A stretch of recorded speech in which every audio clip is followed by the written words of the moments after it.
Heroes lie. Power doesn't. Hello everyone, welcome to What If Belle Was Raised by the Loki Family and Became the Dark Adventurer movie. Before we start, please go support L1 Papri for writing that awesome fanfic. This is the translated version I made. There will be some mistaken character's gender, but of course Belle is a male.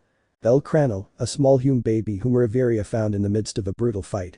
A child who would become a new member of the Loki family and later role model for the new members. Join the little rabbit on his adventure. Part 1. The Little Rabbit. Aurario, the Labyrinth City. Currently, Aurario was going through one of its worst moments, having lost its two main families, Zeus and Hera. Both were defeated by the one-eyed black dragon. After the return of the few who remained, everything spiraled out of control for Aurario. The loss of such strong adventurers greatly weakened Aurario, especially since the other families were not up to the level of the Zeus and Hera families. Panic also reigned over the city, the citizens frightened by the existence of a monster capable of almost completely annihilating the Zeus and Hera families in which there were real monsters. This was an opportunity we couldn't miss. Zeus and Hera ruled for years, it was time for them to step down. The female voice spoke to itself, the voice belonging to a woman who was calmly observing the city. This woman was Loki, goddess of the Loki family. Although he looked at the city calmly, the city itself was not calm. War cries could be heard in specific areas, accompanied by shockwaves that sent tremors throughout Aurario. It seems the fight is finally over. Finn and the others put in a lot of effort. Loki smiled and began to climb down from the roof where he had been observing the city. His steps were calm, walking with total confidence about the situation he faced. The Loki family had attacked the Zeus family in their weakness, taking advantage of the fact that their strong members had died against the Black Dragon, leaving only the weak members who could be overcome by Finn, Gareth, and Reveria. Her eyes rose and looked at a figure with curiosity, focusing on her vice-captain, Reveria. "You should be helping. Is everything over yet?" Loki asked curiously. Reveria calmly approached her, holding a bundle of blankets in her hands. Her soft hands gently caressed the blankets, as if something fragile lay there. "It's all about to end. Finn is leading the family back. The Zeus family has lost, and I also heard that the remaining members of the Hera family were wiped out by the Freya family." "That's good news," Loki said, placing both hands behind his neck. He sighed after feeling the last tremor from the fight. "Now, the Zeus and Hera families have fallen. Tomorrow should be the meeting to banish Zeus and Hera from Aurario." Loki watched curiously as Reveria gently shook the pile of blankets in her hands, looking like a mother trying to put her baby to sleep. His curiosity got the better of him, so he cautiously approached Reveria. His head lifted slightly as he tried to see what was under the blankets. Although, being a goddess, she could already deduce it. "Where did you get it?" Loki asked, intrigued. "It has an exotic look." Loki looked at what was under the blankets. It was a baby, a human baby with white fur, rabbit person. Reveria was rocking the little baby, trying to get it to sleep. In fact, it was already asleep. "I found him on my way here. His mother was apparently murdered and the baby was left to his fate. He was crying, that's why I found him," Reveria told her. I see. Loki sighed inwardly and looked at the baby. He reached out and gently pinched the baby's cheek. "When all the commotion is over, we'll find an orphanage to leave him in." As sad as it was, the child needed to be in a place where he could be raised properly. But above all, they were not a daycare. "Don't wake him up, it was really hard to get him to sleep. Even though he's a baby, he cried really loudly. He's such a crybaby." Loki took a step back and looked offended at Reveria, but didn't say anything to her. "We'll find him an orphanage anyway. In fact, I was hoping to ask you to let me include him in the Loki family," Reveria said, to Loki's surprise. Loki's small eyes widened considerably when he heard Reveria's request, taking him completely by surprise. But a baby is a huge responsibility." Loki tried to protest, but stopped when he saw a strange gleam in Reveria's eyes. Her face was still serious, but as a goddess, she could see beyond that look. "Then tell me why the sudden need to take care of a baby?" Reveria paused for a few seconds, her gaze shifting from Loki to the small baby in her arms. A tiny, almost imperceptible smile graced her beautiful face. With that smile, her beauty soared to new heights. "I always wanted to have a child, but being the princess made it seem very far removed from my reality. This is an opportunity to raise a child as if he were my own son." Loki didn't respond to Reveria's statement. He simply observed her silently. He watched as she cared for the baby as if it were her own. It was undoubtedly a scene she never imagined, something she simply couldn't picture Reveria doing. She had seen Reveria's sincerity. She was truly excited about having a child to care for like a mother. Letting out a sigh and grumbling a little, "I speak. Fine, you can keep him. But you'll be the one taking care of him. I'm not staying up all night when he cries," Loki said, turning away with his hands behind his head. Thank you, Loki, Reveria said sincerely. They both started walking in an unknown direction. One day later. So you're going to adopt that baby? Finn asked, surprised. One day had passed since the Zeus family was attacked. They hadn't rested all night because they had to deal with the aftermath of the fight and organize the family. Loki had called them together to discuss an important matter with Reveria, then he simply left. Everyone knew why he was leaving. A meeting was going to take place where the Zeus and Hera families would be discussed. They already knew the outcome of the meeting. The expulsion of Zeus and Hera. Yes, I will adopt this child as my son, Reveria said, holding the baby in her arms. Her right hand gently stroked the baby's back. I didn't expect something like this from you, Reveria, Finn said, looking up at her from his desk, a friendly smile gracing his small boyish face. Loki gave you permission, so I have nothing to say. Aerith watched Reveria holding the baby carefully and simply shrugged. What's the baby's name? Gareth asked. His name is bellcranel, Reveria replied. They both seemed confused by the baby's name, especially the last name. Cranel was certainly not a surname they recognized, much less one connected in any way to Reveria.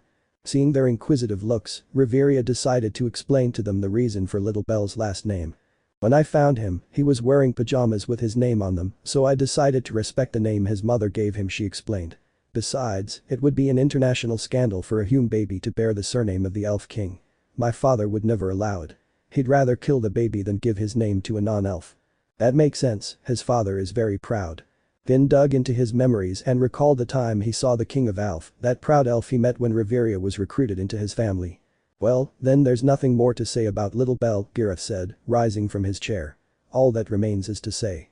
Welcome to the Loki family, bellcranel. The pat on the back after he eats.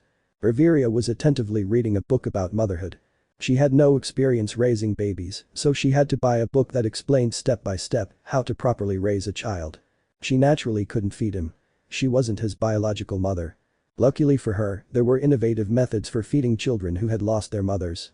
She simply had to go and buy baby bottles filled with a substance that resembled breast milk. Nail. I'm coming, Belle. Reveria got up from the chair and went over to the crib next to her bed. It was a crib made of a special wood. Its shape resembled a thick tree with a hole carved through the center. She had specifically requested it that way. It reminded her of her forest. Little glutton Reveria stood in front of the crib and carefully lifted Belle up, turned to a small table next to the crib and took a baby bottle from the piece of furniture. I brought the bottle to Belle's small mouth and began to feed him. You look so cute when you eat. A thin smile spread across Reveria's face. She was so happy to have adopted Belle. The problem would be when he grew up. Clearly, not being an elf, he wouldn't have the temperament of one, no matter how hard I tried to raise him that way. It was simply a matter of genetics. A beastman couldn't naturally act like an elf. Besides, it would be strange for Belle to act like an elf without actually being one. She wanted Belle to fit into society, and for that reason, she reluctantly accepted that Belle wasn't like her. As long as you're not an idiot, I'll be fine. I walked with Belle in my arms and approached the window. There next to the window a beautiful and elegant chair awaited me. With a gentle movement, she sat down and looked out at the courtyard of her family's headquarters. Her beautiful eyes watched as the various members of her family trained, and it left a bad taste in her mouth. Belle would grow up. That was inevitable. When he grew up, he would naturally want to join the Loki familia and receive his fauna. That only meant he would be adventurous. As a new mother, she wouldn't want to see her son exposed to danger, but it would be difficult to prevent Belle from becoming interested in adventure when he was raised by adventurers. Reveria shook her head and decided to put those thoughts aside. For now, she would focus on enjoying raising Belle. She would worry when Belle got a little older. Until then, she had nothing to worry about. 5 years later. It has been 5 years since Reveria adopted Belle as her son, 5 years since she began to take care of Belle as her son, 5 long years since she learned what a mother's love is. She had cared for little Belle as best she could, raising him in the best way possible. Unfortunately, what she had expected happened. A beastman cannot act like an elf, much less a noble royal elf, which is how she wanted to raise him. Even so, he tried hard to instill the best values in him, so he would at least try to ensure that Belle wasn't a boor or an idiot without manners. And how would I achieve that? Through study. That brings us to the next situation. Tap tap tap.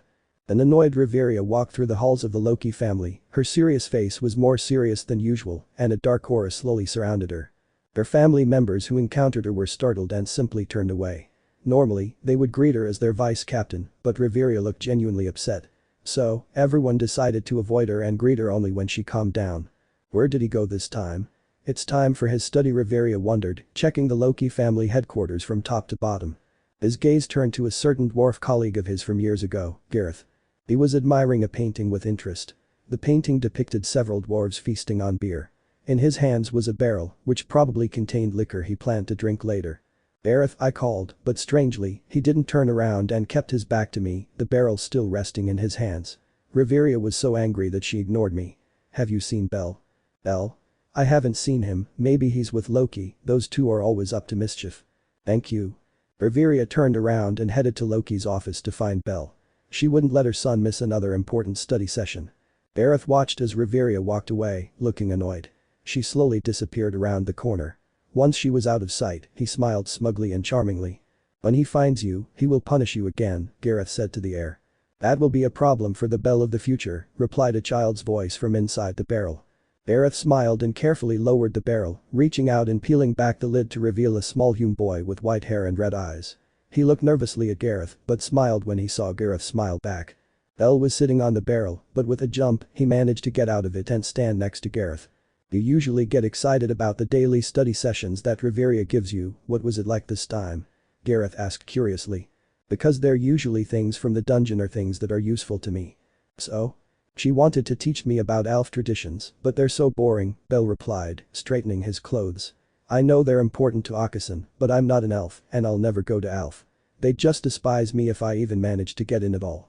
One of the complications in raising Bell was the difference in their races, something that at first glance wouldn't matter much. However, given that Riveria is an elf nearly 100 years old and Bell is a beastman, they frequently had disagreements.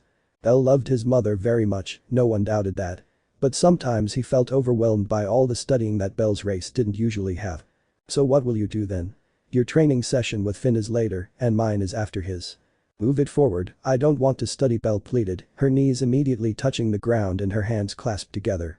"Your mom will definitely be angry," Gareth said thoughtfully, but slowly a smile spread across his old face. "Let's do it.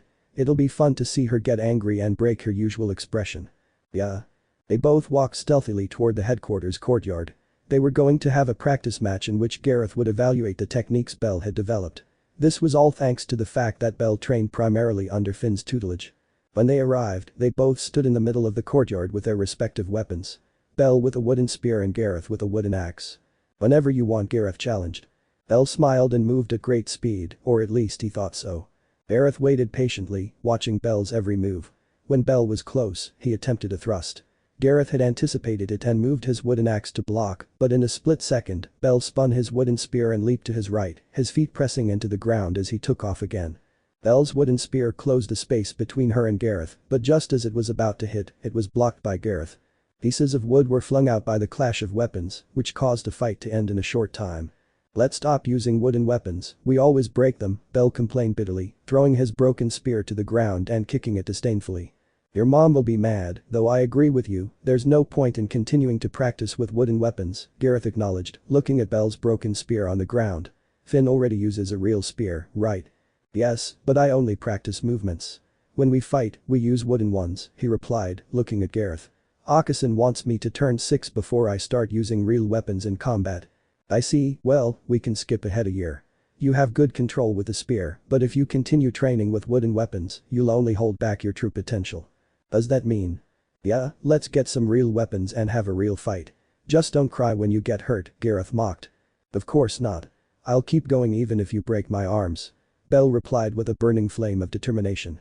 His fist rose and clenched as a show of his resolve to Gareth. "It's best not to say you're going to break your arms in front of your mother, she'd be furious." "Ha.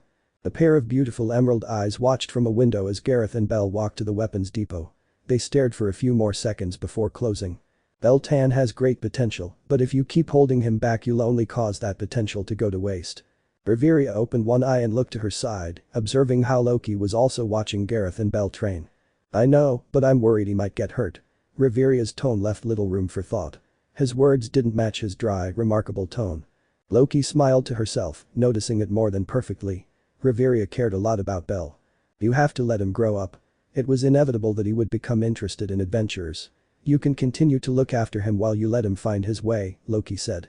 Riveria leaned her delicate body against the window and gazed at the courtyard, where Gareth and Bell were already fighting with real weapons. She noticed the wide smile on her boy's face. It made her happy, but also worried that he might get hurt. Every time the thought of her precious son being seriously harmed crossed her mind, it produced a pressure in her chest. He won't do anything wrong without your permission. Loki fell silent when he saw Riveria's eye half open and looking at her with an annoyed gleam.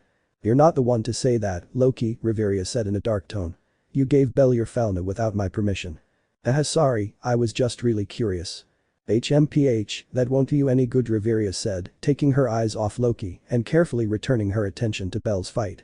Loki wiped a drop of sweat from her forehead with relief. She hadn't been hit by Riveria every time she did something related to Bell that Riveria didn't like. She had only recently been given her Felna when what she saw was quite surprising, even for her, a goddess. Unfortunately, when Riveria found out, she received one of her worst punishments. Did you mention his skill? No, I was planning to tell him in the studio today, but as you know, I'm escaping from him with Gareth, Riveria replied, glaring at Gareth, who sweated slightly, knowing Riveria was watching them. You'll suffer, Gareth, I swear. Riveria took a sheet of paper from his sleeve and examined it carefully. Bellcranel. Level. 1. Strength. 0i. Resistance. 0i. Dexterity. 0i. Agility. 0i. Magic. 0i. Development skills. Skills. Hyper Bunny. Allows you to transform into a beast, drastically increasing your stats. Active trigger. Magic. Are you sure about what her ability does? Yes, I have no doubt, Loki replied, standing as straight as a soldier. One of his eyes opened slightly, revealing a red pupil that denoted seriousness. Bell's ability is rare. A better term would be exceptional. What is the difference between this and the bestification of other beastmen? Well, it's just a guess, but it could be a total power boost, Loki said seriously. An ability of that magnitude would throw off the balance of power. If she finds out, she might want to claim it, and that would lead to all-out war. Riveria sighed heavily. She hated Bell's ability. It was an ability that would undoubtedly attract attention, but they could keep it a secret. Its effects were different. Adventurers might notice that Bell would get a sudden power boost when he attacked. Something like this hadn't been seen since Ald, a level 7 adventurer from the Zeus family with an incredibly overpowered ability. Deus Ambrosia was also an overpowered ability, but it had the drawback of requiring the user to eat something that granted a full level boost. This, however, was different. It was a guaranteed level boost upon activation. You should only use it in times of need. If you used it all the time, you'd be discovered. Besides, if you're always fighting with it, you won't progress properly on your path. I'll keep that in mind. They both watched as Bell and Gareth continued fighting, each with different thoughts. Part 2. The adventure begins. 11 years before the start. Listen carefully to what I'm about to tell you, Bell. Today will be your first day in the dungeon, and I don't want you to do anything reckless, Riveria threatened in a demanding tone. Bell scratched one of his rabbit ears disinterestedly and nodded. This response was not enough for Riveria, so she grabbed one of Bell's ears tightly and lifted him up. Is that clear? Why yes. But let go of my ear, it hurts. Riveria let go of Bell, who fell and began gently rubbing his ear. His red eyes glared resentfully at his mother. You know my ears are sensitive, Bell complained, annoyed by the damage to his ears. Consider it training before you enter the dungeon, Riveria replied, dismissing the matter entirely with a wave of her hand. Do you have all your equipment? Yes, look. Bell held out his arm so Riveria could get a better look at his body. Bell was wearing light armor for Palom, since their sizes matched. The pieces were the basics of armor. A breastplate that covered the front and back of the chest, and light arm and leg guards. He was wearing a long-sleeved black shirt, brown pants, and leather boots. His hands were covered by leather gloves. His left hand held a silver novice spear. With a critical eye, Riveria analyzed Bell's equipment, nodding to herself once she confirmed that he was wearing his armor. If it were up to her, she'd put him in a full metal body armor, but that would only hinder Bell's mobility. I've got the bag too. With a quick turn of her feet, she spun around, a leather bag strapped tightly to her hip. I've got the potions and supplies. Can we go now? You should wear a helmet, Riveria suggested demanded. Mom, you know I focus on speed and agility. The more things you carry the slower I'll be, and therefore the more obstructed I'll be when attacking, Bell reminded her with a sigh. The simple helmet won't hurt you, Riveria said, not backing down and pressing the point further. Bell felt his eyebrow twitch at his mother's concerns. They didn't bother him since she was his mother, but sometimes he felt overwhelmed by the overprotection she wanted to give him. Many times other executives had to intervene so that Bell could continue to develop properly and not as a child lacking knowledge of the real world. Besides, I can't wear a helmet. They don't have a Hume children's helmet. My ears mean I can't wear any helmet that isn't custom made, and I don't have one. HMPH, I let it slide this time. But I want you to know that I'll get you a helmet that fits you perfectly. The grunt escaped Belle's lips, but it didn't contradict Reveria's idea. Arguing with his mother was impossible. He'd learned that long ago. She'd simply say it was for his own good. I'd prefer you wear green clothes, it would suit you better, Reveria suggested tentatively, wanting to see if she could convince Belle to wear the color she was wearing. Mom, we've talked about this before. It was Uncle Finn who said I should forge my own path as an adventurer, not you. I only suggested that you change the color of your clothes. Belle walked happily through the streets of Verario. Finally, the day had come when he would venture into the dungeon. He was 5 years old, and it had been a long struggle to convince his mother to let him in at just 5, instead of 6 as she had wanted. He had studied a lot about the dungeon in his study with his mother, all of them intensive studies on what he would see and what he should do in the dungeon. He knew about all the monsters he could find from floor 1 to floor 35, and that's saying something, because reaching floor 35 would take him years. Sadly, Belle couldn't go beyond the 3rd floor. Reveria was very strict about how far she could go, and of course, she would personally supervise every dive Belle made into the dungeon. But she had her own responsibilities, so if it wasn't her, it would be another executive or high-ranking member of her family. They both arrived at the dungeon and took their time entering, walking slowly but steadily. Belle's smile was noticed by several adventurers who were about to enter or leave the dungeon. Many found it amusing to see a human boy walking into the dungeon fully armed. Others looked puzzled that a child would venture inside. In the end they said nothing. It was each family's decision whether to put their members in jail. The first thing Belle noticed upon entering was a circular room with several columns. His eyes instinctively looked up and he saw a beautiful painting that resembled the sky. Looking down, he saw a spiral staircase extending downwards. Come on, Akasan, adventure awaits me. Belle's enthusiasm warmed Reveria's heart a little, but she quickly regained her composure. She couldn't let her emotions get the better of her in a place as dangerous as the dungeon. The main reason was Belle, her little rabbit boy who caused her so many headaches. Many times I would have terrible aches and pains because of Belle, but I still loved him. Belle took excited steps, his little feet descending each step with excitement. Reveria viewed this with doubt, wondering if Belle was too young to venture into the dungeon. We still have time to return, Reveria thought. His doubt continued to grow, as did his worry. But everything cleared up a bit when they saw Belle walking with a high guard, a guard that reminded them a lot of Finn. Belle was trained by Finn in the use of the spear, so having many similarities in their fighting styles shouldn't be surprising. It seems I didn't just train him in his fighting style, she thought contentedly. It's more reassuring to know that Finn taught him the basics of adventure. Reveria nodded contentedly and continued walking beside Belle. After walking for several minutes, they finally managed to reach the 1st floor. Wide walls stretched along a wide corridor known as the Path of Beginning, where newcomers spend their first seasons as adventurers. Belle's red eyes excitedly surveyed every detail, from the blue walls to the long, seemingly bottomless hallway. Welcome to the dungeon, Belle, Reveria said, catching Belle's attention. From now on, you're an adventurer. I promise not to disappoint you, Akasan, Belle said, a little moved. He had waited so long to hear those words from his mother. The crackling sound reached Belle's ears. Being a beastman human, he had senses superior to others. Reveria was about to alert Belle and ask him to be alert, but he got there first and skillfully twirled his spear in one of his hands. The spear ended horizontally in his right hand. With a simple push, it pierced flesh. He didn't need to turn around to know he had just killed a goblin. The goblin hadn't even finished emerging from the wall before it was already dead.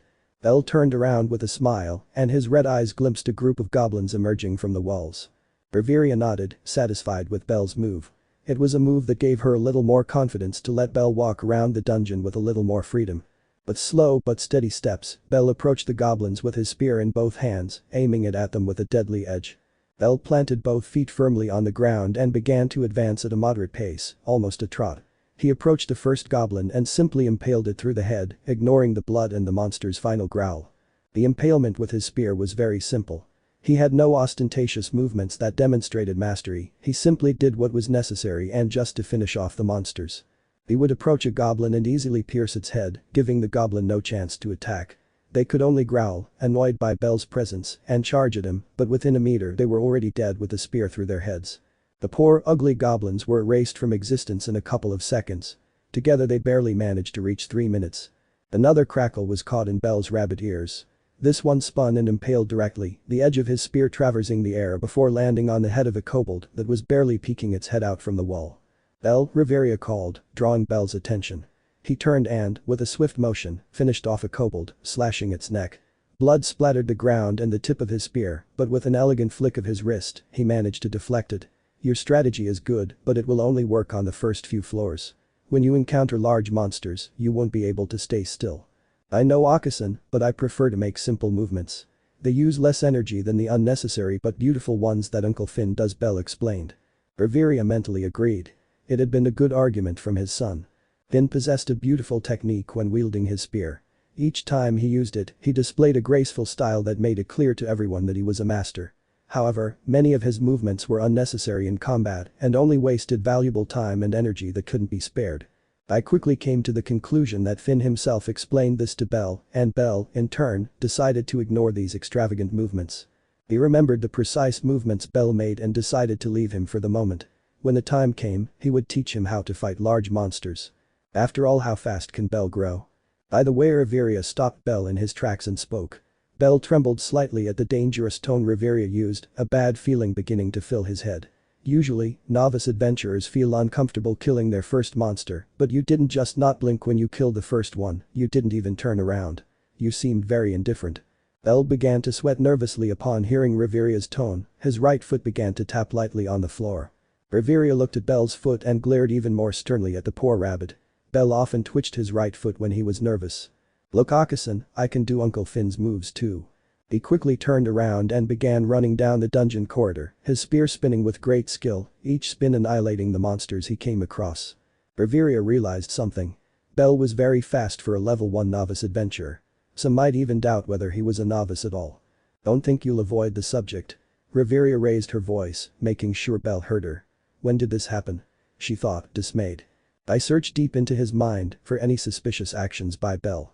After searching for a moment, he remembered Bell and Gareth had once gone together to look at weapons, but it happened to be in the direction of the Ganesha family headquarters, who had just brought dungeon monsters for the monster fair. That dwarf, how dare he? Reveria felt her eyebrow tremble violently, it did so a lot since she adopted Bell, and he began to grow. She relaxed her face and returned to a serious expression, starting to walk behind Bell and putting the matter of Gareth and Bell on hold. She would think of a suitable punishment for both of them later. One for doing something very important related to her son without permission, and the other for not telling her. Take a break, Bell. Remember that your species doesn't specialize in endurance, Reveria advised, halting Bell's advance. He nodded, swung his spear, decapitating 3 goblins, then performed a quick feint and threw his spear back. The point pierced the forehead of a kobold who was approaching Bell dangerously close. Bell bent down and began removing the stones from the monsters' bodies, using a small knife specially designed for the task, which he accomplished quickly. I look at the stones for a second before putting them in the bag attached to my hip at the back of my body. Do you remember what to do when you rest in the dungeon? Reveria asked. Yes, destroy the area around where I rest to prolong the monster's respawn time. Bell's response came out very mechanically, as if he were programmed to say that answer. I see you won't need extra classes. Reveria closed one eye and smiled slightly as he saw Bell trembling because of the extra classes. Upon hearing his mother's words, Bell couldn't help himself and rushed to destroy small parts of the dungeon. These were minor damages that the dungeon would have to repair instead of spawning monsters. His spear was used as a tool for the task, driven repeatedly into the ground. It carried enough force to leave considerable holes, as if dug by picks. When Bell felt he had done enough damage, he stopped, looked around, and realized he didn't know what floor he was on. If I ask Akasan, she'll be angry that I wasn't paying attention, Bell thought, refusing to ask his mother. Reveria certainly wouldn't accept Bell ignoring the dungeon floors just because he was busy destroying monsters. One of the key points for an adventurer was to be aware of their surroundings. Reveria had taught them this many times in her classes. Finn, for his part, had also pointed this out to them. Do you think it will grow quickly? Bell asked. That will depend on your performance, but don't rush things, Bell. Everything will come in its own time, Reveria replied. I see.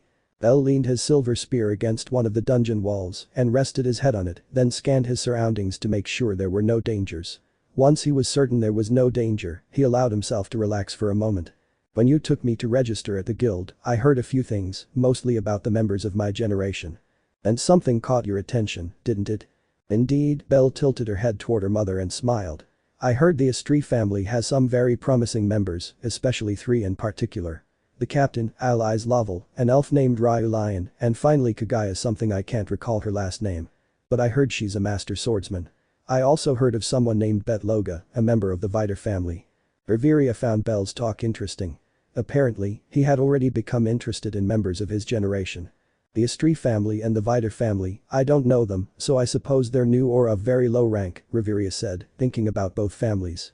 She made a brief effort to remember those names, but quickly dismissed the idea. Apparently they are new, especially the Estrie family. They just arrived in Arario not too long ago. The conversation that Belle and Reveria were having made the latter start to remember her beginnings as an adventurer. He remembered several people from his generation, many of whom unfortunately did not manage to stand out or are simply no longer alive. The most outstanding members of her generation were her, Finn, Gareth, Otter, and Althea, those who managed to reach the top. Although Althea reached a completely different level than the members of her generation, she had risen far above them. How quickly time passes. Reveria looked at Belle for a few moments, a soft sigh echoing in her head. He must see us as walls to overcome. That brought a mental smile to his face. The touch of nostalgia adorned her eyes with a fleeting gleam. Distant memories echoed in her mind, the names of those walls they had wanted to overcome in the past, in their early days. Zald. Maxim. Empress. People who were the walls they wanted to overcome and that they still hadn't overcome. They were no longer with them, but they had undoubtedly left their mark on history with their amazing power. Is something wrong, Akasan? Belle's childlike voice brought her back to reality, shattering that past image that was in her head. I blinked once and turned my head toward Belle, there, staring at me in confusion. His beautiful red eyes flickering between confusion and mockery. I was just thinking about the past, Reveria said, dismissing the topic. I see. Belle didn't seem satisfied with her answer, but seeing Reveria close her eyes, he decided not to ask any more questions. But that didn't stop a mocking smile from slowly forming on his face. You got distracted in the dungeon. Reveria's eyebrow twitched at the mocking tone her son was using with her. Belle, the boy froze upon hearing his mother speak in an icy tone. Could you tell me which floors we are on? Haha. Belle began to sweat profusely. The drop slowly trickled down her forehead and along her cheek. Her eyes showed a dreadful anticipation of what was to come. His mother used to be dangerous when she was angry, especially when she was angry because of him. Every time it ended in severe punishment for him and his poor spirit. Answer me, Belle. What floor are we on? Reveria's tone began to change uncontrollably, going from icy to dark. His rabbit ears began to curl from the pressure Belle was feeling. In his eyes, Reveria seemed to be surrounded by infinite darkness, while at the same time she seemed to be growing in size. As if she were being possessed. The force was so great that Belle felt like he was being pressed against an immovable wall, as if he were trying to push Gareth away with all his might. The dwarf was certainly like a mountain of sheer physical strength. Does my adventure end here? Belle thought, as if he were seeing the end of the world. He clenched his fists and filled himself with courage, a courage too powerful. No. My adventure has only just begun. Belle stood firmly in front of Reveria, his eyes shining with determination. So much so that it seemed as if fire surrounded him. As if in a flash, Belle's knees touched the ground and he performed a doguiza on Reveria. His forehead remained in contact with the ground throughout. I apologize for my lack of respect, it won't happen again, Boss Belle declared in a strangely professional tone. A single eyebrow on Reveria's face lifted, intrigue flickering briefly in her eyes before fading. Relaxing her shoulders, she approached Belle. Reveria stood in front of him and crouched down slightly, her arms stretching out to help Belle up. Where did you learn that? Belle hesitated for a few seconds about whether to answer or not, but upon seeing the stern face Reveria was giving him, he decided to speak. Loki-sama taught it to me. He told me to use it when I asked you for something truly important, Belle replied, a little afraid of Reveria's reaction. Forgive me, Loki-sama, but I'd rather you suffer Akasan's wrath. So Loki, fine, don't pull another stunt like that, Belle, Reveria ordered, turning around. Yes, sigh, Belle sighed inwardly as she deflected her mother's anger onto Loki. Sadly, she would face his wrath when she returned. She ignored that and decided to continue with her first day in the dungeon. The hours passed, with Belle spending hours exterminating monsters without stopping. They only stopped when Belle felt he could go no further. She did well for her first day, Reveria said, calmly taking a sip of her tea. Reveria was in Loki's office, with Loki lounging in his chair, a sheet of paper in his hands. His eyes scanned the paper briefly before he dropped it onto the desk. It's certainly growing well, Loki said, a little thoughtfully. With its current growth, it should be able to reach the necessary level in a few months. But it would be best to raise its stats as much as possible. You're right, plus it takes up an action that grants a level up. Reveria's beautiful eyes opened, revealing gorgeous green orbs. They quickly located the sheet of paper on Loki's desk and scanned it. Bellcranel. Level. 1. Strength. 3i. Resistance. 4i. Dexterity. 6i. Agility. 7i. Magic. 0 Development skills. Skills. Hyper Bunny. Magic. The Great Promise has joined the family, Reveria Tan. Belle Tan's future is wonderful, Loki said with a huge smile. Reveria closed her eyes and ignored Loki's words. She was sure that Loki was thinking of some silly thing to do with Belle. Belle showed that his skill with the spear is quite good. Finn is teaching him very well, which is a good thing. Haha, Finn Tan is training him so that Belle can replace him as captain in the future, Loki said, opening a drawer and being horrified to not see his expected bottle. His gaze darted accusingly towards Reveria, but mysteriously she was no longer there. Mysaki. Part 3. This is so boring. Belle was walking with a box in his hands. It was large but not too heavy. It was the right weight for him to carry. Being an assistant is so boring, how can people do this? He complained in a childish voice. Not everyone is born with your talent, Belle Kai, a male voice said beside Belle. Her red eyes glanced briefly to her left, where she saw a black-haired teenager with rather pronounced dark circles under his eyes. His name was Carl, a level 2 adventurer from the Loki family. Carl was the person in charge of guiding Belle during his time as an assistant. Belle, as a newcomer to the Loki familia, had to help as an assistant for a while, or for a few levels, just like Carl. Belle hadn't known Carl for very long. He met him when he was assigned to guide him as his assistant instructor. Even though she had only known him for a short time, Belle knew that Carl was a great person. Carl acted like an older brother, or at least that's how Belle felt when he talked to him. He didn't mind Carl treating him like a younger brother.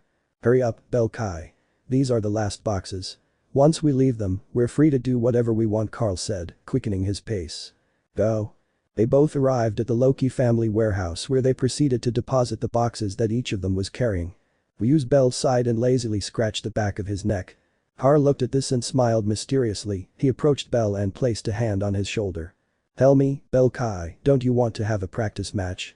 Belle's ears perked up excitedly at the suggestion, and he enthusiastically began nodding his head in agreement with Carl. This only prompted Carl to shake his head in amusement. You're still a kid, haha, Carl laughed, starting to walk. If you fall behind, we won't fight. Wait for me. Belle ran after Carl's silhouette. It only took him a few seconds to catch up with his great speed for a level 1. Carl clearly noticed that, so he decided to ask. You have great speed for a level 1, do you have any skills that improve your ability? Nope, but I've been told many times that I'm very fast for a level 1, Belle replied proudly. His ears perked up with great pride after his statement.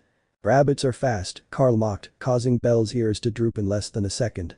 Hahaha. Don't laugh at my appearance. I'm not for you laughing, hahaha. Carl couldn't help but laugh so hard that he had to hold his stomach because of the pain from laughing so much. You bastard, don't laugh. Belle started throwing a childish tantrum because of Carl's laughter, his feet stomping heavily on the ground in protest. We'll settle this in a duel, Belle said, pointing his finger at Carl's face. Haha, of course, let's see what you can do, Carl agreed, wiping away a few tears from the corners of his eyes. Go for your team, we'll fight with everything we've got. If you beat me, I'll apologize and I'll never call you rabbit again. It's a gamble. Belle ran to his room to get his things. He had a battle to win, and he wouldn't let himself be defeated for anything in the world. They seemed to get along well. Carl turned around when he heard a deep but friendly voice and smiled when he saw that it was Gareth approaching him with a smile. Belle Kai has a curious attitude. Sometimes she acts mature, but a little provocation is enough to bring out her childish side, Carl replied cheerfully. Gareth raised a curious eyebrow at the nickname Carl used for Belle, but he guessed it was a way of showing how close they had become in the short time Carl and Belle had known each other. That's true, no matter how much he tries to hide it in his attitude, he's still just a kid, Gareth said, agreeing with Carl's previous statement. Gareth was happy with Carl acting as Belle's older brother. Belle needed a figure who would positively influence his growth, and who better for that role than an older brother. Gareth knew perfectly well that Carl could guide Belle down a good path. He didn't need to think much because he knew Carl was a good boy. I'm counting on you, Carl. Don't worry about hitting Belle hard, Reveria's out with Loki, so you're free to train with him. Gareth patted Carl on the back and started walking away. Carlo felt quite good about the trust Gareth placed in him as a mentor to Belle. He saw Gareth's figure disappear, then turned around and started walking. He also had to find his fighting gear. Belle arrived at the Loki familia's training grounds. It was a large grassy area with a few trees. It looked more like a garden than a training ground. The training camp had few people training, as it was a day off given by Finn to the whole family after an expedition. An expedition in which Belle was obviously not allowed to participate. Off to one side, Carl waited patiently for Belle. He wore a light metal breastplate, metal forearms, and a helmet that only revealed his eyes. 2 sabers were sheathed at his waist. Bell walked quickly towards Carl. "Finally you're here, I was thinking you were chickening out," Carl mocked from behind his helmet. "I never back down," Bell shouted. Carlo found Bell's childish attitude amusing when he provoked him. I looked at Bell's equipment and nodded. Bell had all his equipment except for the bag to hold the monster stones. "Then, attack whenever you want," and without holding anything back he declared, starting the fight. His hands made a fleeting movement and he unsheathed only one saber. Bell turned his spear and analyzed Carl, observing his posture and possible openings. Suddenly, Carl took a step and in the blink of an eye for Bell, she was already in front of his face with her saber swinging towards him. Plank. His spear managed to move in time and block Carl's attack. "He's fast," Bell thought, barely able to react to Carl's movement. "In combat, you shouldn't overthink things. Briefly consider one option and follow it," Carl advised, stepping back from Bell. "In the dungeon, you can't just stand still and expect nothing to attack you. Monsters or other adventurers can attack you. Plank Clint's win." Carl unleashed a barrage of attacks on Bell, who fought with all his might to avoid being hit. While on the defensive, his red eyes scanned Carl's stance and the sequence of his attacks. He was looking for a pattern to exploit in order to open up and go on the offensive. He finally saw one, but refrained from attacking. Something inside him screamed at him not to. Plank. Saber and lance collided and pushed each other forcefully. "You could have attacked through an opening, why didn't you?" Carl had clearly seen how Bell realized his opening, but he made no move to open and exploit it. "It was a trap," Bell replied confidently. "Hey, you're not as naive as I thought." Carl stepped back a few feet and stared at Bell, his posture briefly changing in Bell's eyes. Both pairs of eyes glanced at each other cautiously, especially Bell's, who couldn't tear his gaze away. He knew that the moment he let his guard down, he'd be right in front of him in the blink of an eye. "What's wrong, Bell Kai? At this rate, you'll never get her to stop calling you rabbit." "That remains to be seen." Bell's feet pounded the ground with all his might as he began to move toward Carl. His hands moved forward, his spear poised to deliver a piercing thrust into Carl's chest. Plank. The two weapons clashed, beginning a sea of cuts. Cuts flew through the air, Bell's spear spinning and slashing in different directions. Carl's saber was not far behind and also fired a barrage of cuts. Bell was slowly being overwhelmed, his body slowly retreating under the pressure of power that Carl displayed. Carl was increasing the speed at which he cut more and more. His skill was good, but it was clear that he still had a lot to learn. Carl twisted his wrist, attempting to slash Bell's chest, but Bell defended himself by twisting his spear and striking the wound just in time. He retracted his arm before lunging at Bell's right side, who focused all his strength on stopping him. Fish. Bell's eyes widened in surprise. Everything around him seemed to freeze. His eyes were the only thing he could move, watching as a punch from Carl approached from his left side. The collision was imminent, so he took it head-on. His body flew several meters before Bell recovered and brought his body to a rapid stop. "My sword is not the only weapon. You must consider everything as a weapon," Carl declared, slowly approaching. Bell spun his spear behind him and got ready, his feet bouncing slightly for a few seconds, trying to warm up a bit before moving. "I guess I'll go all in," Bell said, making a decision. Carl looked at Bell, confused, not understanding what he meant. But I watched curiously as a violent atmosphere began to surround Bell, a wild feeling, as if he had an animal in front of him. The bestification. I didn't think a human could have one, it's certainly surprising. Carl looked with interest at Bell's bestification and prepared for his attack. Bell looked at Carl and growled, his eyes showing that he had already entered a savage trance. The violent gleam filled Bell's eyes, giving him a different appearance from the innocent rabbit that anyone would see in Bell. His verification, Ipper Bunny had entered the scene. Swim clank. Carl was startled when he had to focus all his attention on Bell. His mind tried to process what had happened and he couldn't see anything logical. Bell had appeared in front of him at a ridiculous speed for a level 1 bestified. But what that speed isn't level 1. Carl felt confused. He pressed both feet firmly into the ground and prepared himself seriously for Bell's attacks, which were no longer something he could underestimate or be cut down by. His hand slid down and he unsheathed his second saber. "Show me your full power, Bell Kai," Carl shouted enthusiastically. As if heeding the advice, Bell took off and tried to cut Carl, unleashing many cuts that had no technique whatsoever. Carl no longer held back and used all his power, still showing how Bell, even with his level increase, could not compete against him. Swim clank clink clank. The attacks flew, each one seeking to land that cut that would give them victory, although Carl wasn't really seeking victory, he just wanted to see what Bell was capable of with all his power. Bell used all his ingenuity to land a hit, but his attacks were becoming increasingly erratic. The violence was palpable in every attack, like a bear attacking without any control. Plank. Using all his strength, Bell was able to momentarily hold off Carl's sabers. They looked into each other's eyes, each with different thoughts. Ugh. His small body was thrown several meters, rolling violently before coming to a stop. Carl had delivered a powerful kick right to his stomach. His stomach began to hurt and he felt like he couldn't breathe. As if someone were slowly sucking it in. I stared at Carl and groaned in annoyance. I couldn't even get close enough to land a hit. Every time I got close, Carl stopped me. The difference in skill level was obvious. Even with his certification, he couldn't equal him. He's at the top of level 2, it seems he can also predict my attacks, Bell thought as he analyzed Carl. Every little detail was valuable in finding a way to land a hit. As things stood, Bell wouldn't be able to land a single blow on Carl. Not even if he were best. Let's change tactics. Bell rose fully and took off towards Carl, his spear aimed to pierce him through the center. Carl moved to intercept but stopped when he saw Bell stomp the ground and change direction. He quickly followed and prepared to attack. Clank clink. Bell launched 2 brief attacks before retreating and changing direction, constantly moving in search of an opening. Carl wasn't an adventurer who specialized in speed. He was somewhere in between, but more focused on strength. Seeing an opportunity, Bell ducked and slipped past Carl's cut, his body moving dangerously close to him. Aware of this, Carl shot out his leg, intending to push him away. But Bell had already anticipated this move, using his spear for support and propelling himself upwards, surpassing Carl's height. Carl was surprised by the strange movement, but it didn't stop him. Bell, holding his spear, attacked. Clank. The tip of his spear collided with one of Carl's sabers, who managed to react to Bell's swift attack. Knowing that this would happen, Bell put the final part of his strategy into action. His free hand grabbed Carl's helmet and pushed him back, much to Carl's surprise. He hadn't expected Bell to use a move that involved brute force. Carl's figure seemed to fall back slightly. I've got him.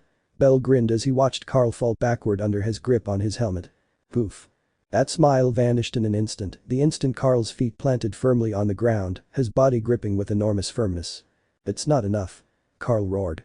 He swung his elbow and slammed it squarely into Bell's ribs, who spat out saliva at Carl's sudden blow. The force was so great that he was sure at least one rib was broken.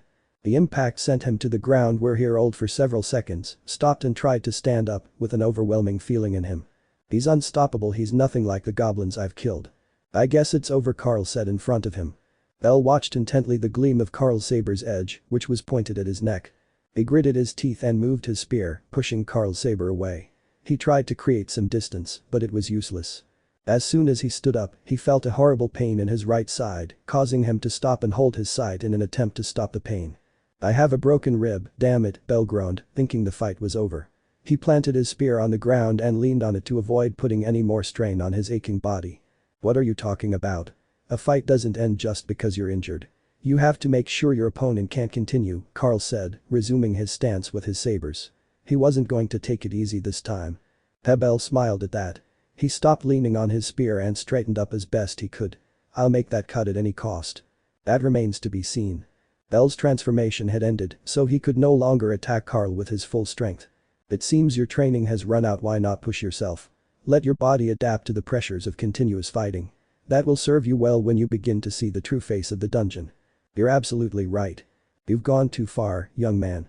I made it very clear that I didn't want any of your antics, Riveria scolded, annoyed. She submerged a rag in a bucket, took it out, and wrung it out a little. Then she brought it to Bell's forehead and placed it there.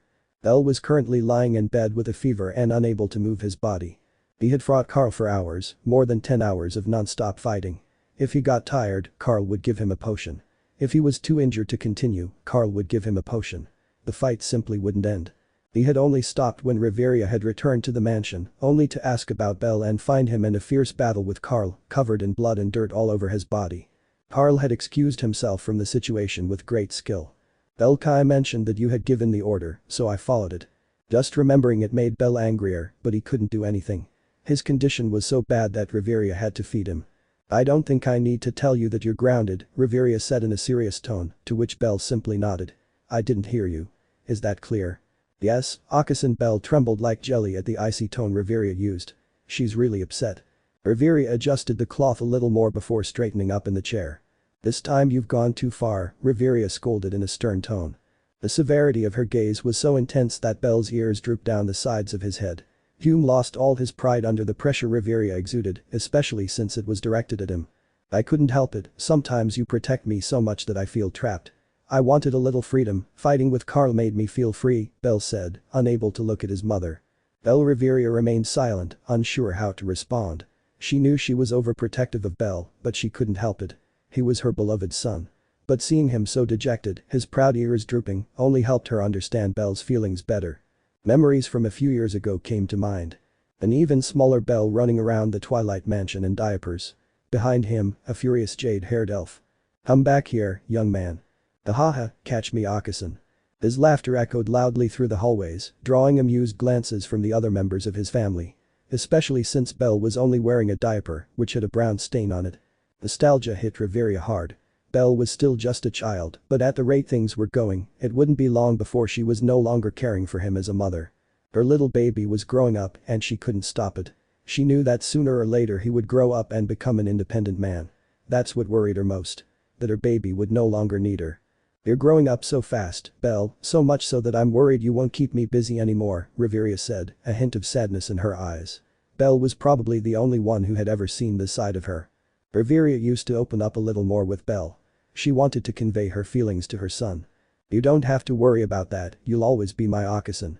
Even when I'm an adult, I'll still need you," Belle tried to reassure her. A small smile adorned Reveria's beautiful face as she reached out and affectionately stroked Belle's head. "Even so, you will still be punished." Chalet. Belle walked down one of the hallways of the Twilight Mansion, his gait calm but steady. He walked a few meters before stopping at a door, which he entered without knocking. "Uncle Finn." "Huh?" Finn looked up as he heard someone open the door. He scanned briefly before recognizing Belle's figure. "Belle, you know you're supposed to knock before entering my office." Sorry haha Belle scratched his head nervously, he had totally forgotten that rule. "Tell me, do you need anything?" "Yes." Belle took several steps and stopped in front of Finn's desk. "I was looking for Carl. I want to go to the dungeon and Akasan and Uncle Gareth are busy, so I wanted to ask him to take me." "I see, Carl is filling out a report in the warehouse. When I finish, ask him if he'll come with you." "Thanks Uncle Finn." "There it is." Belle arrived at the warehouse and quickly located Carl, who was filling out a form. But he clearly saw him smiling to himself as he placed the form on the table where he was sitting. I approached him quickly and spoke to him. "Carl." "That's what they call me," Carl said, turning his head to look at Belle. "What's up, Belle Kai?" "Come with me to the dungeon." Belle didn't beat around the bush, so he got straight to the point with his request. The request caused one of Carl's eyebrows to rise. "Reveria-san is the one who always takes you to the dungeon?" Carl questioned, a little doubtful. "She's busy, so I thought I'd ask you to come with me. Will you?" Belle's eyes sparkled with anticipation, making Carl feel pressured to answer yes. "Okay, I'll see you at the door." "10 for boss."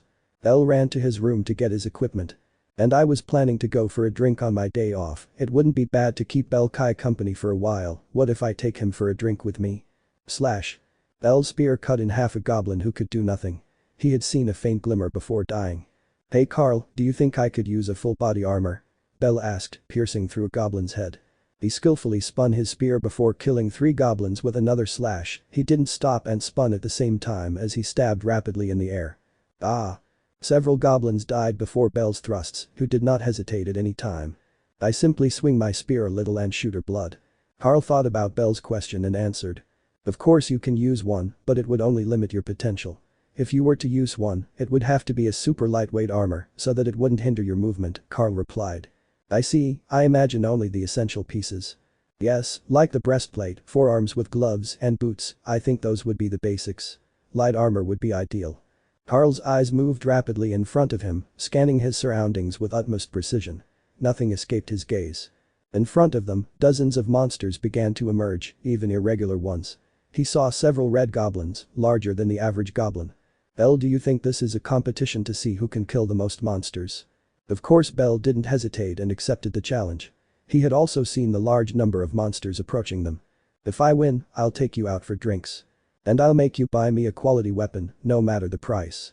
"That's not equivalent, I'll just take you to drink." "That's the price for not telling Akasan that you want to take me out for drinks." "Bastard." Belle didn't answer. Instead, he started running as fast as he could and charged at the monsters. His spear swung through a red goblin, an irregular reduced to nothing by a novice. It was a shameful sight for the monster, who died seeing Belle's face. A chill ran down Belle's spine. He looked at the red goblin he had just killed and felt strange. The goblin was staring at him with immense hatred, and as the light faded from its eyes, Belle could have sworn it was cursing him. That's strange, it's as if it has a conscience. He chose to ignore the goblin issue and continued attacking. His spear sliced through the air before cleaving another goblin in half. He was about to kill another, but a saber decapitated the goblin before he could even get close. "Don't waste your time or I'll beat you," Carl said before attacking another goblin.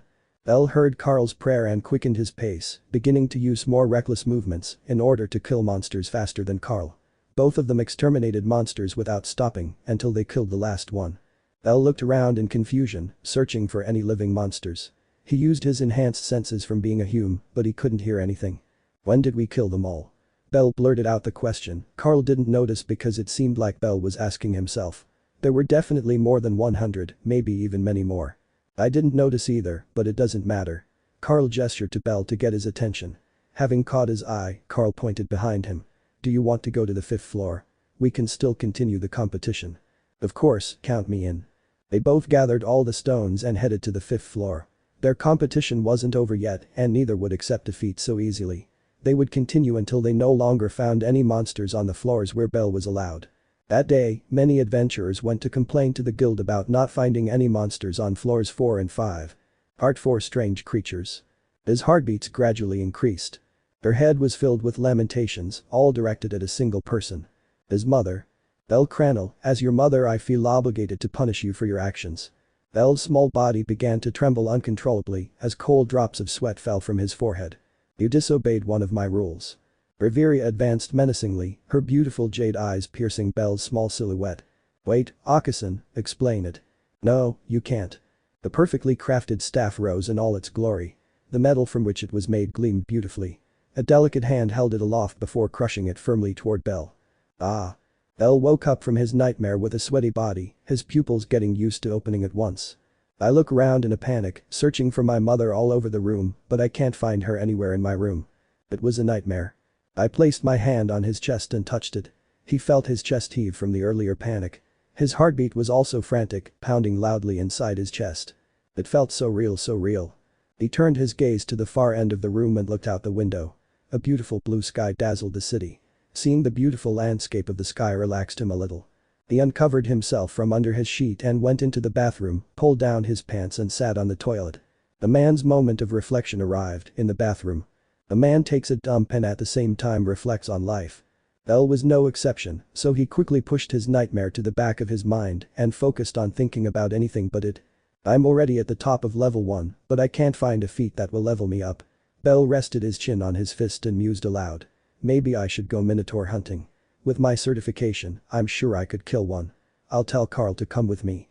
But that done, his eyes looked at the wall and yes, he stared at the wall without any particular thought, simply looking at the wall. "If Reveria-san finds out, you'll be in trouble," Carl warned. "She doesn't need to know, she's busy on the surface. We'll just go down to the floors where the minotaurs are and kill one, easy peasy, and then home." They both walked down a corridor in the dungeon, defeating and destroying any monsters they came across. Bell and Carl had gone to the dungeon together ever since Carlo first accompanied him, so now he always went with him. Furthermore, their intense arguments didn't stop. They just had to inform Reveria first. "If he finds out, I'll blame you for everything. I'll say you got drunk and ran straight to the 15th floor. I don't care, he won't find out." His steady progress was not hindered by any kind of monster. Bell was more than clear about his goal to reach level 2. Once and for all. "I was already at the top of level 1, I had over 900 in all my stats except magic, which was normal since I didn't have any magic unfortunately. I wanted to save all my energy for the Minotaur, but if they want to fight or can I refuse?" Bell twirled his spear and smiled confidently, his red eyes watching as monsters emerged from the dungeon walls. The creaking of the walls was strange, but nothing that bothered Bell or Carl. They had heard it so many times that they had gotten used to it. Brah. The first thing to attack Bell was a Ligerfang, a tiger monster. The Ligerfang charged wildly toward Bell, its claws swinging straight at his face. Ha! Bell's spear pierced the poor monster's head. The moment it entered Bell's attack range, he launched a thrust straight at its brow. The point penetrated effortlessly, as if cutting through butter.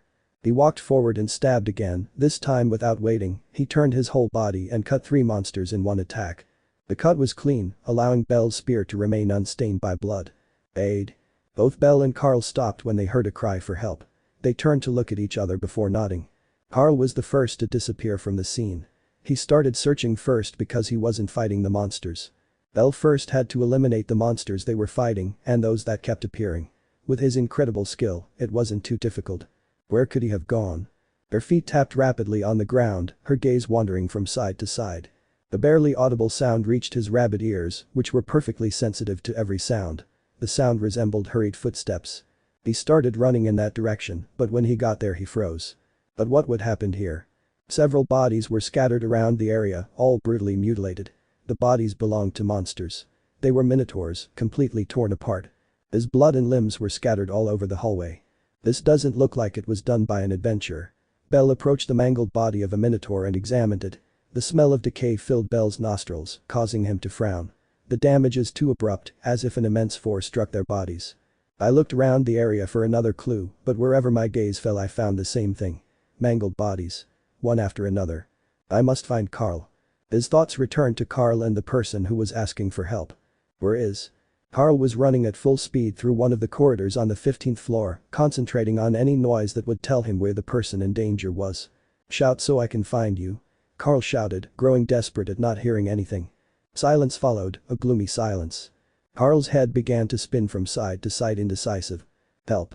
Without hesitation, he ran to the small, almost inaudible cry for help. However faint it may have been, it had been more than enough to get Carl to resume his search of the dungeon. Turning down a corridor, he saw it. A reinforced cloth sack. There appeared to be a person inside the sack, or at least that's what Carl deduced from seeing the slight movements. It looked like a person was struggling to get out of the sack. He approached quickly and opened the bag. Upon doing so, he found a beautiful woman with blood-red hair. The woman had multiple wounds all over her body. They weren't cuts. They looked more like bruises. When she felt a little light, the woman slowly opened her eyes, revealing a green pupil. Do you have any serious injuries? Carl asked as he extended his hand to the woman. No. Somewhat unsure, the woman took Carl's hand and began to climb out of the cloth sack, placed her feet on the ground, and slowly stabilized herself. Where are your captors? Carl asked, looking for a little more information. I don't know, I heard screams, something attacked them, the woman replied, touching her forehead. Okay, we need to get you back to the surface. Carl turned around and started walking, stopping when he sensed a dangerous presence approaching them. What is your name? Review. Listen, Revis, I want you to take one of my sabers and hide. If anyone approaches you, cut them down, Carl said, pulling a saber from his valise bag.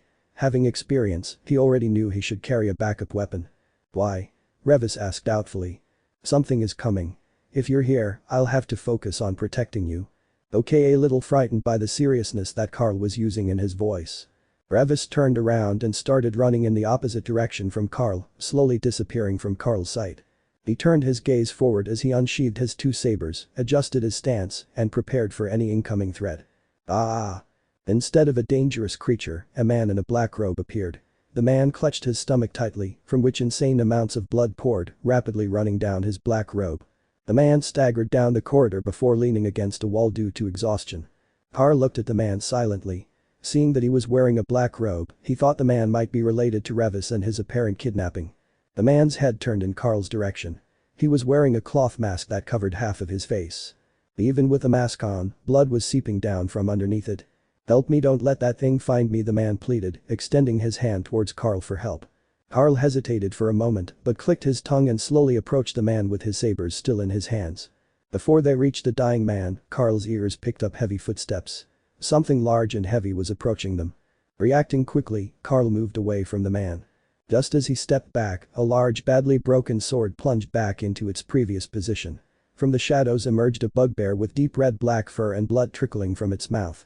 The bugbear doesn't look like they usually do, it must be a strengthened species. Carl watched the bugbear cautiously, his sabers ready to attack at any moment necessary. I stared at the bugbear's mouth, from which blood was dripping. Inside, chewing, was the head of another man. The man's terrified expression was still visible. That must have attacked them, Carl thought quickly, coming to a conclusion. The man must have kidnapped Revis for reasons he still doesn't know, but the strengthened bugbear crossed their path and killed them all. Seeing themselves annihilated, the men must have dropped the bag containing Revis so that it would attract the bugbear's attention. But Revis didn't come out of the sack, and bugbear ignored her. Carl raised his sabers as he saw the bugbear running at great speed towards the dying man. The speed was so great that it surprised Carl. The bugbear's body was immense, measuring more than 2 meters. He did not expect it to move so fast. The bugbear grabbed the man's head and began to squeeze it. Ah! The man's cries soon followed, prompting Carl to rush to his aid. He needed to confirm that the men were indeed the kidnappers and not just a group of adventurers with unusual tastes in clothing. There were all kinds of clothes, and I no longer questioned them. As he approached, he saw the man pull out a dagger and desperately plunge it into Bugbear's chest. This made Bugbear growl in annoyance, so he squeezed the man's head so hard that it exploded. Blood and pieces of flesh from the man's head flew everywhere. Carl glanced slightly down and stared in dismay at the eye that had rolled towards him.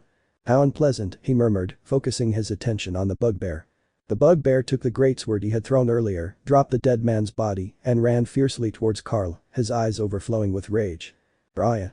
Come on." Carl raised his sabers and crossed them over him in an attempt to stop Bugbear's powerful attack and his greatsword. Clank. Sparks flew and the echo of the clash resounded through the corridor, both pairs of weapons exerting force on each other in a struggle to overpower one another. Carl's feet felt immense pressure as Bugbear attacked with his sabers. He tensed his legs and tightened his grip on the hilts of his sabers. He redirected his strength to the right and pushed off, throwing the greatsword off his hilt. I moved forward quickly and cut Bugbear's side with a deep slash. Blood began to bubble from the cut as it trickled down Bugbear's fur. "Ah!" The Bugbear roared angrily and swung his greatsword with devastating power. The strength and speed at which he moved were far superior to what a Bugbear should be able to move. Carl ducked and tried to slash again, this time aiming for Bugbear's stomach. His sabers swung and shot out, striking Bugbear's stomach. Ugh. The sudden punch from Bugbear landed squarely on his chest, more specifically on his metal breastplate. The breastplate did its job and saved Carl's ribs from being shattered. His body lost its balance and he was thrown backwards, rolling on the ground before recovering and raising his sabers again. Clank. Once again, the Bugbear had attacked from above with great force, luckily Carl had reacted in time. Carlo stomped his foot and broke free from the Bugbear's renewed strength. He ran to the side again and looked for an opening. The punch came quickly, but Carl had anticipated it, rolled across the ground, and sliced Bugbear's ankle. Clank. Carlo had to raise both sabers to block Bugbear's greatsword, which was now attacking from his side. The force pushed him back, but he did not lose his balance and remained standing. Bugbear fell on his knee as he lost strength in his leg. Her eyes shone brightly. "Bri-I-I-I." A deafening roar was emitted from Bugbear's mouth. This did not bother Carl, but it did unsettle him. When he stopped roaring, he stared at him with hatred, but remained still, as if waiting for something to happen. Crock. Crack. Many creaking sounds began to echo throughout the room, alerting Carl, who prepared his sabers and resumed his stance. Dozens of monsters began to emerge from the walls. Minotaurs, Lygerfangs, hellhounds. Dozens of monsters began to emerge from the walls, all seemingly reacting to the scream of the jet-black Bugbear. "You can summon monsters, this will be more difficult than I expected." To Carl's surprise and dismay, Bugbear killed a Minotaur with a single blow. He took the Minotaur's stone and ate it. Carl noticed that the wounds he had inflicted in their fight were beginning to heal at an alarming rate. He's healing, he'll probably get stronger too. Carl spun around, slaying monsters and swinging his sabers, watching Bugbear's actions and making a decision. "I have to kill him before I can't handle him anymore." He hurried to cut down monsters and run towards the Bugbear, who was finishing healing. If he continued to heal, he would start to get stronger, and Carl couldn't allow that. Crack. Crack. More cracks began to appear on the dungeon walls, and more monsters began to emerge from them, seemingly recovering at a rapid pace. Ah! The Bugbear suddenly appeared beside him, its greatsword dangerously close to his body. Carl reacted and tried to jump back to create some distance. His body collided with something. He looked behind him and noticed a Minotaur. Unable to move, Carl received a cut that pierced his metal armor. The greatsword cut through the armor, causing a potentially fatal wound. Fortunately, it wasn't a fatal wound, but it was a significant one. Curse. Alhar decapitated the Minotaur and began to distance himself from the Bugbear that was chasing him, cutting and cutting without stopping more monsters that approached him like a plague. He never stopped looking at Bugbear. It attacked him, and when he focused on it, it backed away and began to eat more magic stones. "I have to clean the area." Carl used his maximum speed and killed as many monsters as possible around him, then stood still and began to chant. The monsters soon piled up on him, but Carl stood still and simply blocked the attacks. "The starry sky, the constellation calls to me. Rule the heavens with an iron fist. Cut through the sky with your power. Dominate the sky. Just take over everything. Star power." The Bugbear was alarmed to feel the magical power growing in Carl, but he was off to the side and blocked while he ate monster stones. Particles of light began to form around Carl, and these began to clump together until they formed 4 stars. Once the 4 stars had formed, they began to fire projectiles of light in all directions. The monsters began to die rapidly under the pressure exerted by Carl's magic. When all the monsters died, only Bugbear remained. Your next, Carl pointed with one of his sabers. Center star. Carl used one last short chant, which caused the stars to begin merging, creating one as large as Bugbear's head. Zee. The enormous star fired a huge projectile that hit the Bugbear and exploded. The smoke spread throughout the place, at the same time the stars disappeared into bright particles of light. From the smoke began to emerge a silhouette over 2 meters tall. Slowly Bugbear revealed his body burned by the explosion of Carl's magic projectile. Ah! He did not die from the explosion, but ugly burns adorned his entire body. He had eaten many monster stones, becoming much stronger. Just you and me, Carl said, looking at Bugbear. Carl began to hear faint sounds of fighting. He looked in that direction and remembered that he had left Bell there. He had been so focused on the fight that he had forgotten Bell was with him. From the sound, I can tell he's facing something level 2, but it seems he can't. Carl was worried about Bell, but she couldn't neglect Bugbear, so she decided to trust Bell. Push your limits, Bell. Bell hurriedly ran to Carl's location, listening for faint sounds with his enhanced senses, but nothing that gave him a clear picture of what Carl had found. He ran down the corridor, but stopped when his most primal instincts forced him to halt. This atmosphere is dark. I search for the reason for the dark and depressing atmosphere, as if something bad had just happened a few minutes ago. A catastrophe had occurred just minutes before Bell arrived. Tap tap tap. Loud, heavy footsteps began to echo from another hallway. Bell didn't wait and walked towards the location of the sound of the footsteps. Upon reaching the source of the noise, he froze. A massive humanoid creature, 2 meters tall, stood with its back to him, dragging a human head in its broad hand. The person was already dead, but even in death, their face reflected the terror they had felt before dying. The monster was 2 meters tall, red in color, and its skin was as hard as stone. Its entire body was made of muscle, and it had 3 small horns on its forehead. In its other free hand, it held an enormous warhammer. The monster's enormous warhammer looked damaged. It was probably stolen from another adventurer. What the hell? Bell unconsciously gripped his spear tighter, his body tensing in anticipation and preparing to move without Bell's permission. The dead aura was expelled by the monster. Is it an orc or a goblin? It looks like a mix of both, Bell thought, adopting a completely serious demeanor. He had just encountered a strong-looking irregular, and to make matters worse, he didn't know where Carl was. I have to attack it before it notices me. Bam. Pressing his feet hard against the ground, Bell took off with surprising speed for a level 1.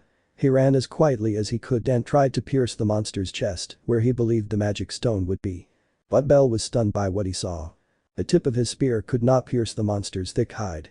It had barely penetrated halfway and had become stuck. The irregular orc turned around, alerted, looked at Bell and roared with hatred. There. I swing the enormous warhammer with one hand and aim it at Bell's small body. Bell needed only a single glance to know that if he didn't react, he would die.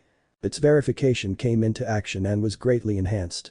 The level increase from his verification was added to his body just as he blocked the orc's attack. He tried to back away, but his spear was still stuck, so he had to reposition himself so that his spear would shield him from the attack. Dropping his weapon on the body of a powerful monster was suicide, and Bell understood that well. Daff. The collision occurred, and instantly Bell felt his entire body crushed by the orc's immense force. Some of his ribs were shattered and pierced his lungs. Bell's small body lay on the ground, overwhelmed by the orc's immense strength. His mind clouded slightly. He considered his condition and lamented deeply. I can't breathe. I tried to breathe, but I couldn't. I only felt pain when I did, an overwhelming pain. I glanced out of the corner of my eye and noticed the orc slowly walking towards his position. It seemed the orc didn't consider him a threat now that he was lying badly wounded on the ground. The monster's footsteps did nothing to clear his mind. He only thought more frantically about how to escape the situation. He stretched out his hand as best he could and took a bottle of Valis from his bag, uncapped it, and drank it all. The pain subsided a little, but he still had trouble breathing, though he could keep moving with his breath coming in short gasps and his lungs punctured. He knelt down and calmed his ragged breathing, took his spear and prepared himself. He would have to force his verification because it disappeared as soon as he touched the ground. Ugh. He spit out a large mouthful of blood on the rocky ground, was about to stand up, but spat out more blood. He was horrified to see how he spit out so much blood, but forced himself to push those thoughts away. Leaning on his spear, he stood up, waiting patiently with pain filling his chest from broken ribs and punctured lungs. He's coming. His eyes showed determination. He would not die without a fight, and he had no intention of dying at all. The orc stopped in front of Bell and raised his warhammer. The moment he raised it, Bell moved as fast as his wounded body would allow. Each step he took felt like 100 stabs to his body. When the orc noticed Bell's movement, he rushed down with all his might to bring his hammer down. It impacted the ground and raised a cloud of dust.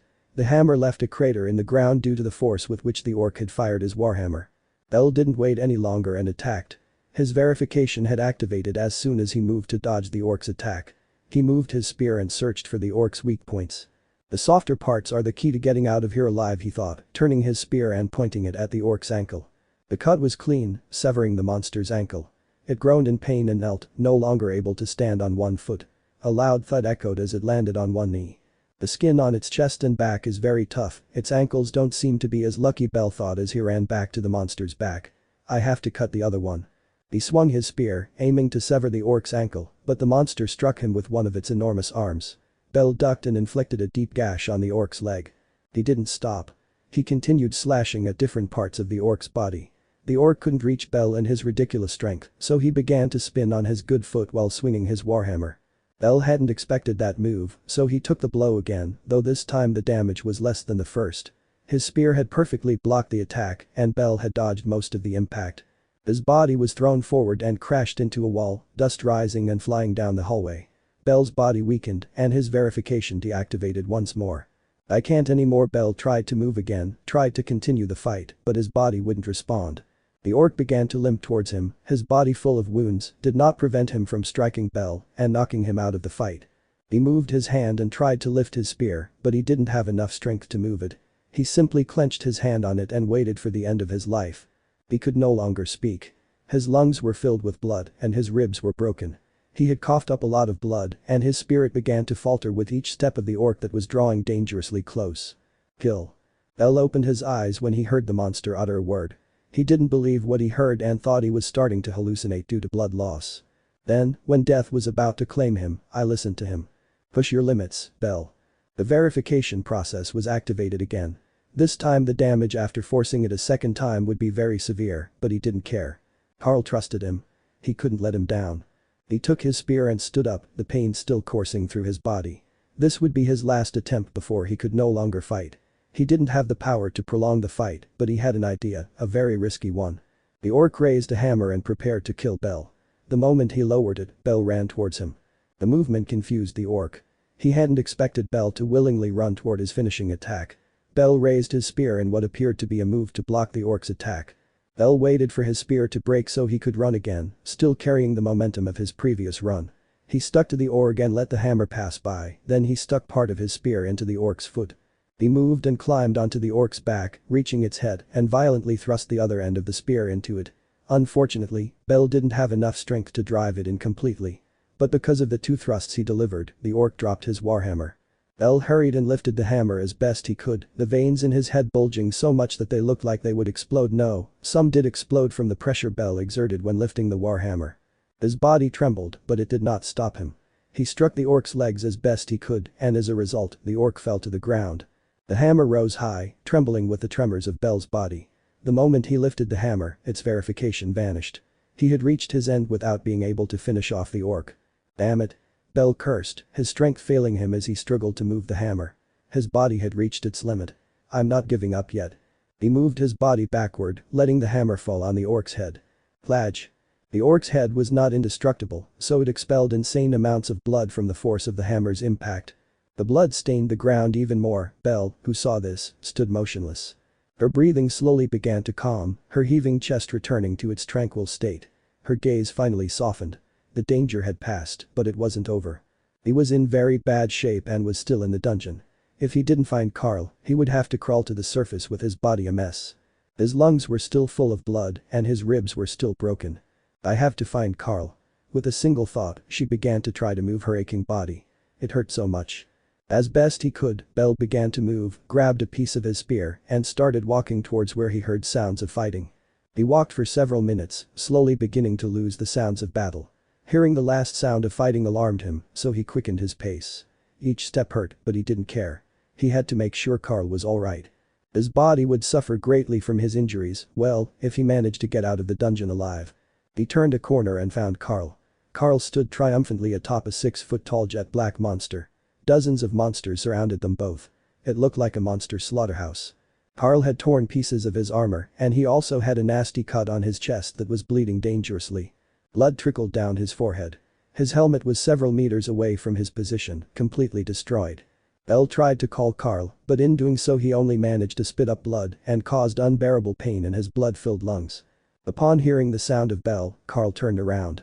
Carl observed Bell's condition and smiled mockingly, "You look like a badly cut piece of shit, hahaha." Damned. I couldn't even answer him. If I tried to speak, I would only suffer. Carl noticed Bell's grimace and he also saw that Bell was signaling that his throat was damaged, or so he understood it. "You can't talk." Carl reached into his back pocket and began pulling out broken glass. After several shards, he managed to pick up a whole one. "Here, drink it." Bell took the bottle and drank it without thinking. As he did so, he felt his whole body relax and stop feeling pain. "I tried to speak and finally I was able to. I really needed that potion." "You bet. I could use one myself, but you really needed it. It looked like you were about to collapse." "I was actually about to do it, I would have had to carry myself to the surface, in fact I'm still in the shitter, my ribs are broken and my lungs are full of blood, I can barely breathe." "Well, that doesn't help at all." They both began to talk, relieved to have overcome their struggles, but then they heard slow footsteps approaching them. When they turned around they saw a beautiful woman with blood-red hair and green pupils. "Excuse me, could you take me to the surface? I don't know how to fight." It was Revis who spoke, still holding the saber that Carl had given him earlier. "That's right, she's Revis Bellkai, she was the one asking for help," Carl introduced.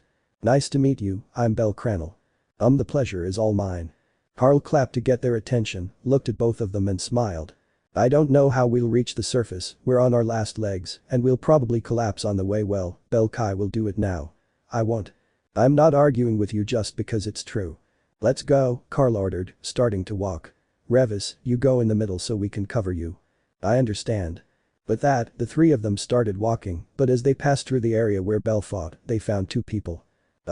You must be the ones who killed this monster," a beautiful red-haired girl spoke animatedly, a rapier sheathed at her waist. Beside her was an elf, wearing a hood shaped like a green flower, revealing only beautiful blue eyes. "That would be me," Bell said, raising his hand. His words immediately snapped the girls out of their daze. They noticed his injuries and rushed to his aid. "Here," said the elf in the green hood. "Thank you." Bell took the potion and drank it. He wasn't sure if it was really a potion, but he had no choice but to trust it. If they had wanted to kill them, they would have done so already. They didn't have the strength to continue fighting such a powerful battle. "Thank you for your help, we didn't know how we would get back to the surface with our injuries," Carl said, somewhat relieved, although he noticed that Bell was still standing uncomfortably because of his serious internal injuries. "Don't worry, we'll help him get back to the surface," the red-haired girl said sincerely. Beside her, the elf nodded. The group began walking toward the surface at a slow pace. Carl and Bell were still injured, so they had to adjust to their rhythm. They were also accompanied by Revis, a civilian who was completely uninjured. As they walked, Bell realized that she didn't know the names of her saviors. "By the way, what are their names?" "I am the beautiful and pure Allies Laval." Allies spoke animatedly, then pointed to the elf beside her. "She is my partner, Ryu Lion." "Don't reveal my name so lightly." Ryu complained to his friend Allies. Allies smiled foolishly and turned away to avoid the piercing gaze Ryu was giving her. Next, Bell and Carl introduced themselves, then it was Revis's turn. Thus, the five reached the surface amidst conversations, or rather, conversations between Carl, Revis, and Allies. Bell didn't talk much because simply walking hurt her, and now speaking hurt her even more, and Ryu, well, she was simply silent. When they reached the surface, Carl asked them to take Revis to the Ganesha family so he could explain his case, while he took Bell to the Diansech family. With that, the group broke up. "Congratulations Bell-tan, you leveled up to level 2. Bellcranel. Level 1, 2. Force 998s, 0i. Resistance 999s, 0i. Dexterity 999s, 0i. Agility 999s, 0i. Magic 0i, 0i. Development skills. Skills. Hyper Bunny. Magic. I'm awesome. Bell was lying in his bed with bandages on his chest, holding his status sheet and smiling happily. "Leveling up won't take away your mother's punishment," Loki mocked.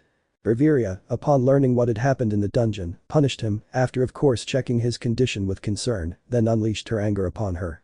"Tell me, Bell-tan, was it worth it?" "Hell yeah. Part 5 Meeting a cold elf. Finally I can go out again." Bell shouted excitedly. She jumped out of bed with enthusiasm and took a few triumphant steps. The day his punishment finally ended. After returning he had been severely punished by Riveria, but today was the day the punishment was annulled. He began to put on his usual clothes, cheerfully searching the room for his spear and armor. That's right, I broke everything. Lamenting, he began to drag his feet towards his family's armory. The armory contained good weapons, although they were all reserve weapons and did not exceed those used by family members. I'll have to see what I can find. I walked through all the corridors of the Twilight Mansion, greeting and saying good morning to every member I came across. Finally, I arrived at the armory, greeted the members there, and headed to the weapons area. Let's see, do they have a spear around here?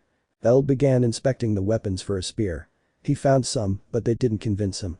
Oh, Bell. A gruff old voice sounded behind Bell. He turned and saw Gareth enter the armory. I suppose you're looking to replace your broken equipment.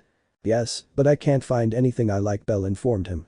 Then let's find one. Gareth moved several heavy boxes and began showing Bell different weapons, but none that Bell liked. Bell only asked for 2 things for his weapon. 1, let it be a spear. 2, that he likes the spear. Pretty easy actually. You won't find any weapon you like, Bell. You'd better take the best quality spear for level 2 and go to Tsubaki to have her make one for you, Gareth suggested, moving a huge box with a single finger. The look of confusion adorned the rabbit's small face, so Gareth proceeded to explain. Loki and the others decided you should order a weapon from Tsubaki, so you won't have the problem of it breaking in a deadly fight, Gareth explained with a smile. However, you'll pay half. We'll provide the other half. That's enough, thank you, Bell said, happy with the news. He grabbed the best lance in the second-class section and prepared to leave. Before leaving, I hear Gareth talking. You should carry a secondary weapon in case you lose your primary one, Gareth said, holding 2 knives. It has to be a small weapon. How about knives? A silly look appeared on Bell's face when he saw the knives Gareth suggested he use as secondary weapons. As if I were going to cook them, she scoffed at the idea, glancing around the room and picking up 2 silver sabers. Sabers look better, they're small, and Carl could teach me how to use them. I suppose that's fine. It's up to him whether he teaches you or not. Gareth accepted Bell's idea and nodded. By the way, he won't be able to accompany you to the dungeon today. He said he'd be busy with something. It'll be the other one. Bell grabbed a leather belt where he would sheath both sabers, took a light leather breastplate, reinforced leather boots, leather gloves, and finally arm guards. This should be enough for what I need in terms of equipment. Bell said his goodbyes, and Gareth left the armory and donned his new temporary equipment. He put on his entire new outfit and fastened his belt with both sabers. In fact, he noticed they weighed almost nothing. Step 1. Go to Tsubaki to ask for my new spear. He left the headquarters after informing Riveria, who obviously wasted no time in threatening Bell not to do anything foolish. I strolled happily through the streets, glancing at the stalls with a curious eye. There was nothing new, but I always like to take a look now and then at the merchant's wares. I think it's this place, Bell said, standing in front of a huge door that should be where Tsubaki is working. He managed to get here once when he accompanied Gareth. The workshop was Tsubaki's personal workshop, a place where she can forge without being disturbed, and its location is known only to a few. He approached the door and knocked slowly. Knock knock. He waited a few seconds without anything happening, then played again. Knock knock. Just come in and stop touching. Belle swallowed hard as she realized that she was probably bothering her by coming here to bother her. See permission. With a shove, he began to open the metal door, pushing with both hands until he finally left an opening just big enough for his small figure to fit through. He stepped inside and saw the interior of Tsubaki's workshop. Various tools and materials were neatly arranged throughout the workshop, a huge oven stood in the center, and a woman stood in front of it. Who came in? Tsubaki asked, hammering a piece of metal. I am bellcranel. Little Bell. Tsubaki turned and glanced quickly at the entrance and saw Bell. A huge smile spread across her face when she saw who had come to her workshop to see her. Tsubaki felt like a little girl receiving a gift. You still look so adorable. She approached Bell with a quick movement of her feet and hugged him tightly. And you like to hug small, adorable things. I can't help it, he was such a cute little bunny, Tsubaki defended herself, letting go of Bell. Gareth told me you were coming, but you took longer than I expected. Yeah, I was grounded, haha. Bell felt embarrassed to tell him he'd been grounded and couldn't leave Twilight Mansion. Anyway, Gareth said you'd make a weapon for me. Of course. Tsubaki turned, grabbed a large piece of paper, and placed it on a table. I don't usually do things that prevent me from using my full skill as a blacksmith, but I'll make an exception for you. Besides, you'll have to sign a contract with me. Clear? Okay, tell me the specifications of your weapon, Tsubaki asked, holding a pencil. I want a spear at least 1.5 meters long, you can choose any design and color. But above all, I want it to be unbreakable. Bell raised a finger for each request he made about his weapon. Aerith had told him to order the weapon to his liking, so he would be demanding with his new weapon. Tsubaki nodded at Bell's instructions and was about to draw, but stopped for a moment and looked at Bell. I can give it the Durandal ability to make it indestructible, but that will greatly increase its cost. Are you sure you want it? Tsubaki looked at Bell for confirmation or denial.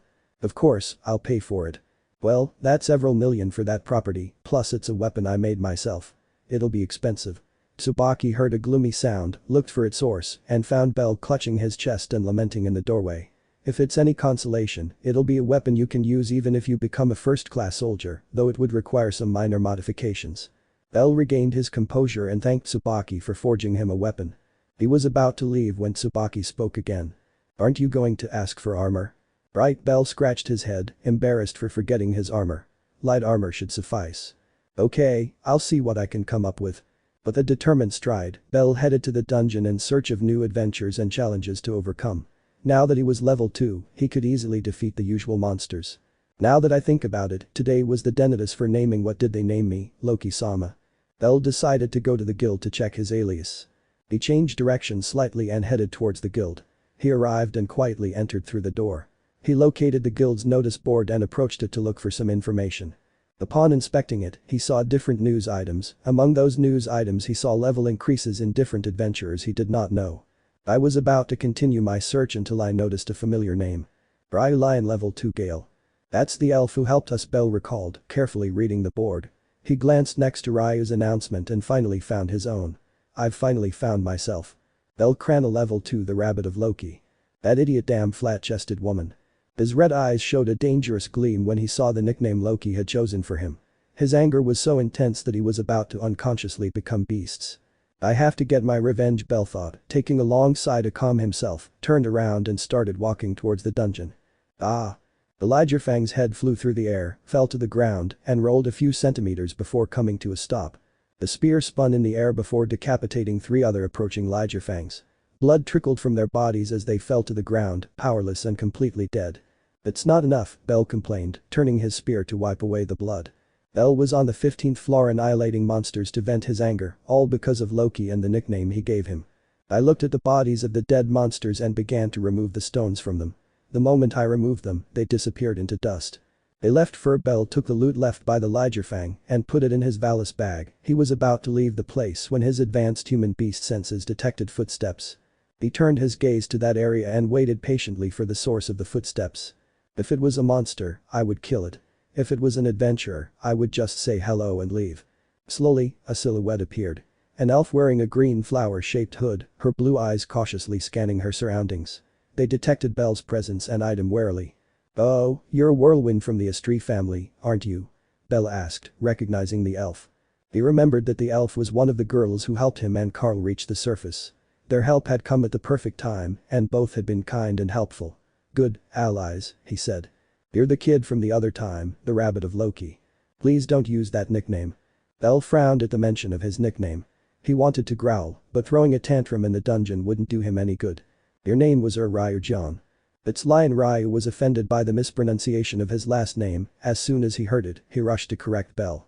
That's why, Hyun. Lion. I'd better call you Ryu. Add San to my name, Ryu said in a stern tone. Yes, of course. Bell turned around and started walking. Ryu, who was going the same way, also started walking behind Bell. Bell glanced sideways at Ryu and took a deep breath, feeling the damp air from the floor as he did so. Why are you following me, Ryu? I told you to add San to my name, and I'm not following you. I was going in that direction, Ryu retorted, annoyed by the accusation. They both narrowed their eyes and stared at each other for long seconds of silence. The atmosphere became tense as neither of them looked away.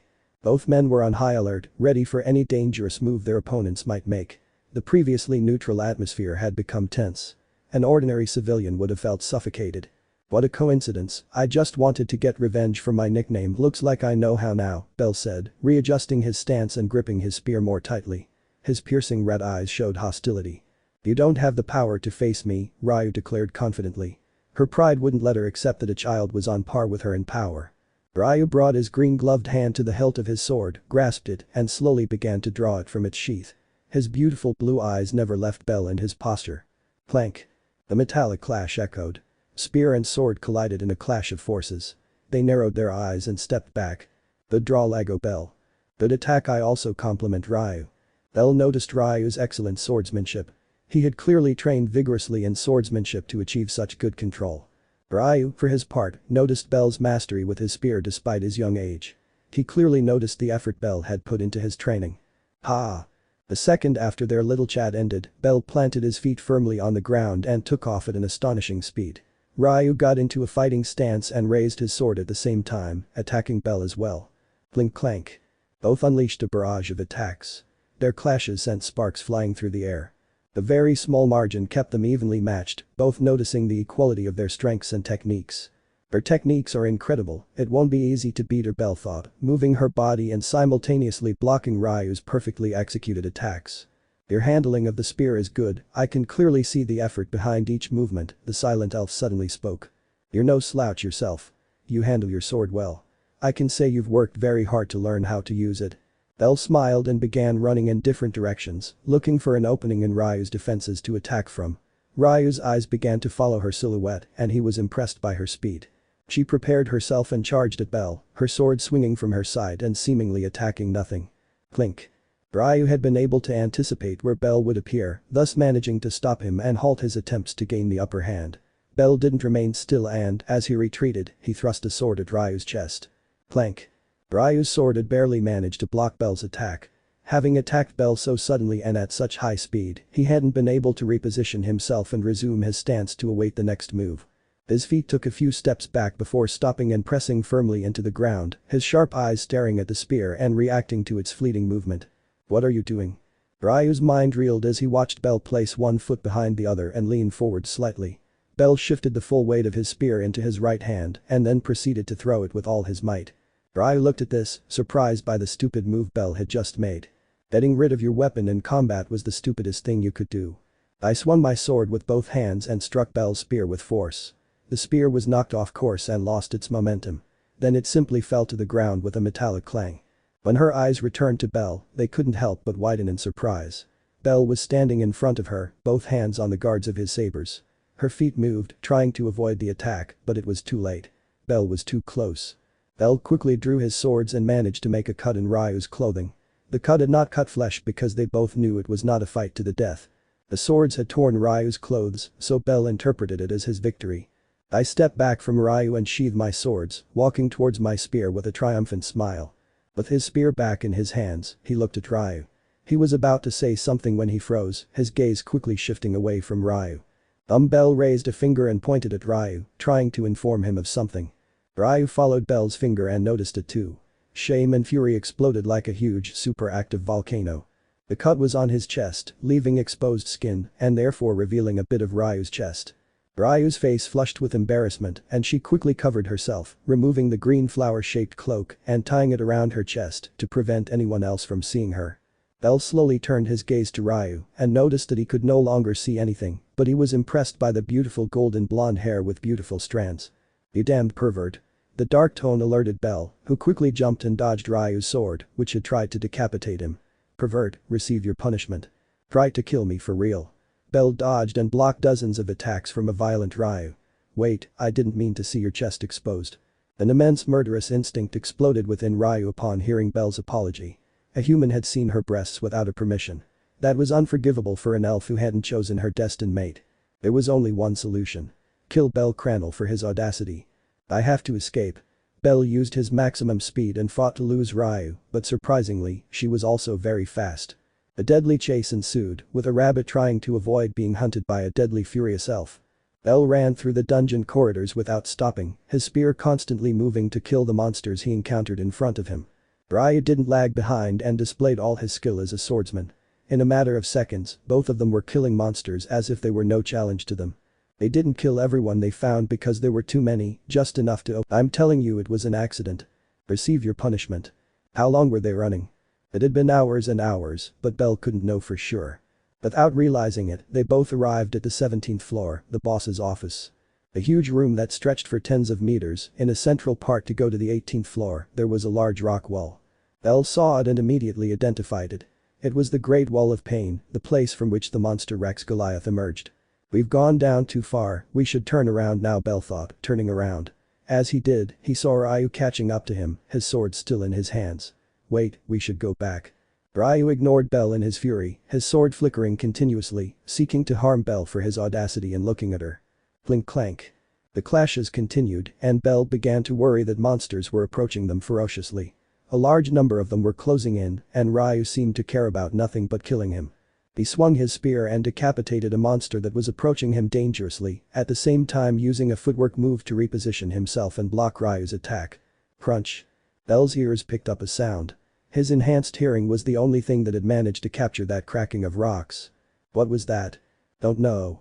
They both stopped when they felt the floor tremble, looked at the Great Wall of Pain, and saw how it was cracking to its full capacity. This is bad, we have to leave now. Bell was alarmed when he saw the cracks, he knew perfectly well what it meant when the floor shook and the walls began to crack. The monster Rex Goliath would appear. I haven't punished you yet, Ryu tried to argue, but Bell silenced her. If we stay, it will be the last punishment you ever give. Bell looked in the direction of the entrance to the 16th floor. It was teeming with monsters. Even if they went all out, they wouldn't be able to get out of the floor in time. There were too many monsters to just ignore and walk over.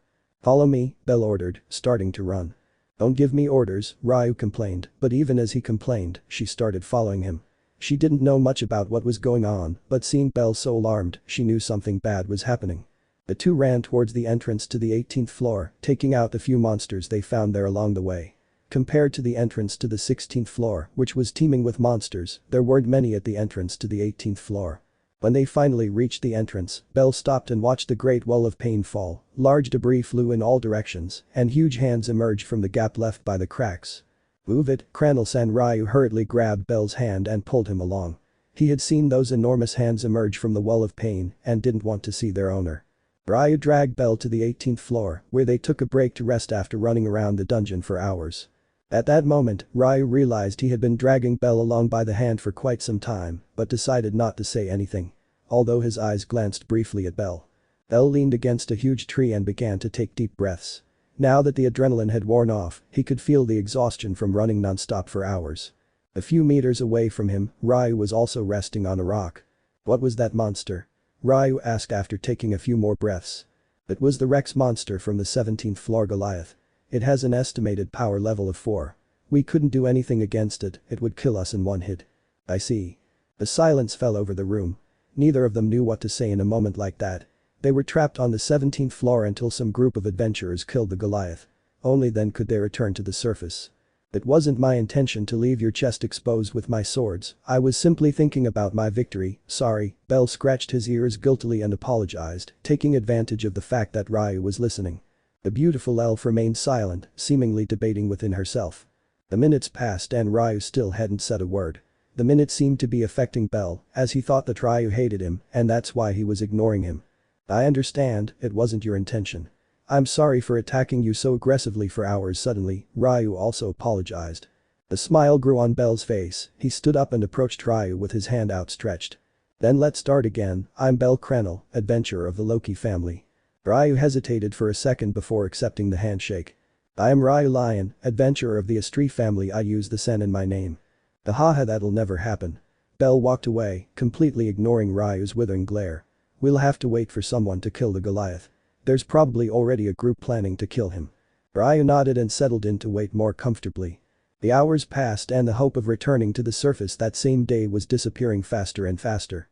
Suddenly, a tremor was sent from the 17th floor. A tremor that reached the 18th floor only meant that the cause was someone extremely powerful. What caused that tremor? Ryu asked, getting up with his guard up. Someone's fighting the Goliath, we can go and help him get back to the surface faster, Bell suggested. Seeing Ryu's nod, he started running towards the entrance. Both Bell and Ryu gripped their weapons with anticipation. They were about to face a floor boss for the first time, and the nerves were palpable even without facing the Goliath. Before reaching the entrance they stopped. The two saw a 2-meter-tall silhouette enter through the entrance of the 18th floor from the 17th. Who is he? Ryu asked cautiously, so focused on the person that she didn't notice Bell's pallor. The person squinted upon seeing two people waiting for him with weapons at the entrance. It's Otter. Bell spoke stiffly, his hands unconsciously tightening their grip on his spear. Otter, the only level 6 adventurer in the city. Otter's piercing eyes observed both adventurers without any emotion. He seemed completely bored. He had reached the 18th floor, and the first thing he found were two very young adventurers waiting for him with weapons in hand. Slowly, some memories began to surface in his mind. He saw a young man of his own challenge adventurers of a caliber completely out of his league, yet his younger self challenged them. I understand. Otter seemed to reach a conclusion without Bell or Ryu speaking. He took a massive sword from his back and rested it on his shoulder. Don't hold back. Otter concluded that the two young men wanted to challenge him to a duel. Although he knew he could defeat them with a single move, he decided to let them prove their courage. He had done the same in the past with members of the Zeus family. He would do the same to them as they had done to him in order to strengthen them. Damn it, how did we get to this? Bell thought anxiously as he watched Otter take his weapon in his hand. It's not. Bell could not continue because Ryu had directly attacked Otter. He had sensed the great threat he posed, so he attacked hoping to anticipate Otter's attack. Wait, Ryu.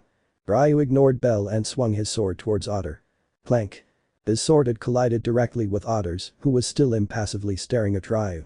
Otter effortlessly pushed his sword forward. He wasn't even trying to harm Ryu with that push, he hadn't even struck. He simply pushed. But of course, the brute force power of a level 6 was too much for a newly promoted level 2. Ryu's body was launched towards a tree, passing completely through it. His body continued flying until it collided with a rock. He fell without a care, completely out of the fight. As soon as Bell saw Ryu move, she had to follow her. She couldn't leave her to fight alone against such an adventurer. He clearly saw Ryu go flying and gritted his teeth in frustration at being unable to do anything against Otter. The bows was on a completely different level than they were. He tried to take advantage of Otter pushing Ryu, but when he thrust his spear forward, he lost all his strength. A thick rough hand grabbed his face and subdued him with great ease, as if it were picking up a piece of nothing. Slowly, Otter said, throwing Bell to the other side. Bell flew through the air before crashing into a tree and breaking it just like Ryu. His body pierced a second tree and rolled along the ground before coming to a stop. Otter had defeated them without using force. Simply by pushing them, he had been able to knock them out. It was incredible how Otter perfectly controlled his strength so as not to kill them by accident. He could have easily killed them in a moment of weakness, but Bose knew how to restrain himself. Even if he had used his verification, he wouldn't have stood a chance of scratching Otter. The man was beyond his reach. It was like an ant trying to fight a human, it was simply impossible. So that's true power, Bell thought in pain. He didn't know if he had broken something. His body simply felt nothing. I managed to see blood trickling from somewhere on her body. It was a matter of a few seconds before I realized that the blood was coming from her mouth and forehead. His eyes began to blur, everything slowly going dark. Before fainting, he saw Otter standing there, expressionless, staring at him with a monotonous expression. Finally, Bell fainted. Ah. Her eyes opened heavily. Pain ruled every part of his body. He felt as if a mountain had fallen on him multiple times.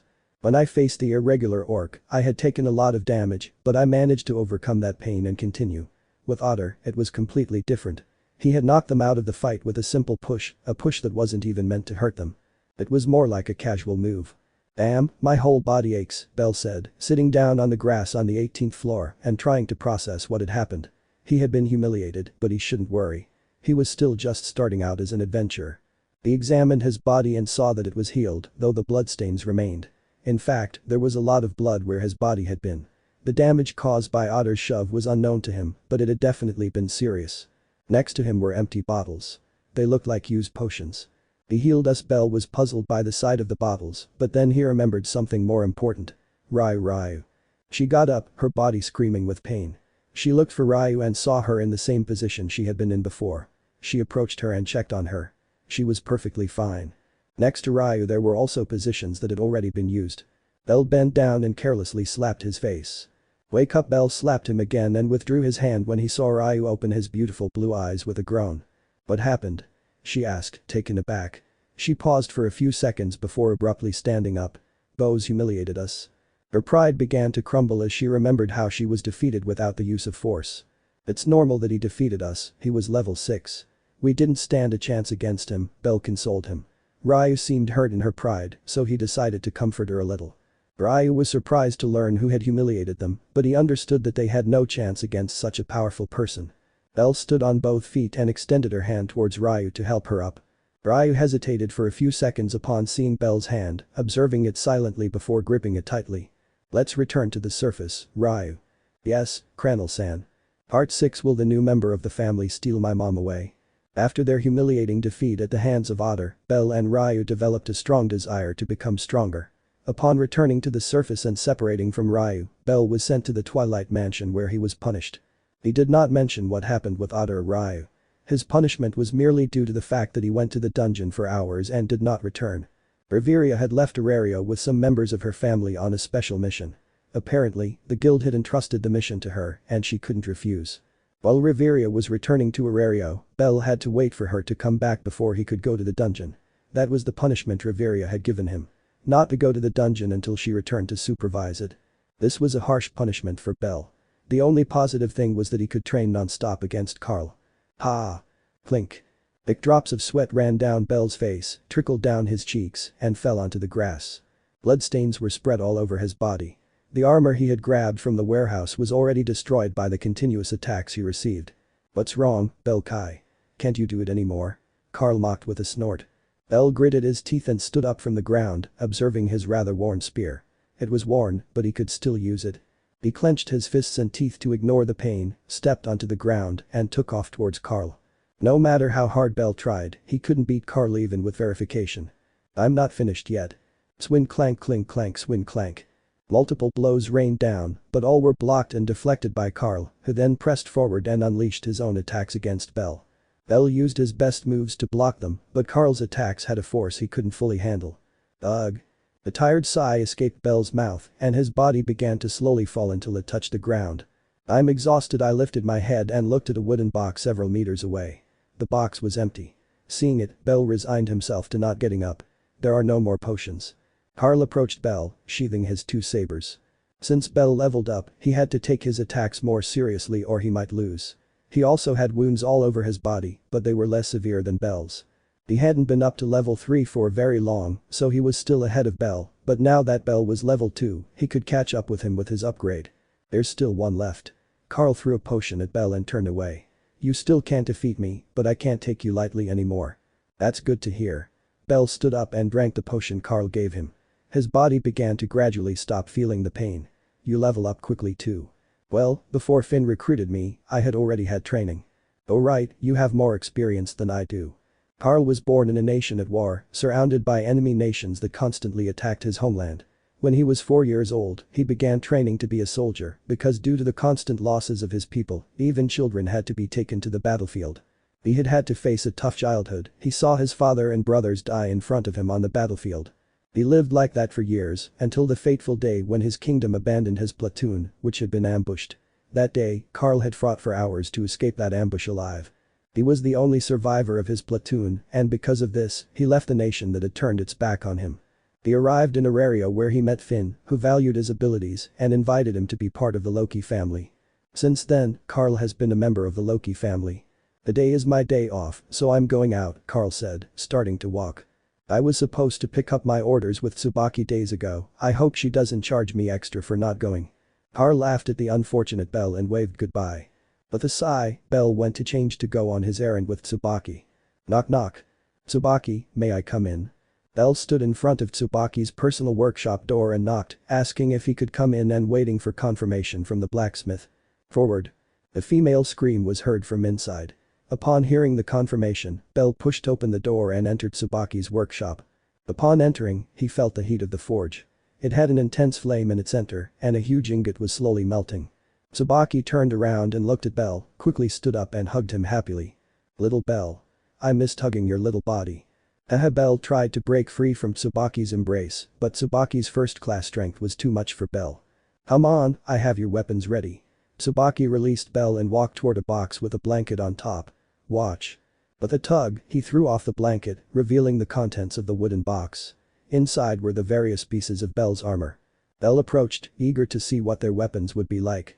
He stretched out his arms and grabbed the first thing he saw. They were a pair of silver-colored sabers engraved with rabbits. I don't recall ordering sabers. I took the liberty of creating them for you. Gareth told me you were starting to train with swords, Tsubaki replied with a smile. Then I'll keep them. I set the swords aside and examined the pieces of armor Tsubaki had created. There were several pieces. A breastplate for arms, leather gauntlets with metal plates, leg guards, and metal boots. All in black. Why is everything black? Belle asked curiously. He wasn't bothered by the color of his equipment. He just found it odd that everything was the same color. Oh, that's simple. You gave me total freedom for your team style, so I thought everything should be black. That color suits your look, Tsubaki replied simply. And my spear? Noticing that his new spear was missing, Belle hurried to ask about it. It's here. Tsubaki walked to a shelf with many weapons hanging on it, extended her arms and took out a jet black spear. Have. Elle opened his hands and received the spear, taking a few seconds to feel its weight. Slowly, he began to rotate it, swinging it and making a few brief powerless cuts. I like it, it's neither heavy nor light. It's perfectly balanced. You're free to name it. I'll think of something later. As you wish. Tsubaki seemed to remember something, so he opened his mouth to speak. Now that I think about it, since we made an adventurous blacksmith contract, I was planning to give you your first job for free. That means happiness flooded Belle like a massive tsunami of emotions. It was immense. He felt that all his suffering up to now hadn't been in vain. Yes, everything except the spear is free. With that, Tsubaki crushed any hope Belle had of it. You took your armor and swords first. I was going to give you the spear for free, but since. Sniff. Sniff. Life is so unfair. Belle whined silently and cursed himself for not waiting to grab his spear first. He glared at Tsubaki and directed all his resentment at her, but Tsubaki completely ignored him with a smile. Anyway, I don't mind paying for the spear. Belle took his spear in one hand and walked to the boxes. The cost of the spear is 110 million. Belle froze. His feet stopped moving even though he tried to force them to move. He turned with stiff movements, approached a wall, and reloaded his new spear. I don't think the spear will be necessary. The ones in the storeroom should be enough. Belle turned around and was about to leave. You don't need to pay me now, you can make small payments until you pay it off, Tsubaki explained, her laughter showing how much Belle amused her. A relieved sigh escaped Belle's mouth as he picked up his spear again. Belle threw a bag to Tsubaki and gestured for her to open it. Inside the bag were many coins. He approached the box, threw it over his shoulder, and held it with one hand. That's my first payment, it's 50,000 valis. When they let me back into the dungeon, I'll bring you more. Tsubaki nodded and said goodbye to Belle with a tight hug, of course. Belle left Tsubaki's workshop and put on his new armor, placing it piece by piece and tying them tightly so that it wouldn't fall off when he ran. I fastened his new sabers to his hips and carry the spear in his hands. If only I could go to the dungeon, I have new equipment and I can't use it yet. With a fleeting sigh, Belle left for the shopping district. When I arrive I look for something to buy to waste time. If he couldn't find anything entertaining, he would go to the headquarters and train. As she walked, a very familiar head of black hair caught her attention. She looked around and found Carl accompanied by the beautiful Revis. Well, it seems someone knows how to pick up rescued ladies. Belle hid behind a barrel and watched Carl and Revis's actions with great interest. Carl and Revis walked together, Revis seemed happy and laughed occasionally at Carl's jokes. Anyone who saw them could think two things about the pair. 1. They are two good friends hanging out. 2. They are on a date. In Belle's case, it was the second option. Now I have something to make fun of him with, haha. Malicious thoughts began to take hold of Belle's mind. It was his turn to taunt Carl. He could make fun of Carlo all he wanted. It's rude to spy on people, Cranel-san, a beautiful voice sounded from behind Belle. He had been so focused on Carl that he had ignored his surroundings. Boo. Belle turned around and the first thing he saw were beautiful blue eyes like the sea. The green hood that hid the beautiful features of an elf's face. Oh, Ryu, I hadn't noticed you, Belle said, changing the subject slightly. I've realized. To her surprise, Ryu hadn't demanded that she use San before his name. Apparently, the beating they'd taken together had made the elf relax a little in his presence. I pondered that in my thoughts and come to a conclusion. Elves are strange. Well, for your information, I wasn't spying. I was just checking that my partner and family comrade was having a good time. Belle tried to mimic the formal manner he'd heard from his Uncle Finn. Ryu's beautiful eyes narrowed in clear disapproval. He hadn't believed a word Belle said. He had clearly seen how the little rabbit was spying on Carl, whom he identified as the person who accompanied Belle the day they helped them. I also noticed the red-haired woman. She saw both of them and understood the situation perfectly. What a pleasant day, isn't it? Noticing that the elf clearly didn't believe him, Belle decided to cleverly change the subject. Yes, it's a nice day. A small drop of water silently trickled down her forehead. I noticed that Ryu was wearing her adventurer's gear, so I had an idea. How about we finish the fight we had? I wasn't satisfied, Belle suggested with a defiant smile. Instantly, the heaviness of the atmosphere lightened. I agree to continue the fight, Ryu said in a high-pitched tone. His fight with Belle hadn't gone well. It had ended disastrously. This was his chance to claim victory over the Hume boy, whom he was beginning to respect a little. The battle they had lost together had fueled his thinking about Bell. Awesome. Bell exclaimed energetically and stood up straight, but then remembered he was grounded. Hey Ryu, can we train at your place? Mom grounded me. A depressing tone came out in Bell's words, a dark and sad aura of grey hue enveloped his head. It's not very big, but it should be enough for our fight. Then lead the way, Bell ordered enthusiastically, but fell silent upon seeing Ryu's piercing gaze. Don't give me orders. Sorry. With an apology, Bell began to follow a silent Ryu. They both started walking through the bustling streets of Arario. They moved skillfully through the crowds and didn't slow their pace. As he walked, Bell asked curiously. Hey Ryu, is your family the exploration type? Ryu didn't even turn to look at Bell when he asked him. He simply answered with his face still facing forward. Indeed, Cranel-san. My family is of the exploration type, but we assist the Ganesha family in protecting the people of the city by dispensing justice, as my goddess commands. Justice, I see, then thank you for keeping us safe. A faint smile appeared beneath Ryu's green mask, but Bell couldn't see it because of the mask and because Ryu had his back to him. At this rate it will take a long time, let's take a shortcut, Ryu said, going down an alley. It would take them a long time if they continued through the bustling streets of Arario, so the elf decided to go into the alleyways. Bell said nothing and followed her in silence. They walked for a few minutes until Bell saw that they were passing close to the walls. Looking at them, a thought crossed his mind.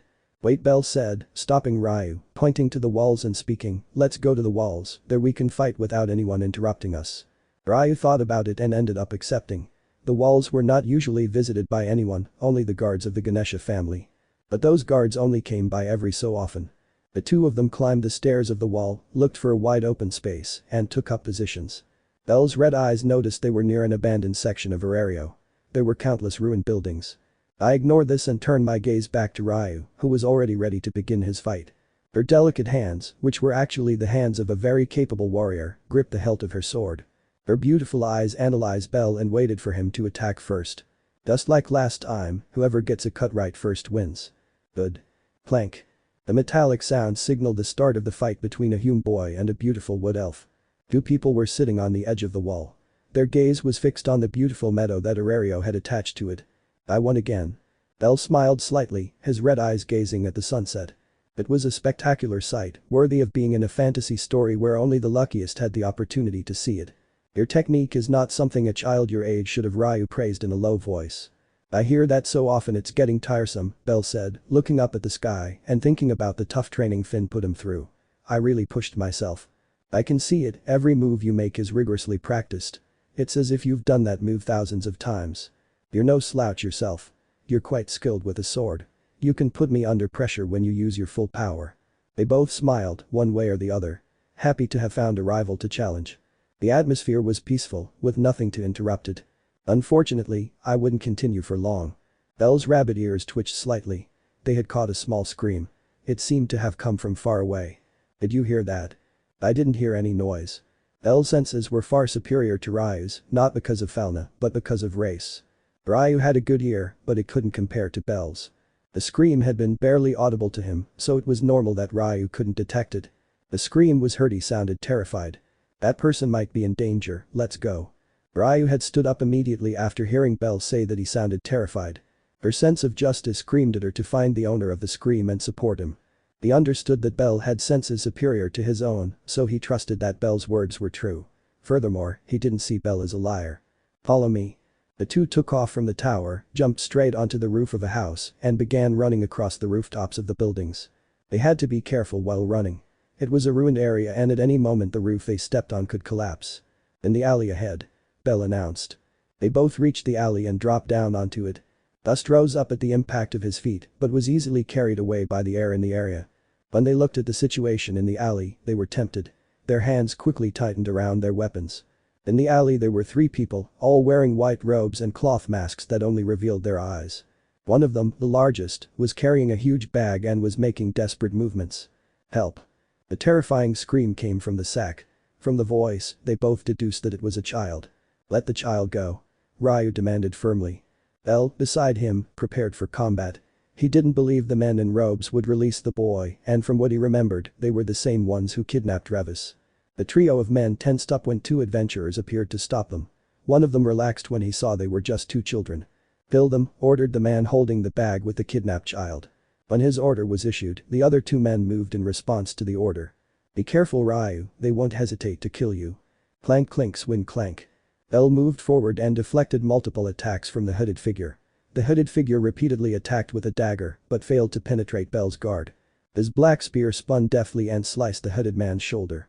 As a result of the cut, the man lost mobility in his right arm. Ah! A pained groan escaped the hooded figure's lips. But since it was the hand holding the dagger, it could no longer attack Bell. Bell wasted no time and cut the man's ankles, knocking him out of the fight. He was level 1, Bell thought, kicking the dagger away from the hooded man. The man turned his back on her and looked around for Ryu. Ryu had just defeated the man who attacked her. He had knocked him out with powerful attacks. A spark was heard behind Bell.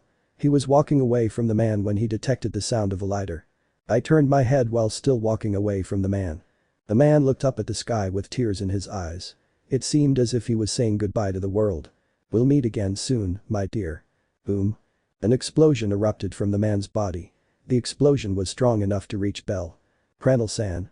Ryu shouted, terrified to see the explosion reach Bell. Bell's body was flung towards a wall and hit hard. His spear never left his hand. Damn incompetence tch, I'll have to take care of it myself. The last man clicked his tongue in annoyance and carelessly dropped the sack containing the child.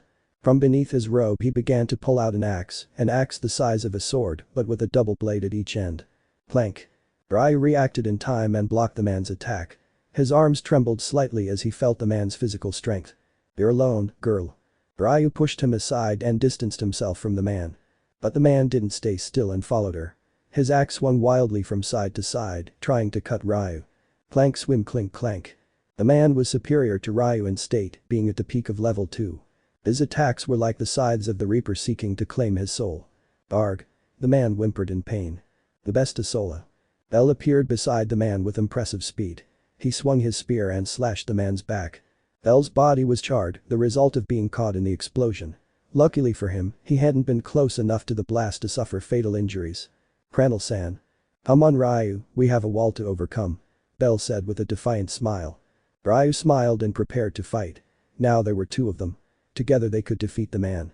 Ahahaha. You brats won't be able to bring me down. Clank. Ryu blocked an attack from the man next to him. Bell stabbed with his spear straight into the man's side. He turned and attacked Bell with his axe just in time to prevent Bell from piercing his stomach with his spear. Clink clank clink. The metallic sound filled the alley. Dodge. Feeling pressured, the man began launching powerful attacks to push Bell and Ryu away. Clank. One of his blows managed to hit Ryu's sword. The force was so great that it knocked Ryu away from the man.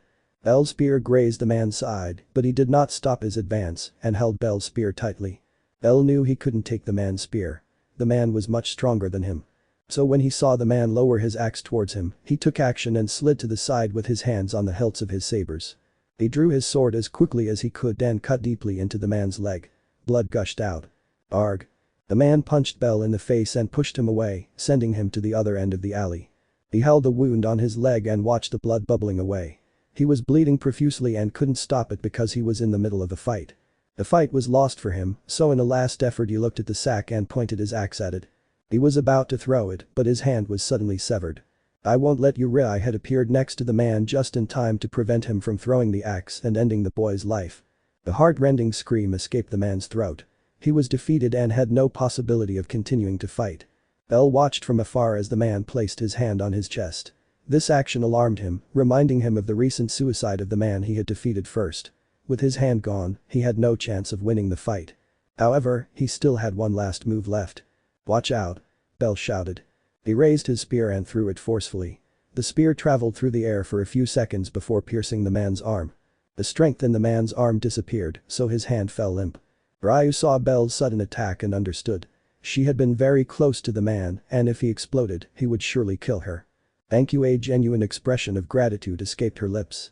In response, Bell just smiled at him. The man tried to struggle, but a punch from Ryu sent him to sleep. I walked over to the sack and carefully opened it. It's okay, little one, you're safe now. Ryu looked at the small child who whimpered as he emerged from the bag. His nose was full of snot and thick tears streamed from his eyes. Take care of the child, I'll go find a member of the Ganesha family. Bell turned around and went to look for it. One day had passed since the incident with the child and Bell hadn't taken long to find a member of the Ganesha family.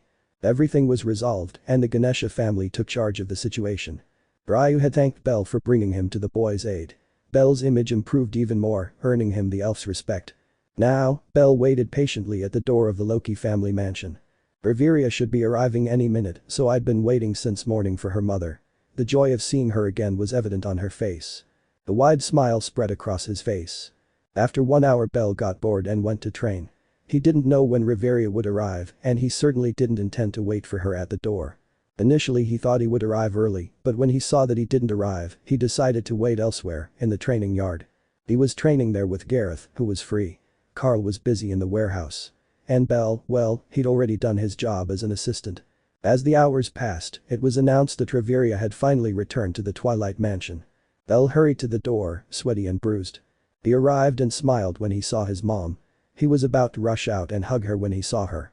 A little girl with golden hair and eyes of the same color. She had a blank expression. She didn't seem to be thinking about anything in particular. However, Bell could sense a dark aura surrounding her. At first glance, Bell deduced that the girl would be stunningly beautiful when she grew up. "Welcome Moccasin." Bell approached Reveria and hugged her. "My little one." Reveria smiled and returned Bell's hug.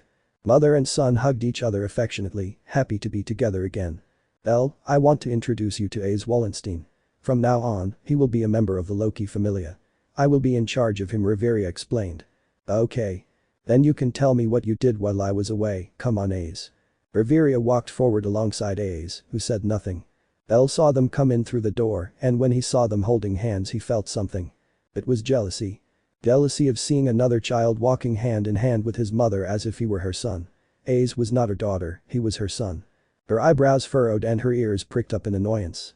She didn't know why she felt jealous, but she didn't like it at all. "She's just another member of the family, that doesn't change the fact that I'm Moccasin's only son." Bell started walking and went into the Twilight Mansion. The fear that Reveria would stop paying attention to him frightened him so much that his mind faltered when it came to thinking clearly. Bellcranel, the jealous boy who fears losing his mother's attention. What will he do to keep his mom's attention? Easy, mark your territory like a dog.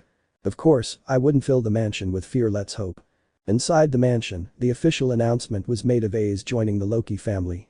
Reveria took Ace to her room, which was next to hers. Curiously, it was across from Bell's. "Ace, we'll start your studies tomorrow, for now get used to your new house." "Train. Train?" Ace nodded and insisted, pulling Reveria. But she stopped her as if it were nothing. She was a level 5 superior.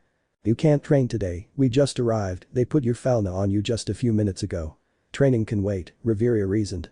"No, not anymore." Ace proved to be a stubborn girl when it came to training.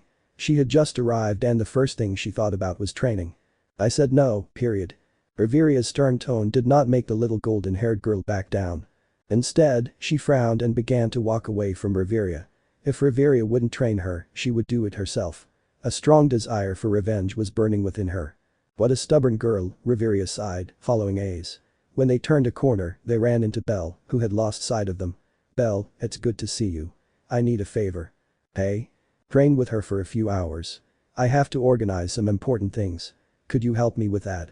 Bell felt annoyed inside, but showed nothing on the outside.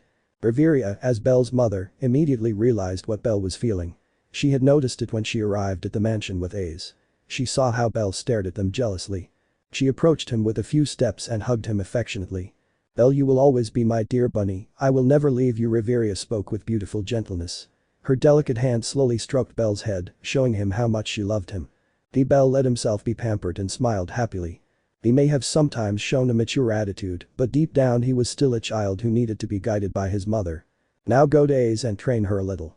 If we don't train her, she'll do it on her own and could hurt herself. Don't worry Moccasin, I'll keep an eye on her." "I'm counting on you." Bell. Reveria bent down and kissed him on the head, then turned around and left. "I won't let you down."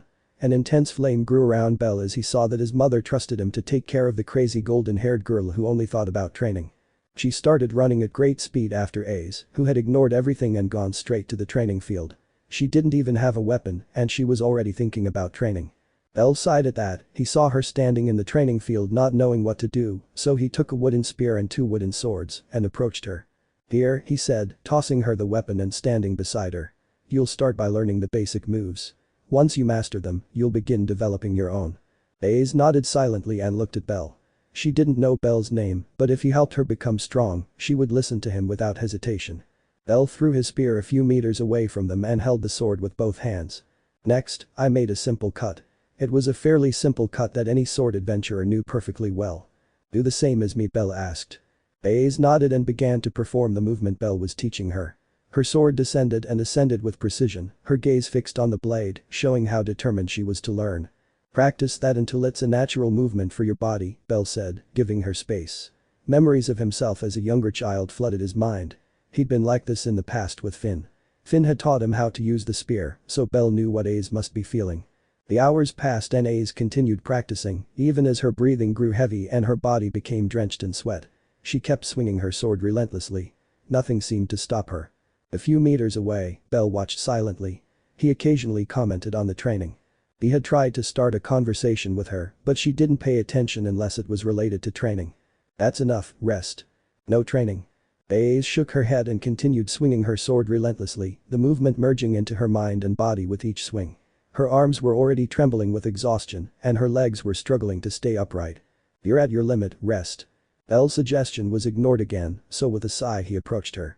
His hand pointed to the sword, and he gripped it tightly. Aze got annoyed when Bel interrupted her training. She tried to wrest her sword from Bel's hand, but to her surprise, he didn't move it an inch. For the first time since arriving, Bel saw something on Aze's face. It lasted only a second, but he saw it. Surprise had appeared on Aze's face when she realized Bel was stronger than she was.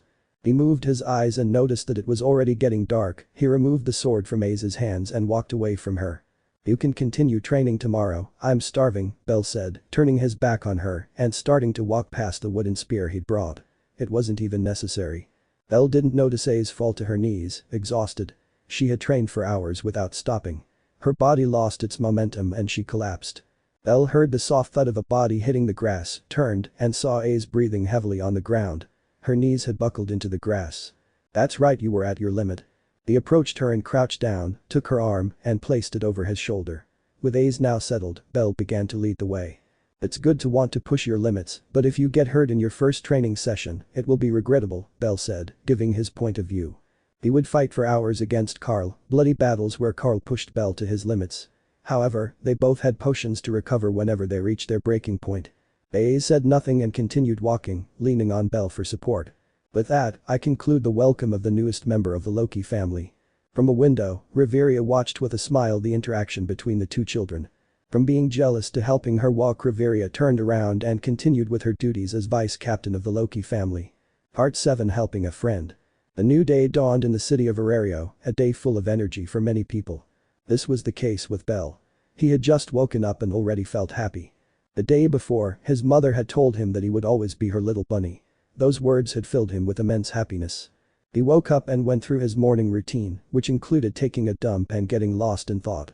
There were some things in life that simply couldn't be avoided, and reflecting on life in the bathroom was one of them.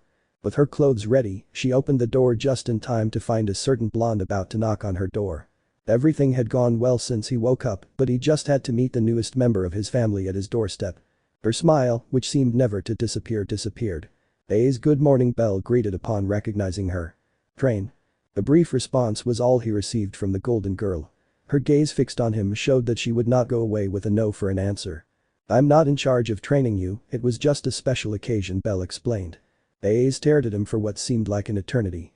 The girl simply didn't convey anything with her doll-like face. She reached out and took Bel's hand, then began to drag him, or at least she tried. Bel was a level 2, his strength was much greater than that of Aze, who had just received her Falna a day before. Aze's delicate brows furrowed as she realized she couldn't drag Bel along.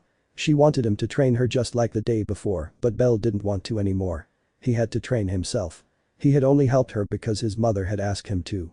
Damn fine, but I'll only train you a little, Bel reluctantly agreed. Aze nodded and started walking. Bel stood beside her, and they walked to the Loki familia's courtyard. Along the way, Bel picked up a wooden sword and a wooden spear. He planned to have a brief spar with Aze on their second day. He hoped that with the brief training she could see how she was doing herself, perhaps that way she could improve faster. That had been one of the methods Finn had used to teach him. They arrived at the training ground, which was half empty. Most of the members would train later that day or in the evening. Bel positioned himself 3 meters away and threw the wooden sword. With his other hand, he placed his wooden spear ready for combat. Listen, we're going to have a little sparring match. Pay attention to what you're doing wrong so you can reinforce those mistakes. Yeah. Aze took the wooden sword in both hands and prepared herself, her golden eyes flashing a faint determination to defeat Belle. Attack whenever you want, Belle said, spear in hand. The light breeze accompanied the start of the fight. Aze didn't respond. Instead, she planted her foot on the ground and charged at Belle as fast as she could. Her sword rose above her head and she aimed for an overhead attack, her slender arms stretching out and pressing down with all their might. Belle's spear moved and blocked the attack with ease. He didn't even need to exert force to stop Aze's weak attack. His strength was much greater than Aze's. She didn't stay still and attacked again. She took a step to the side and repeated the same movement. Attack. His movement was easily read and stopped. Annoyed, she unconsciously replicated a movement she remembered from her father. I raise my sword and place it over his shoulder, then swing it diagonally towards Belle's stomach. In Belle's eyes, the sword seemed to be cutting through the very air. Belle's instincts tingled slightly at Aze's movement. He spun his spear and struck Aze's sword. Her face showed surprise for a few seconds. She had clearly seen the movement Aze had made with the wooden sword. The sword seemed to cut through the air. One might even venture to say it could have shot air if it hadn't been interrupted. Replicate that movement, Belle asked, wanting to see how it would turn out if she wasn't interrupted. Aze nodded and replicated the movement, but this time it was a simple swish. The air wasn't cut this time. It was just the ordinary swing of any swordsman. Perhaps I shouldn't have interrupted the movement. Did I block its path to that technique? Belle wondered internally. A pang of guilt struck him, but he brushed it off as easily as shaking off dust. He repositioned himself and prepared his spear. I'll show you a more realistic battle, so when you go to the dungeon for the first time it will be easier, Belle told him. Get ready. She would attack with more force. The point was to overwhelm Aze so that when it came time to train and fight in the dungeon, she could fight more comfortably and without being overwhelmed. I hope that in this way Aze would not die prematurely in the dungeon. When he trained her the day before, he realized something chilling. Aze was seeking power for an unknown purpose. If left alone, she would end up killing herself in her quest for power. Here I come. Belle took off at a speed that surprised Aze. Her golden eyes were unable to keep up with Belle's incredible speed. He swung his sword toward where he saw Belle's image, but when he should have struck, it simply continued its trajectory through the air. He frowned, powerless against Belle's absurd speed. Belle appeared in front of her, he launched a thrust with his spear and hit Aze's chest, pushing her back. Aze stepped back and regained her composure, her sword swinging and slashing from above. Her small hands clenched, determined to strike Belle, even if only once. She wouldn't leave satisfied unless she hit him, even just once. Ha! The sword rose and pressed down hard, searching for Belle's figure and attempting to strike. A war cry escaped his lips, a testament to his determination to hit him. Belle leaped into the air and launched several attacks, forcing Aze to cancel her own. She had been able to see Belle's attacks because he slowed down. Tack-tick-tack. Aze's wooden sword trembled violently in her hands under Belle's attacks and his spear. It forced her back a few steps, but she didn't let go of her sword under any attack. On the contrary, she gripped it tightly and fought to stay steady. It's not enough. With incredible speed, Belle positioned himself behind her and swung his spear, striking Aze's feet and sending her crashing to the ground. It was so sudden that she carelessly dropped her wooden sword. She was disappointed when she let go. She had clenched her teeth and fists tightly in order not to let go of her only weapon. That's enough for today. Belle appeared in front of her with a satisfied smile. That'll be enough for today, keep practicing the basics, Belle said, turning around and leaving a defeated Aze behind. Aze once again witnessed the immense power of Belle, so he wasted no time and began training rigorously. He wanted to catch up to Belle. He didn't want to be left behind while a child his own age was so powerful, in his opinion. Belle left the area and returned to the chimney mansion where he had breakfast. The rest of the morning was spent performing his duties as a member of the Loki family, which usually involved helping out in the warehouse. That's where Finn assigned him his daily tasks. Hey Carl, what are you going to do after you finish your assignments? Belle asked, holding a box in his hands. Carl was walking beside her, also carrying a box. I'm going out to run an errand for Gareth. Then I have to go to my blacksmith to pick up my equipment. It'll take a while, so I don't think I'll go to the dungeon today.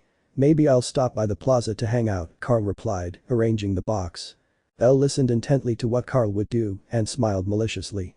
It was his perfect opportunity to tease him. To the plaza, you might see a girl there, wouldn't you? Yeah, I'm going out with Revis, remember her? She's the girl we saved that time, Carl replied, unfazed by Belle's teasing. He turned and smiled at him playfully. If you're spying, make sure you turn off your presence. Belle's humor drooped in disappointment. He thought that maybe he would finally get his revenge on Carl for his constant teasing. "Now that I remember Bell Kai, I saw you with a certain elf that day," Carl mocked, much to Bell's annoyance. "I'm finished, I'm leaving." The grumpy rabbit emerged from the warehouse, frowning at the sound of Carl's laughter in the background. He had gotten his revenge with absolute mastery. He went to his room and got ready. He was going to take his revenge in the dungeon. "Maybe I'll find Ryu. A fight wouldn't be so bad." He walked slowly through the streets, in no hurry to get to the jail. He would get there at his own pace and spend the whole day venting his frustration at Carl mocking him when his goal had been to mock Carl. "It's almost ready." Inside a dark room, a silhouette smiled contentedly. Its dark eyes gazed at the abomination they had managed to create. The feeling of gloom could be perceived throughout the room. It was very similar to a funeral home where a somber feeling reigned. Where wailing never ceased, that was the atmosphere of the room. The dark silhouette was the one who most exuded this aura. In front of him, an enormous figure, nearly 3 meters tall, lay on the ground. Rather than resting, it seemed to be under sedation. Thick chains also encircled all of its limbs, a total of 8 limbs. In addition, it had a scaly tail. "Using monsters, you're a monster, Thanatos. To think you'd go to these lengths just to destroy Aurario," a female voice said sadistically, excited to see adventurers being massacred. "This is phase 1, the test was successful, next time we'll try to fuse a monster with a spirit," he said, looking away from the creature. "I want to see the result. When it's fully developed, we'll release it into the dungeon. On the lower floors, it should cause a steady stream of deaths. He's going to massacre those idiots. Hahaha. It'll be a while before they send an adventurer capable of killing him." A dark aura surrounded the creature. Thanatos approached it and stroked it with a small smile. "You will create a disaster, my little creation," I whispered to the sedated creature. The creature did not hear the words. It had so many sedatives that it was impossible for it to maintain its consciousness. "It's a strong monster, not just anyone will be able to move it. Ask a pot A to lend you one of his champions, I'm sure more than one would love to see our creation," Thanatos said, ceasing to caress his creation. He walked a few meters until he stopped at a throne of fine and well cared for stone and carefully sat down on it. The person in a robe nodded and left the room, leaving only 2 people in the room. The first was Thanatos and the second was the woman who laughed sadistically. The Urbus mentioned that he acquired 2 powerful allies, capable of defeating the top classes of Aurario. "I wonder who they are," Thanatos said to the person who was still in the room. "Well, they may be adventurers from past generations, but they can't be that old," the woman spoke, and Thanatos realized what she meant. "That only leaves one option." "That god, ha ha ha ha, he's crazy, using the heroes of the past to destroy the city they once defended. It'll be fun to see the stupid efforts they'll make," the woman said, amused by the conclusions. "Only 2 adventurers from those families remain, but those 2 should be enough to destroy Aurario." Thanatos relaxed in his chair and smiled. "The end of Aurario is near, soon we will unleash chaos." The silhouette ran wildly through the dungeon corridors, cutting down any monster that came near it or anyone it saw. The jet black spear danced in the air with a deadly dance, each spin finished off a group of weak monsters who could do nothing to defend themselves against its deadly edge. It spun and slashed, each cut being deadly to the monsters. Rare. The Minotaur roared and charged at Bell, but he managed to decapitate it with a single slash. He had finished off a monster dangerous to low-class adventurers with a single blow from his spear. It had been a simple move, not requiring much technique. Even so, he had severed the Minotaur's head, ending its existence. I was on the verge of entering the 17th floor, the place where Goliath appears. He wondered if they had already killed him, probably already. With quick movements he approached the entrance, slowly peeking out until he managed to see something. The solitary silhouette stood before the Great Wall of Pain. He was a black-furred catman, holding a 2-meter-long silver spear in his hand. He wore a shoulder guard as his only piece of armor. TCH, they already killed him. The silhouette grunted, annoyed at not facing the Goliath, turned and vanished with a loud boom. It had hit the ground and accelerated to a speed that Bell hadn't been able to keep up with at all. I had witnessed the speed of the fastest adventurer in Aurario. That was fast. Bell froze, amazed at the speed he had just witnessed. I hadn't even been able to see the silhouette accelerate. For him it had been as if the catman had mysteriously disappeared, almost like a teleportation. "I want to be that fast." Bell got a new wish, the wish to be stupidly fast, like the catman who just disappeared. Motivated by this, Bell continued to mow down monsters throughout the dungeon, trying to execute the fastest attacks possible. He knew his species wouldn't be as physically strong as a dwarf, but he could take advantage of his kind speed. As he fought, the hours passed without him noticing. His spear was beginning to show signs of wear on its edge, but he could still cut for days without stopping. The wear and tear demonstrated the insane number of monsters Bell killed every time he ventured into the dungeon. He continued fighting until his keen beastman senses alerted him. It was a very familiar sound. They were light footsteps, but they were very familiar to him. That sound, it sounds like Ryu's footsteps. Ha, I just wanted to fight. At a speed far beyond his skill level, Bell took off towards Ryu's location. He followed the sound of his footsteps. Finally he found her, the beautiful fairy cleanly cutting down the monsters with her silver sword.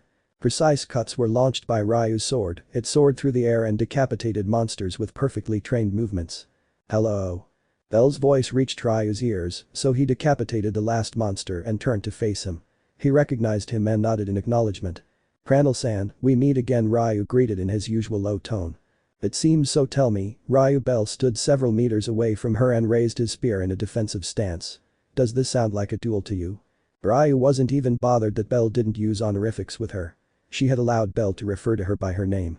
That showed the respect Ryu had developed for the little rabbit. "What a coincidence, Cranel-san, I want a duel too," Ryu replied, agreeing to the duel. "Good." Zoom. Bell appeared in front of her in the blink of an eye, a slight current of air accompanying him along with his great speed. His spear soared through the air, pointed at Ryu's face. Its deadly black edge gleamed as it drew dangerously close to Ryu. Clink. Sparks flew as the two weapons collided. Ryu had displayed remarkable reaction speed, perfectly countering Bell's swift attack. He had balanced his weapon and precisely blocked Bell's strike, deflecting his weapon into the spear. Bell backed away and stepped on the ground, then charged at her. His jet black spear cast a shadow through the air with its movement. Several thrusts were launched in an attempt to cut Ryu's skin. Ryu's sword also sliced through the air and followed the spear's pattern, a game of pure cuts and basic attacks with their weapons. They both fought with everything they had, and by everything I mean, they fought with all their skill. Magic and other abilities weren't used in their fights. They relied solely on their dexterity in wielding their weapons. 3 hours had passed with Bell and Ryu fighting, a battle where neither yielded an inch. They seemed like proud warriors who would rather die than surrender to their sworn enemy. This time, victory had not been granted to anyone. The two had tied by cutting themselves at the same time. Bell had managed to break through Ryu's defense and cut with his spear. However, Ryu used a strange weapon drawing technique that caught him off guard. Thus, they had managed to tie their duel. "You hadn't shown that technique before," Bell remarked, recalling Ryu's swift draw. That draw hadn't allowed him to secure a third victory. "I just learned it, a friend taught me how to do it, but I'm far from being as skilled as she is," Ryu explained why he hadn't used the ability. They were both sitting on a medium-sized rock, surrounded by signs of their previous struggle. They didn't have to worry about monsters respawning. They had killed them all and only damaged the area. Therefore, the dungeon would focus on repairing itself before spawning any more monsters. "By the way, I hardly know anything about you, Ryu. Tell me something like your aspirations," Bell said, trying to get to know Ryu better. Ryu heard it and remained silent for a few seconds. "As a member of the Astri family, my dream is to bring justice to all of Arario. That's why I follow Astri-sama." "Oh. It's a great dream. Thank you." Bell smiled at Ryu's dream. It seemed like a good dream to him. "Now you, Cranel-san. Tell me about your dreams." "Me? Well, I have more like goals," Bell told him, then raised one of his fingers. "My goals are 1. Become as strong as my Uncle Finn. 2. Overcome my Akasan. 3. Explore all the floors of the dungeon and see all the monsters the dungeon has to offer. 4. Kill all the floor bosses by myself, the 4 that are known and those that are on the unexplored floors. 5. See what's on the unexplored floors. 6. Reach the top floor of the dungeon. For now, I only have those goals. Don't you have any dreams?" Ryu asked, confused. "Of course I do. I want to be the first person to reach level 10. Bell exclaimed vigorously, excited about the possibility of achieving his dream someday. At that dream, a smile formed on Ryu's lips. "It's a big dream," Ryu said, standing up and extending his hand to Bell. "Let's fulfill your dream together. Let's be the first people to reach level 10. Bell's face showed confusion, but he quickly broke into a wide grin. Ryu's declaration filled him with immense joy. He stood up and took Ryu's hand. "Let's do it, Ryu. Let's become the first level 10s to ever exist." A promise was made that day, a promise between two people who were beginning to create a special bond between them. The next day, Bell waited outside Gareth's door with excitement. His rabbit feet tapped on the ground in anticipation. With a creak of wood, Gareth's door was slowly opened. "Here are the Bell weights, they're exactly as you ordered them," Gareth said, dropping a wooden box. "Thank you." Bell approached the box and looked at it in amazement. They were different weights. "I don't understand why you want them, you specialize in speed," Gareth questioned, raising an eyebrow. "That's easy, Uncle Gareth. I don't want to be a piece of paper that breaks at the first impact. At least I want to have considerable physical defense, Belle reasoned. I know I'll never have your strength, but at least I want to be physically strong. I see, that makes sense. Then let me help you with your idea, Gareth said, picking up a weight. I'll give you some exercises to get you started. Great. The supervision of a physical strength expert will be a great help. With that, Gareth began to physically train Belle. The goal was clear. To improve Belle's physical condition from now on. He wouldn't achieve Gareth's strength or reach his same level, but at least he could defend himself physically without always relying on his weapons. He could have a well-built athletic body. A body capable of withstanding the strongest blows and still being able to stand up. His battle to level up had shown him how fragile his body was. His ribs had collapsed after receiving a single blow from the monster. I wanted to be able to take those kinds of hits and not have my ribs broken from the impact. The plan will soon be set in motion, then you will have to unleash chaos. A male figure was speaking with a smile. Beside him were an immense man, over 2 meters tall, and a beautiful woman with silver hair. I left that city years ago. I wonder what the current generations will be like. The immense man beside her blinked slightly, looked at the beautiful woman beside him and was about to speak, but he thought about the woman's personality and decided not to comment on her prayer. It didn't take much thought to realize that the beautiful woman was too young, much younger than Gareth, Finn, or Otter. But the wise decision, the immense 6'6" man said nothing. I want to see the adventurers who have risen up. I'm curious to see how powerful they are, the man said, leaning against a pillar. Don't expect too much, I doubt anyone will ever be as strong as your family was, the other man replied. He was shorter and gave off a godlike air. The woman overheard the men's conversation, but she didn't pay much attention. Her mind was elsewhere. Sister, when all this is over, we'll see each other again. A small sigh escaped her delicate lips, regret evident in her low, subdued tone. The woman's cries would never be heard by the loved one to whom they were directed. Months later. Several months had passed since Belle began training his body physically, all under the tutelage of Gareth, who specialized in strength. His progress was noticeable when fighting, being able to attack with greater power and speed in his attacks. If it launched now, it had more penetrating power. It was able to easily pierce through monsters. He had also noticed an increase in his stamina, being able to fight for longer without getting tired of fighting. The change wasn't very noticeable in his body, other than not being as thin as he had been before training. Now he could say he trained physically without anyone doubting him, especially Carl. Tomorrow a new day. Belle was lying in his bed, it was around midnight. The sky was already dark and very few people were found on the streets of Arario. The bustling streets were now silent, with only guards passing by from time to time. The sound made him look up. It was Carl. His serious face unsettled him the moment he looked at him. She was wearing an all-black outfit. Belle. An unusually serious tone came from Carl's lips. Uncertainty began to hit Belle hard. Carl, what's wrong? It's already night, Belle complained, squinting at the light coming in from the hallway. Come with me, we're going to beat someone up. Don't ask questions. Alright. Belle didn't hesitate and quickly got out of bed. Carl wasn't the type of person to take things seriously. If Carl wanted to hit someone, it was for a reason. He asked him for help, so he didn't hesitate and got up to help his friend. Put this on, we need to not be recognized, Carl explained. I threw a bag to Belle and left the room. I'll wait for you at the entrance of the mansion. Carl left the room and headed towards the entrance of Twilight Mansion. I'm ready. Okay, let's go. Belle was wearing all black clothes. Nothing about him could be seen except for his prominent rabbit ears. All parts of his body were covered by black clothing, just like Carl. His face was covered by a metal mask that concealed his facial features. The mask had only 2 holes through which Belle's red eyes could be seen. They both walked in complete silence, walking for several minutes until they stopped in front of a tavern. Belle didn't make a sound. He was curious to know who they would hit, but Carl told him not to ask questions. So he remained silent, his figure seeming to merge with the darkness of the night.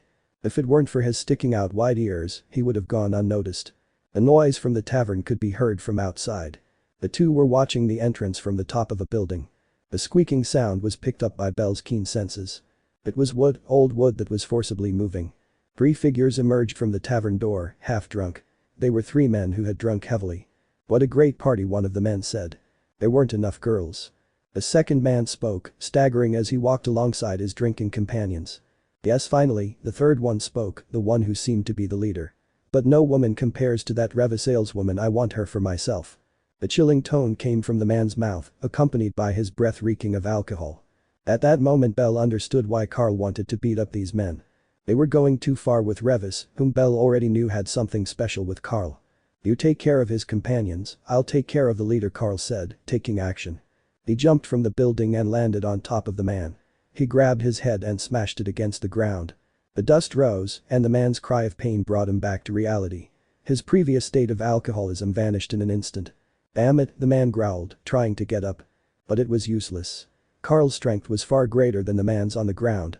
No matter how hard he pushed his head upward, he couldn't do anything.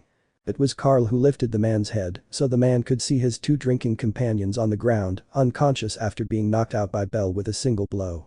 He saw a small silhouette step on the head of one of his companions. It was small, about the size of a palm. Except it had two rabbit ears sticking out. These men weren't even strong adventurers. They were people who received a felna and therefore thought they were kings. I heard you've been harassing a certain friend of mine. What? The man was stunned for a few seconds, but then he remembered a certain woman with red hair and a well-endowed body. Do you know her? That's none of your business. He tightened his grip and slammed his head against the ground. You're staying away from her forever. I don't want you to ever see her again. Do you understand that? As best he could, the man nodded, his face already stained with blood. Perfect, because if I find out you've gone near her again you won't be happy about it. This time, Carl's tone shifted from serious to dark and sinister. It wasn't a tone Bell expected from the friendly Carl. Carl then proceeded to kick the man multiple times, causing him to beg for mercy. When she asked you to stay away from her, you hit her. Don't expect mercy now. Bell had met Revis through Carl, so he considered her a friend. This was mainly because he also treated her like a little brother, just like Carl did. Seeing Carl, Bell lifted his foot and stomped hard on the unconscious man's head. He turned and kicked the other man in the side. Bell's force was so great that the body flew until it crashed into a wall. That'll be enough, Carl said, stopping his kicking of the man and observing him in silence. He already had several broken bones, and his face was already deformed from so many blows he had received to the face. He signaled to Bell and they began to move away from the area. Thanks for the help. Whenever you want. Carl smiled and continued walking. Bell had helped him without asking any questions, just as he had requested at the beginning. Without a doubt, Bell and Carl's friendship was enormous. The night passed without incident for the city, except for 3 men who would never go near Revis again. Chapter 8 Terror in the Dungeon. 8 years before the anime. In a dark room, where a deplorable atmosphere was breathable through upper nostrils, like that of beastmen, 2 people stared at each other. Thank you for your cooperation, Krixa-chan. The god smiled before him, a woman shrouded in black robes that concealed her identity. Despite her robes, her power could be felt throughout the room. The Pate-sama gave me an order, so I must follow it, Krixa said, her feminine yet old-fashioned tone reaching Thanto's ears. Listening to her could make you think you were talking to a very old grandmother. Besides, I have a certain interest in this generation. Krixa, one of the champions of the Apate family. Thanatos gazed intently at Krixa. He knew where she came from and what inspired her to create carnage wherever she went. She was an adventurer from the old era, having begun her journey long before Bell or even people like Finn. You're just like him, it's exactly the same interest that man showed in the younger generations. It's a shame such an adventurer died. What can I say? There was a reason I admired that man. Only he was capable of improving the new generations through hard knocks. Behind the cloth mask that covered the woman's face, a smile grew slightly. Then do as you please, but make sure you take my creation to the dungeon. Someone with your power shouldn't have any trouble suppressing him, Thanatos said. Of course I can. I'm offended that you underestimate my power. Not just anyone can defeat me in this era. Krixa turned and began to walk away. Tell that idiot Valletta to get out of my way. The dangerous tone came from Caraxa, threatening to draw her weapon and fight if necessary. She didn't want to be near Valletta, so she warned them before starting a conflict between the two of them. The air grew heavier and darker, caused by the threat of Krixa. Thanato's silhouette hunched slightly, amused by Krixa's statement and his apparent hatred for Valletta. His evil eyes peered with interest. You two never change. The hatred you have for each other is pointless, you're like oil and water, you simply can't be together. I can't stand her, that psychopath is insane. All she thinks about is killing and covering her body in blood, Krixa retorted angrily. Her hatred for Valletta was immense. She simply couldn't bear her. She kills for pleasure, I kill for the future, my generation couldn't complete the final mission, so it's this generation's duty to finish what the last one couldn't. Hey Krixa-chan, do you really think this generation can handle that enormous burden? Your generation had overwhelming power. This generation can't even compare, Thanatos mocked. He remembered all those who fell in that battle, compared them to the current one, and saw no resemblance. Not even he could do it. Crixa growled, annoyed by Thanatos' last statement, shooting him a dangerous glare from her dark eyes. Thanatos understood Crixa's message, don't defile his name, and so she decided never to mention that man again. Before leaving the room, he stopped and glanced briefly at Thanatos. That's why I'll help them grow in my own way, I declared with great determination. Just as he strengthened them, I will do the same. With that, he left the room without looking at Thanatos again. Being alone, Thanatos sighed and relaxed in his seat of the most. Being an evil god is exhausting, I should take a vacation and let others take care of destroying Aurelio. Bell's last few days had been all about training and fighting. He trained with Carl, and if Carl wasn't available, he'd go find Ryu for their classic sparring match. His physical training also continued, gradually but safely increasing his physical capabilities. His muscles were slightly defined, the most a child his age could have due to his premature age as an infant. That didn't discourage Bell. He knew that with time he could develop a well-built and strong physique, a body capable of incredible feats that only heroes in fairy tales could accomplish. Stay still, Ace. She was currently in Riveria's room, where Riveria herself was gently combing Ace's beautiful golden hair. She was restless. She wanted to go train or go to the dungeon so she could continue to grow stronger. She didn't even have time to comb my hair, Riveria sighed, her delicate hand gently running the comb through Ace's hair. You should learn to comb your own hair so you don't have to depend on me to do it. Ace didn't answer, I just eagerly awaited the end of this so I could go to the dungeon. Riveria turned her head and saw Bell, leaning against the wall, doing nothing important. He was relaxing, unwinding. Seeing him doing nothing gave Riveria an idea. Bell, I called softly. Could you comb Ace's hair for me? Huh? Me? Yes, Bell, you. Okay. Reluctantly and with a grimace, Bell approached Ace and took the comb Riveria was handing her. He lifted the comb and began to run it through Ace's golden hair. Ace, who saw everything, stared at Bell, but he ignored her and continued doing what his mother asked him to do. Alright, I'll leave her to you, Bell. Riveria approached the vanity and picked up a second comb, this one finer than the one she used on Ace. It was her personal comb, brought from Alf. Ace, remember we have a study session, don't run straight to the dungeon. Ace's small body shuddered, causing her eyebrows to frown slightly. I glanced in the mirror and saw Bell sigh in relief. My anger grew, so I decided to complain to Riveria. Why doesn't he study? Ace asked, annoyed. Because he's already seen those issues, he's already had to go through the same thing you're going through now, Riveria explained patiently. She understood Ace's complaint, so she patiently took the time to explain. Ace was a girl who required special attention compared to Bell, with whom she didn't struggle much when it came to studying. If they neglected Ace, she would rush into the dungeon uncontrollably and end up dying. She fought relentlessly. She had to be watched over by someone whenever she went into the dungeon. I remember the study sessions, Bell said, brushing Ace's hair. He gave her a reassuring smile. Don't see it as a waste of time, see it as a tool to become stronger. If you learn everything, you'll be able to defeat all the monsters and become stronger. Besides, I'm stronger than you because I've already studied. Ace's eyes sparkled, acquiring a new thought about her studies. Ace's burning desire for power was obvious to everyone, so Bell, knowing this, decided to take advantage of it. A little nudge and the right words would be enough to motivate her to study. Riveria closed one eye and smiled. The interaction between the two children put her in a good mood. Seeing how Ace was motivated by Bell, a child the same age as her, was heartwarming. Watching them gave him an idea. Do you have any plans for today, Bell? Yes, I'll go with Ryu to the dungeon. He said he wants to show me the new moves that someone named Kagaya taught him, Bell replied. Riveria's idea collapsed just like that. He didn't want to ruin Bell's plans, so he would have to wait to carry out his idea.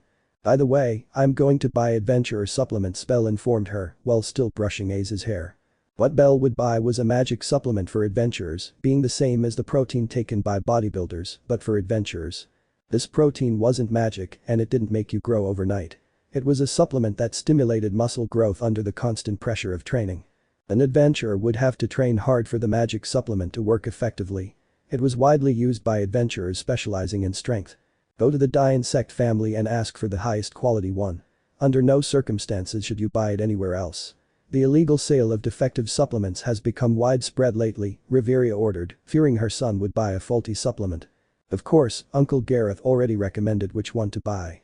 The dye insect family sells them, Bell replied confidently. I hope so. Bell walked all over Arario to reach the home of the Estrie family in southwest Arario, the Stardust Garden. I reached the door, which was an immense circular gate. I reached out and touched the magic bell. Ding dong. The doorbell rang throughout the mansion, making them realize that someone was coming to visit them at their home. A beautiful figure approached the door with a smile, possessing an aura that suggested the person was a god. It stood before the gate and observed Belle with a calculating gaze, assessing whether it knew him. I noticed Belle's rabbit ears, white fur, and red eyes. I recognized him. You must be bellcranel, right? The woman's voice was gentle and beautiful. Simply listening to her speak brought a sense of comfort. It was a melody that filled Belle's senses with a feeling of peace. Yes, miss, I'm bellcranel, Belle introduced himself, bowing respectfully. Part of being the son of a noble elf was learning manners. Although he didn't use them often, in front of a goddess he had to show respect. I've come to find Ryu. We'll go to the dungeon. Ryu. The goddess's beautiful face showed surprise, not because they were looking for Ryu, but because Belle referred to Ryu without any honorific. I see the goddess turned and began to walk away. She gestured to Belle to follow her. Come in, we'll go get Lion. He's training with a friend. Permission. Belle followed the goddess at a respectable distance, his spear clanging metallic sounds each time it touched the ground. It was used as a kind of walking stick. They walked around the mansion, circling it completely to reach the backyard where two female figures were fighting with their weapons. It wasn't a fight to the death, it was more of a fight where they showed off their techniques. The women who were fighting were quite good with their weapons. They recognized a beautiful golden-haired elf swinging her sword with movements that Belle had already memorized. So many consecutive fights with Ryu had made him memorize her fighting style. The other woman did not recognize her, as it was the first time she had seen her. She was a beautiful girl with long black hair, wearing a red kimono with a robe over it, and a flower decorated her hair. Both girls fought fiercely, moving their swords in sync. The girl in the kimono was using a katana. The girl's mastery of the katana was evident. It was superior to Ryu's. A highly competent swordswoman. But the flick of Ryu's wrist, the swordswoman in red moved dangerously close to him. Her sword flickered and she unleashed majestic attacks. I know Tachi flash. The katana was drawn with astonishing speed from an awkward position, taking Ryu completely by surprise. She lost the blade from her hand and stumbled back in defeat. Her frown showed her displeasure at losing to that beautiful girl. This is my victory, the girl sneered, sheathing her katana. She turned her head and noticed Belle and Astri watching them. Oh, a rabbit. A small vein popped out on Belle's forehead, but he refrained from saying anything negative in response. He had to make a good impression at his first introduction. He didn't want to make a bad impression on Ryu's family. He bowed and introduced himself properly. Bellcranel, I'm a friend of Ryu Lion. Bellcranel, oh, you're from the Loki family, aren't you? Indeed. The goddess approached Belle with a smile and extended her hand in a friendly manner. I am Ryu Lion's goddess, Astri. Belle looked at the hand and quickly took it to return Astri's greeting. The pleasure, Astri-sama. Cranel-san, Ryu greeted, approaching her. A sullen air surrounded her after losing to the girl with the katana. She was clearly upset about her defeat. Hey Ryu, I looked around the field and searched for allies, but not seeing her, I decided to ask about her. Isn't the noisy girl here? Noisy girl? Astri asked, confused. She's referring to the captain. Who else could be more serious? This time, the girl with the katana answered. She's the only one who's always causing trouble.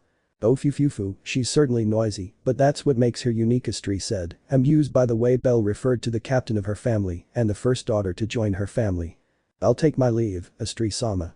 I'll be back later, Ryu informed, taking his place next to Belle. Have a good trip. Belle and Ryu said their goodbyes and left the Astri family headquarters.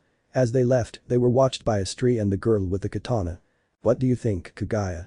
He's polite but not just polite, those are manners a nobleman acquires during his upbringing, thought Kagaya, the girl with the katana. She hesitated slightly as she pondered something. Perhaps he belonged to the nobility. There were noble families of Humes in the Far East.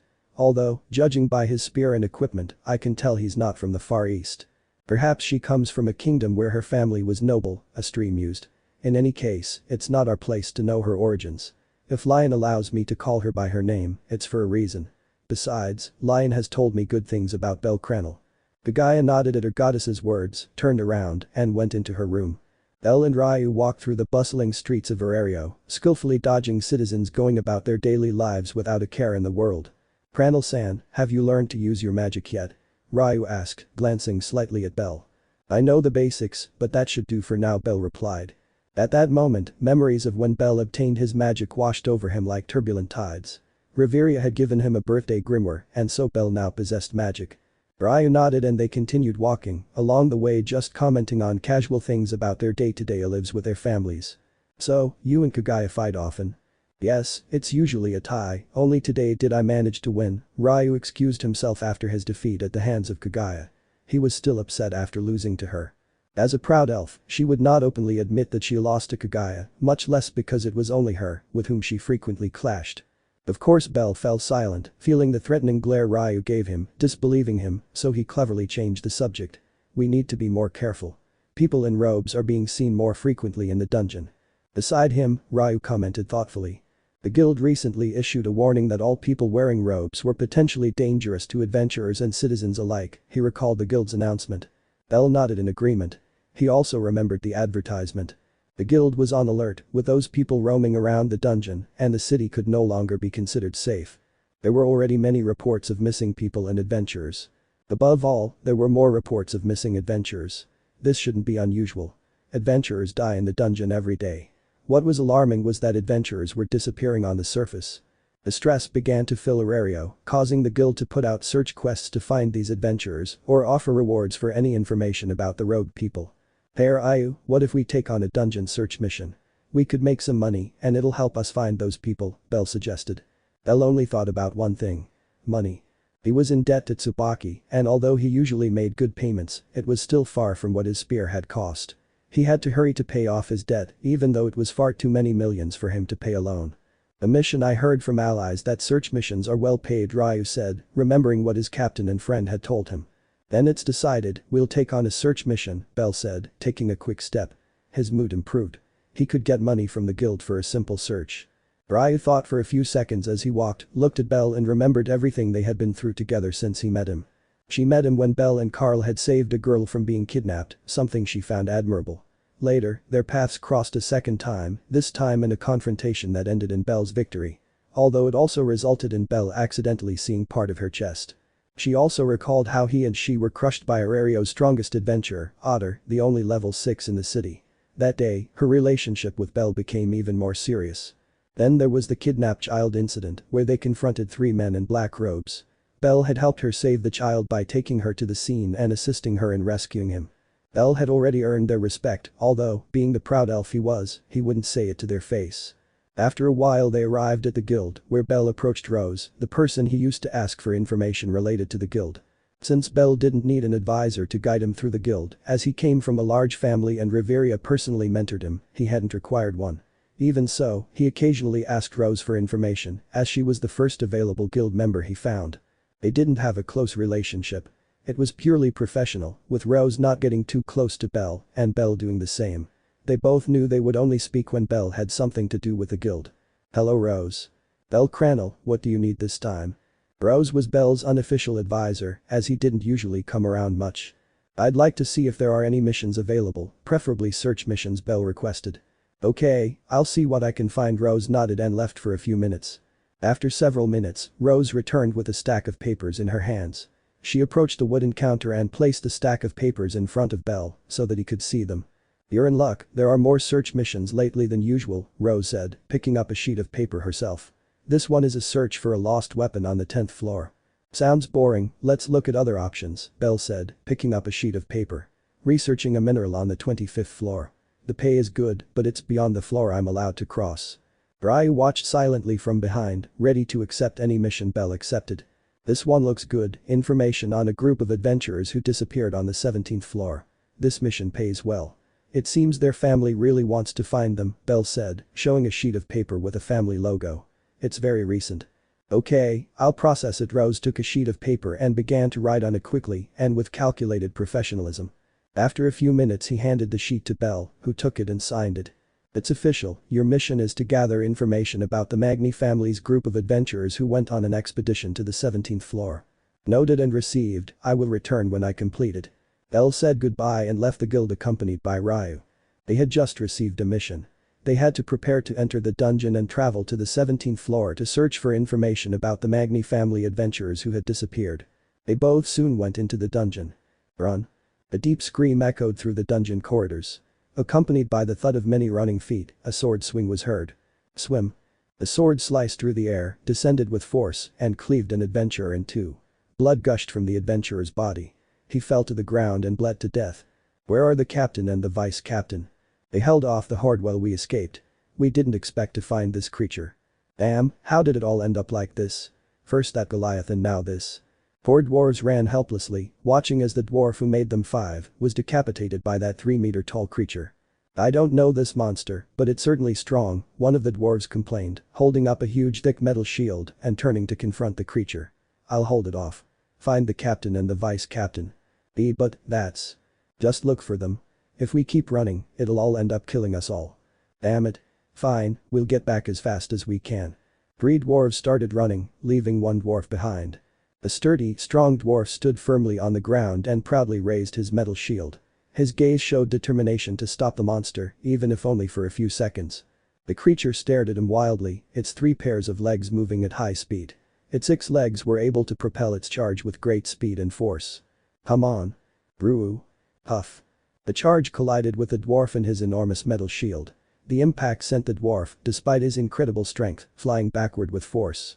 His body rolled a couple of meters before coming to a stop. Stunned, he looked up and saw the enormous creature already in front of him, the creature's long sword being lifted by 2 burly minotaur arms. The feeling of helplessness filled the dwarf, who held the shield again in his hands and raised it to protect himself from the inevitable attack. Swimming. Ah. But the final cry, the dwarf channeled all his strength into his legs and arms to withstand the creature's slash. However, he watched in disbelief as the sword cleanly sliced through the shield, even though it was made of metal. It wasn't the best shield in the world, nor the best metal in existence, but it was a shield that not just any adventurer could pierce through in such a way. The sword continued advancing and cut the dwarf in half, even passing through his metal armor. The dwarf's body split into 2 halves and fell in different places. The dwarf's face still showed disbelief at seeing his shield cut so easily. The creature ignored the dwarf's body and began a new charge in the direction of the other dwarves who had escaped. It would not let any of its prey escape the edge of its sword. The level 2 adventurer easily split in half is undoubtedly strong. Approaching the dwarf's severed body, Krixa looked at him, slightly surprised. I expected less from him, but it seems that God wasn't exaggerating with what he said. I ignored the dwarf's body and continue following the 3-meter tall monster. My mission was simply to watch it and report everything it did until its death. Of course, once the monster was killed, the guild would eventually be informed and they would send adventurers capable of killing it. The first-class attack could kill him without much trouble. How many will he kill before he dies? I walked over the dwarf's body and in the blink of an eye was back near the monster. Its terrifying speed showed just how strong Krixa was. I watched from afar, my eyes enhanced by my high level and race, as the dwarves were easily overtaken by the monster. Although they too were level 2, they were unable to kill the monster. If they hadn't succumbed to their fear, they could have hurt him, stupid dwarves, Krixa lamented, watching the dwarves die without much resistance. He approached the creature and stopped a few meters away from it. The monster sensed her and turned, its sword ready to kill whoever approached it. It seems you want to get to know your place again. Ah. The beast recoiled, terrified of feeling Krixa's power. A deep wound was visible on one of its sides, blood trickling from it. Though deep, the monster seemed unbothered by it. Naturally, the wound had been caused by Krixa when the beast refused to follow his orders. Aware of Krixa's power, the beast turned and began searching for adventurers to kill. In fact, it also began killing monsters, slaughtering anything that crossed its line of sight. I like that. 15th floor. We're almost there, just 2 more floors. Down one of the corridors on the 15th floor, Belle and Ryu were finishing collecting the stones from some monsters they had just killed. A group that was easy for them would be difficult for other level 2s to dispatch. That only showed the incredible skill that both Belle and Ryu had as level 2 adventurers. The bag you recommended is really good, even if I hit the ground hard my potions won't break, Belle said, taking the stone out of a dead monster. Allies recommended it to me, she said, that way we wouldn't break our stones and supplies. Well, he was absolutely right. The bag Belle was carrying was brown, made of leather reinforced with a special cotton from another nation that was good at cushioning internal impact. Belle wore it on the back of her hip, between her buttocks and the lower part of her back. By the way, you're wearing more armor than usual, Ryu said after noticing Belle's armor. Belle wore his usual light armor, but there was something new about this one. It was a forehead diadem that protected his forehead from potentially fatal attacks. Yes, Akasan wanted me to carry it for extra protection. I feel a little heavier, but it doesn't hinder my movement. They continued advancing through the 15th floor, defeating monsters with ease and chatting casually like good friends. Each of them was talking about some recent news in their lives. The humid air is annoying, Belle complained. Sometimes having enhanced senses isn't a good thing. But they can save your life. I won't deny it. As they walked, Belle's ears picked up a faint sound. Is something wrong? I thought I heard a scream, Bell reported, stopping in his tracks. He glanced in one direction and said thoughtfully, probably some excited adventurers are having a fierce fight. Then let's leave them alone. We'd only be wasting our time. That would be ideal. We have to fulfill the mission we chose. After reasoning amongst themselves for a while, they resumed their walk without further incident. Although they were walking, Bell remained restless, which Ryu noticed. You look restless. How did you know? Your fingers tend to caress your spear a lot when you're… Wow, I didn't expect you to know me so well, Bell teased, much to Ryu's embarrassment. But you're right, I am a little uneasy. The sounds are getting closer and the shouting is starting to subside. Ryu understood the meaning, so he looked in the same direction Bell was looking, although she couldn't hear anything. Then let's go. Okay, follow me. The two quickly ran to the location where the screams were coming from, with Bell leading the way through the various tunnels on the 15th floor. The shouts I heard were many, probably a large group of adventurers, at least a dozen or more, Bell reported, turning a corner. How many are you listening to now? Only 5. Then let's hurry. His feet pounded the ground, gaining speed with each step he took. Bell noticed Ryu's sword beginning to emit a blue glow, so he also quickened his pace, so Ryu wouldn't have to hold back. She was fast, but Bell was even faster, and he had to slow down to avoid leaving her behind. It's here. Part 9 Dangerous creature. I wonder how many adventurers my dear Alhar has killed. In a dimly lit room, Thanatos meditated on his latest creation, the one Krixa was watching over and which he had named Alhar. Its creation proved successful, managing to kill a powerful group of level 2 dwarves who were overwhelmed by the monster's strength. Their panic also contributed to their deaths. You're a bastard. I wanted to see you wipe out adventurers. Maybe I would have joined you, growled a beautiful woman with pink hair. It was Valette agreed. Instead, you sent that old woman. She should know her place as an old woman and retire. Don't say that, Valletta-chan. She was one of the people who pushed you to grow as an adventurer. Thanatos smiled mockingly and added, seeing Valletta's annoyance, that she broke all your bones when you were young was part of the experience. Grrr. Valletta growled in annoyance, angered that Thanatos reminded her of her bitter past, where she was humiliated and crushed by Krixa. She really hated Krixa. The woman had marked her that day, when she was just a novice, and Krixa was already a veteran adventurer. Someday I'll kill her. You can't do that. We'd lose the Apate family support. If they turn against us, we won't be able to face them.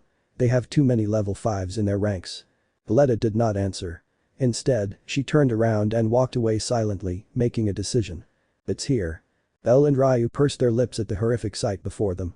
Torn bodies lay scattered everywhere, their organs strewn across the room. Expressions of terror still abounded on their faces. It was a horrible scene, but nothing an adventurer hadn't seen before. Don't let it advance any further. An elf commanded the group of adventurers who were still alive, with very few still fighting. Slash. The enormous monster Alhar slashed down the last remaining adventurers with its immense sword, tearing them to pieces. Their bodies ripped in two and fell to the ground, unaware of their deaths. Damn it, the elf carried a wounded elf on his shoulder, then began to run. Roar. Seeing that the elf was escaping, Alhar roared with rage and began a charge towards the defenseless elf. Zoom. The elf was startled when he saw a blur flash past him. It moved so quickly that it caught him completely off guard and he didn't even have time to see it or react. He turned his head and saw a human child attacking the monster with a long jet black spear. Ooh. He was surprised at first, but then he understood that Bell was helping him by restraining the monster. A huge relief flooded his chest when he knew they wouldn't die. What is his condition? Ryu approached the elf couple and took out some potions to treat their wounds, or at least the elf's wound on the elf's shoulder. Huh? Oh yes, my sister is hurt. Please help us, the elf pleaded, sounding distressed. He lowered himself gently. Examining the wounded elf, Ryu noticed a deep ugly cut on her abdomen. He took out a potion and poured it onto the girl's wound. When he finished, he noticed that the elf showed no reaction. She turned her face and froze a little. She's already dead, Ryu reported with a hint of sadness. He had willingly tried to save the dying elf, but it was too late. Her wounds had already finished her off. No, it's impossible. The elf immediately refused, taking his sister's face in his hands and examining it. Snap out of it, Cecil. You can't die here. You haven't fulfilled your dream yet. Ryu didn't know what to do. Seeing the elf weep over his sister's death was hard on his mind, especially since they were elves. They were brothers of his race. Huff. The two jumped when they heard something crash loudly beside them, raising a cloud of smoke and slightly cracking the dungeon floor. A figure struggling to its feet in pain was faintly visible. Damn bull. Ryu became agitated when he saw Bell struggling to get up. In pain, he touched his chest trying to soothe the pain. His metal breastplate was shaped like a minotaur's hoof. Cranel. I'm fine, the armor took most of the damage, Bell said, getting to his feet. He raised his hand and wiped away a small trickle of blood that was trickling from his mouth. He's a dungeon abomination. I can't defeat him alone. Ryu looked at the monster and was horrified. It was a monster over 3 meters tall and 4 meters long. The lower part of its body was that of an infant dragon, but with 6 pairs of legs and hooves for feet. Its upper part was that of a minotaur, its entire body riddled with cracks from which steam billowed. Its hands were claws, like those of a war shadow. What is that thing? I don't know, but it's strong, Bell said, looking at the lamenting elf. If you want your sister's death not to be in vain, help us. What's the point of fighting now? Cecil is dead. Then avenge her. The elf didn't answer. Instead, he hugged his dead sister even tighter. His eyes closed sadly, no longer having her by his side. Even Bell could see how much pain the elf was facing from the loss of his sister. TSK. Bell clicked his tongue when he realized the elf wouldn't help them, but he understood his reasons. Even so, he was annoyed that the person they had saved wasn't lending them any assistance. A wizard's help would be invaluable. Ryu, listen to me. We have to work in sync while protecting the elf. It won't be easy, but it's not impossible either.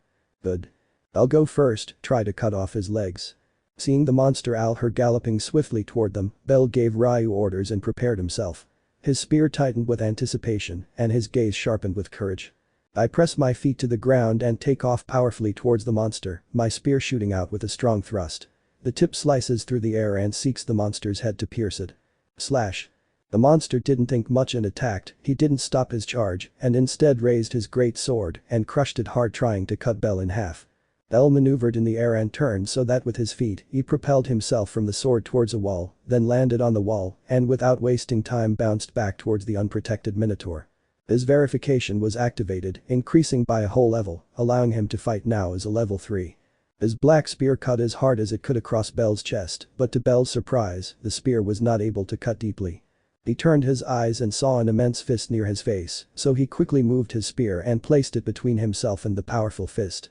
The fist struck but was blocked by Bell's spear, but the force of the monster Alhar sent him flying down the corridor. Ryu took advantage of the fact that Bell was getting all the attention the monster was receiving and quickly approached the monster's legs. His sword swung and he tried to cut off one of the limbs. To his surprise, his sword did not have enough strength to cut much, barely managing to make a slight cut on the thick leg. Unable to react, Ryu felt something grab her head tightly and squeeze so hard it caused her great pain. With his sword he tried to cut the beast, but he could only make slight scratches. At that moment he felt a magical power surge. Ziam. Multiple whistles were heard throughout the room. He saw several ice arrows strike the monster's chest, causing it to lose focus on Ryu. One of the arrows hit the monster's wrist, freezing it and weakening its grip. Let me go. Ryu roared. Ryu took advantage of the arrows and broke free from the creature's powerful grip, retreating several meters and regrouping with Bell, who was about to attack. Behind Bell, the elf who had lost his sister, stood with a magic staff in his hands and a blue magic circle beneath his feet. Well done, elf. Bell took advantage of the fact that some parts of the monster's body were frozen, although the ice didn't last long due to the steam from the cracks and the monster's own brute strength. Bell took off again, once more seeking to cut down the monster. His verification was in use. He wouldn't deactivate it under any circumstances, for doing so could cost them their lives against the monster. Let's go. Adventure awaits. I will avenge you, Cecil. At great speed, Bell took off and began attacking from multiple directions. His speed was difficult for Ryu to follow, and the elf couldn't see him directly, but he could anticipate where he would pass. The superior intellect of his race was showing its effect. I will interrupt him with magic, you take care of killing him, said the elf, beginning to recite a new spell. I understand. Ryu also shot out and began to join Bell's attack, thus beginning a 2-smash attack moving at high speed. Even with its speed, the monster was able to react to Ryu's attacks, and with Bell, it ensured it did not receive lethal damage. Don't let his sword touch you. The monster's sword was far too lethal for them. They could die from just one of its cuts. Bell deduced from its first attack that one of its cuts could slice him in half. Knowing the lethality of the sword, both adventurers sought to land a fatal blow on the giant bull. Bell bounced multiple times to try to catch the bull off guard, but the bull focused his attention on him and only made sure that Ryu didn't cut too much. More ice arrows were fired, striking specific areas of the monster, especially its joints. But even with the arrows, the monster did not retreat. Now, Ryu. The two tried to decapitate him, but to their surprise the monster released a large amount of steam, melting all the ice that covered him. Aya. The monster's immense clawed hand was launched towards Ryu, who could not avoid the attack as she was suspended in the air and had nowhere to stand. It was impossible to dodge, she had no maneuverability in her feet and besides, the fist was too close to her. If the blow connected it would be fatal, some bone would undoubtedly break. To his dismay, the monster opened its fist and pointed its claws. Now it was aiming for something more with the blow. It wasn't to break, it was to tear. It would tear Ryu apart in the most painful way. No. He shouted, wrinkling his face in helplessness. His sword rose, trying to block the claws. Out. Bell pushed Ryu away and took the attack. The monster's claws tore deep into Bell's face, filling it with blood. He had managed to arrive in time to save Ryu from the fatal cut, but he had not been so lucky. Bell. Without realizing it, Ryu screamed his name, terrified to see Bell receive such a wound because of her. Such a fatal wound and all because of her, because she hadn't dodged the attack in time. His vision had been ruined. He could not continue the fight without his sight. But it didn't end there. The monster swung its immense sword and attacked Ryu. Ryu moved his sword with great speed and blocked the attack as best he could. He dared to block when he saw the bad position from which the monster had attacked. Clank. His body was thrown backward with force, hitting the ground and rolling several times until it came to rest beside Bell. His arms were numb from the frontal attack with his sword. The elf ran to Bell, took a potion, and poured it over Bell's badly wounded face. Blood completely covered his face. With the potion, he would try, at least, to restore his sight, as it would be vital for the fight. The potion wouldn't cure everything. The wound was too extensive and deep for the quality of his potions. Ryu. Are you okay, Ryu? Even though he was fatally wounded, Bell's first priority was Ryu's well-being. Asking about her first touched Ryu's heart. Here I am, thank you for saving me, she said, deeply moved. We can't win like this. Watching the monster charging again, the elf made a decision, emptied the potion onto Bell's face, and then began walking toward the monster. Wait, let me get up. Bell opened his sore, bloodshot eyes and tried to stand. The potion had allowed him to open his eyes and see again. Although a little blurry at first, I eventually managed to see again. No, you must leave. The elf didn't even see him. I'll buy you time. Get out of here and heal your wounds. That's stupid. That thing will catch us and kill us if we split up, Bell reasoned, trying to dissuade the elf from his suicidal thoughts. The best thing we can do is face it together. Let's find its weak point or some exploitable pattern. Have you found any? No, but I'll find him soon. Bell swung his spear around his entire body to make sure it was functioning properly. He had already sustained a lot of damage, so his abilities wouldn't be at their best for fighting. Follow me. Thinking of something, Bell started running in the opposite direction from the monster. The other two elves followed him, trusting that he had some plan. I'll come back for you, Cecil. Making a promise, the elf began running after Bell, glancing sideways at his sister Cecil's corpse. As they ran, the elf began to recite an incantation. Concurrent chant, Bell thought, watching the elf recite his incantation even while moving, that will help us a lot. It didn't take long for him to finish it. Essential light of my soul, shine, illuminate. Seek that existence that hurts you so much. Sonorous bell. Raising his magic staff, the elf generated a magic circle at its top. A bright light shone from it and then a beam shot out at the monster. The lightning bolt traveled in a straight line and crashed into the monster, which didn't even react to the attack. He's ignoring it. Ryu stared in disbelief as the monster remained unfazed, despite taking the full force of the magic attack, which would undoubtedly put her in a very difficult position. Instead, the monster advanced without stopping its onslaught. Despite being burned by the magic, the monster continued advancing at full speed. The magic finally ended, revealing the monster's upper body burned and charred by the beam of light. It was a powerful magical attack, but even that failed to disrupt its onslaught. Let's use terrain that will prevent it from running non-stop, Bell said, turning down a corridor and then leaping over rocks to avoid being caught by the monster. This should buy us some time. Looking down from the rocks, the three could see that the beast had already reached them. If it weren't for the rocks, they would already be fighting it without any plan or organization. Wham!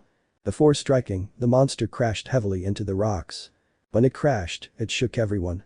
The monster Alhar began to strike the rocks, quickly destroying them and making the whole place tremble. We only have a few minutes before everything breaks, Bell said, focusing his gaze on the other two adventurers. Let's assess the situation. Ryu, how are your arms after blocking the attack? When Bell was injured, he heard Ryu blocking an attack, so he rushed to ask about the condition of his arms. Ryu started turning them to make sure. After a few seconds he frowned and spoke. I dislocated my left arm, but I can still fight. Don't worry about me. You're the one who should be worried. You have a fatal wound on your face. A little deeper and you would have been blind for life, the elf questioned. But I can see, that's what matters. Crash. The stones they were standing on began to crumble under Alhar's constant blows. What kind of magic can you use? I have ice arrows, I can send a beam of light, and I have magic that causes multiple explosions of light, the elf summarized. They didn't have much time to describe their magic, so he summarized it as best he could. I can use concurrent chanting.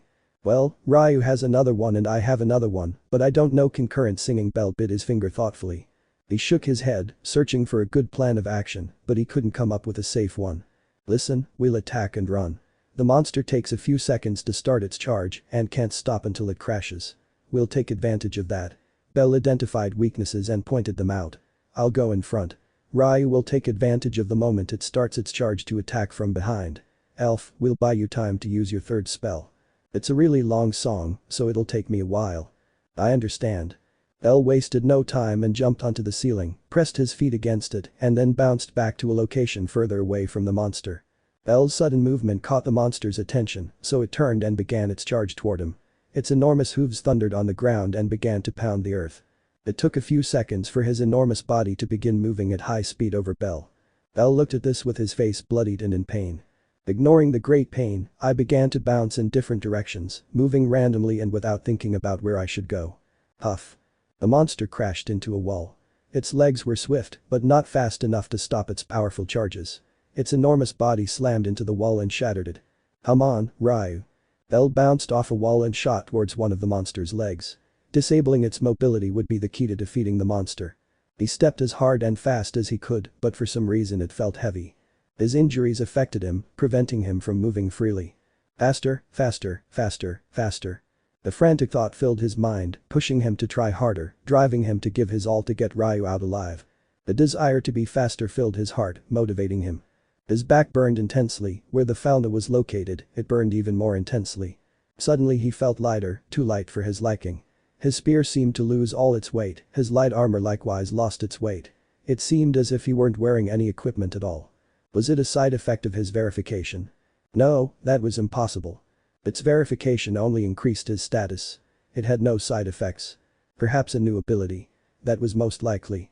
A new ability stemming from a strong desire was something that, according to Loki, happened to adventurers with strong desires.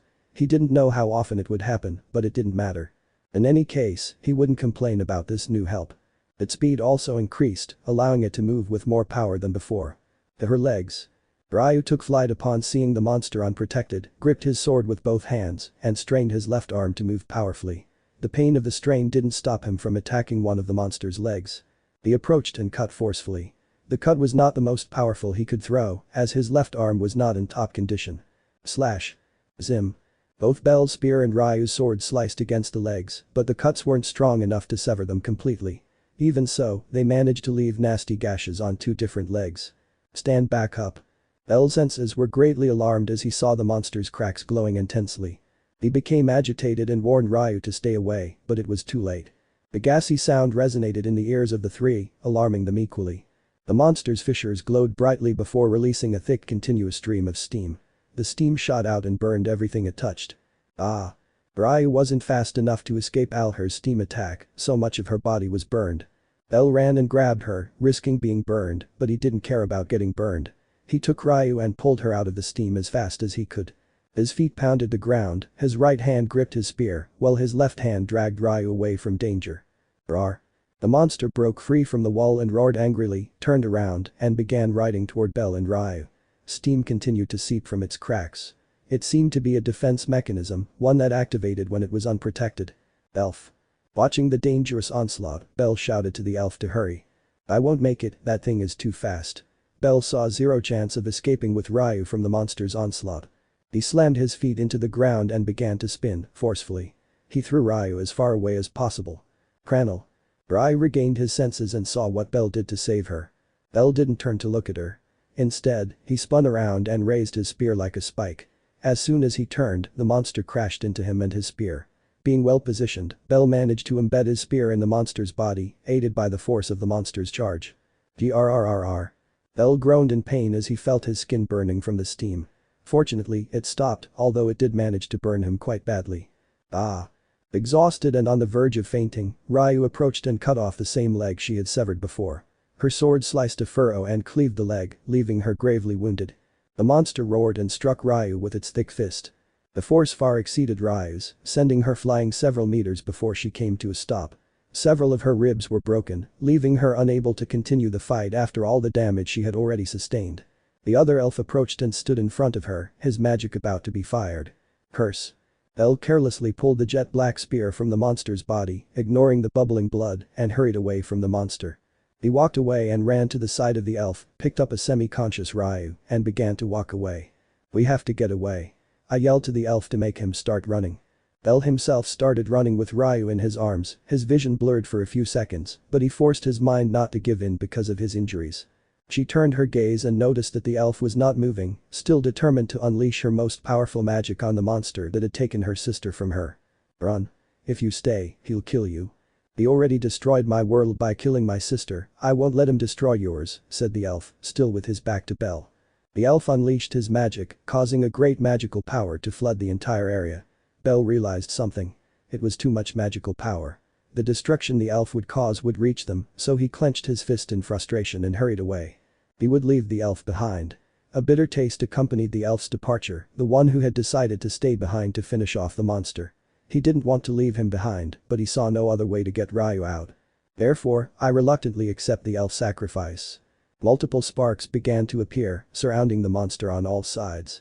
From these sparks, orbs made of sparks began to form. Die. Damn it, why did it have to be this way? El ran, carrying a tired and injured Ryu. I'm sorry I couldn't do more, Ryu lamented, powerless in his situation. It depresses him to have to leave an elf brother to die for their sake. Don't say that, you've done enough, Belle comforted him, forcing a pained smile. For now, let's run as fast as we can here, drink. Belle laid Ryu against a wall and took out a potion. She held it up to Ryu, but he was so injured he couldn't even lift his arms. I can't move my arms. I see, don't worry. Elle uncorked the bottle and brought it to Ryu's lips. Saddened, Ryu drank the potion to regain some of her mobility. Okay, that should help a little. Boom. The tremor accompanied by a loud explosion echoed throughout the corridor. That was the sign, the elf was dead. It's finally over. He closed his eyes and thanked the elf for his sacrifice. Tap tap tap. Ai. El's red eyes opened wide, his ears pricking up in the direction of the powerful scream. What's wrong? Ryu asked, seeing Belle turn his head in distress. That thing is still alive and it's coming towards us. Special chapter. This is a special chapter that does not affect the story. I simply had an idea and wanted to write it as a special. Arario, the only city in the world with a dungeon. A place where all races coexist with a single goal. To venture into the dungeon. It's ready. The man smiled grimly, looking at the coffins in front of him and his other followers. The man was Thanatos, the patron god of Evilis. It's a shame Valletta-chan can't see this show. Her face never lost its smile. On the contrary. Everything is ready, Thanatos-sama. The person approached and informed Thanatos. The person wore a black robe, with only their eyes visible to others. Let's get it going. Thanatos took a large crystal and began to shake it. As the crystal was shaken, it began to emit sounds in the form of wails. The wails were distorted, making it difficult to distinguish the nature of the wail. In the center of the enormous room, an immense magic circle began to glow. Dozens of coffins began to glow brightly, shaking violently from side to side. They would fall at any moment if they continued to tremble. I hope they are strong people, Thanatos said, observing the spectacle. They are from a battlefield of the border war. Truly strong people died there. I hope one of them. Mysterious runes began to appear on the mother squares, illuminating the room even more. Return, mighty warriors of the past. The circle began to blink before it finally turned off. Failure. With the help of those corrupted spirits, it's supposed to work. Thanatos approached a coffin doubtfully and began to inspect it. Thanatos, stay away from the coffin. One of the Evilis members approached and roughly pushed Thanatos aside. Just as he did, the coffin doors slammed to the floor. A thick curtain of smoke rose up and some cracks formed where the wooden doors fell. That was dangerous. Thanatos moved away from his henchmen and approached the coffins again. A curious look filled his face.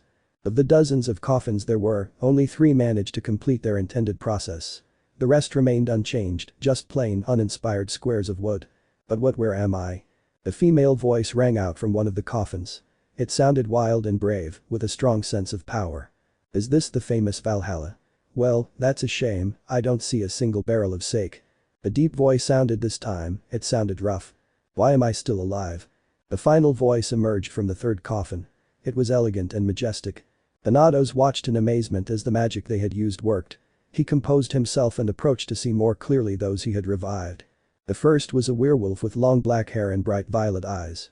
She had a well-built body and a wild look that made her even more alluring. The classic werewolf features were all over her body, her tail and ears being the most prominent. She wore a black jacket and matching pants. Metal arm and leg guards were her only armor. One glance and anyone would consider her a beautiful woman. She was quite tall, reaching 188 centimeters in height. The second was a dwarf with a long gray beard and no hair. He was small, as a dwarf should be, but his body was so sturdy it made him look comical. He wore a full suit of brown armor. Finally, an elf with white hair and piercing red eyes. Handsome features adorned his face, which was clad in the black military attire of a general. Long, pointed elf ears stood proudly upright. Despite being an elf, his physical build was superior to that of any other elf, possessing broad shoulders and an athletic physique. He was also quite tall, standing at 184 centimeters. It works, it really works. Thanatos smiled, satisfied to see his new weapons to use against Aurario. Both the elf and the werewolf exuded power, intimidating those accompanying Thanatos. The danger they sensed was so great that most trembled and kept their distance. The people in the room felt like they were facing abnormal dungeon floor bosses. Even those who had been close to Otter felt like they were in the presence of that powerful warrior of the Freya family. The exception was the dwarf, who looked like a normal person with high-quality equipment. "Who are you?" The first to react to Thanatos was the elf, who immediately saw him as a threat. He reflexively made a gesture and tried to swing a long weapon, but it was useless. He had no weapon. His trained mind sharpened and his senses honed in search of threats. Thanatos was the first thing he saw, so he considered him a threat. "And who are you, punk?" The werewolf slowly emerged from the coffin, eyeing Thanatos warily. "Wait, I know that beautiful voice, Bell. My armor is very heavy, why don't I have my strength?" Several groans came from the dwarf's coffin as he tried to move, but his heavy armor wouldn't let him. His small body tried to move, but they couldn't even make the armor wobble. "Unalissa?" Surprised, the elf turned around and looked at the werewolf woman in amazement. "You should be dead." "Of course, you idiot. You killed me." The werewolf growled angrily. "You should be dead too. You stayed behind so your pathetic king could escape. Be careful what you say, Nalissa. Or what, will you kill me again? You've already shown me that your stupid loyalty matters more to you than anything else." The werewolf suddenly flew into a rage, but her gaze held a deep, depressing sadness. A pain that could only stem from a broken heart. "Not that dream again, forget it. It was never possible, besides, we're already dead." The elf ignored the wolf and looked at the dwarf who was still struggling to move. His eyes glared at the dwarf with annoyance. Donder Caleb, the stubborn dwarf. "What am I good at?" The dwarf heard his name and looked for the one who said it. When he saw who said it, he snorted bitterly. "But he's nothing more than a royal gentleman, because even in death you're annoying with your seriousness." "I'm not happy to see you either." Thanatos watched with anticipation as an enormous tension surrounded the three individuals. "Looks like I've revived a trio with personal issues. Maybe I should have looked for more corpses that day," Thanatos thought, looking into the darkened eyes of the three revived individuals. "If you could just give me your attention."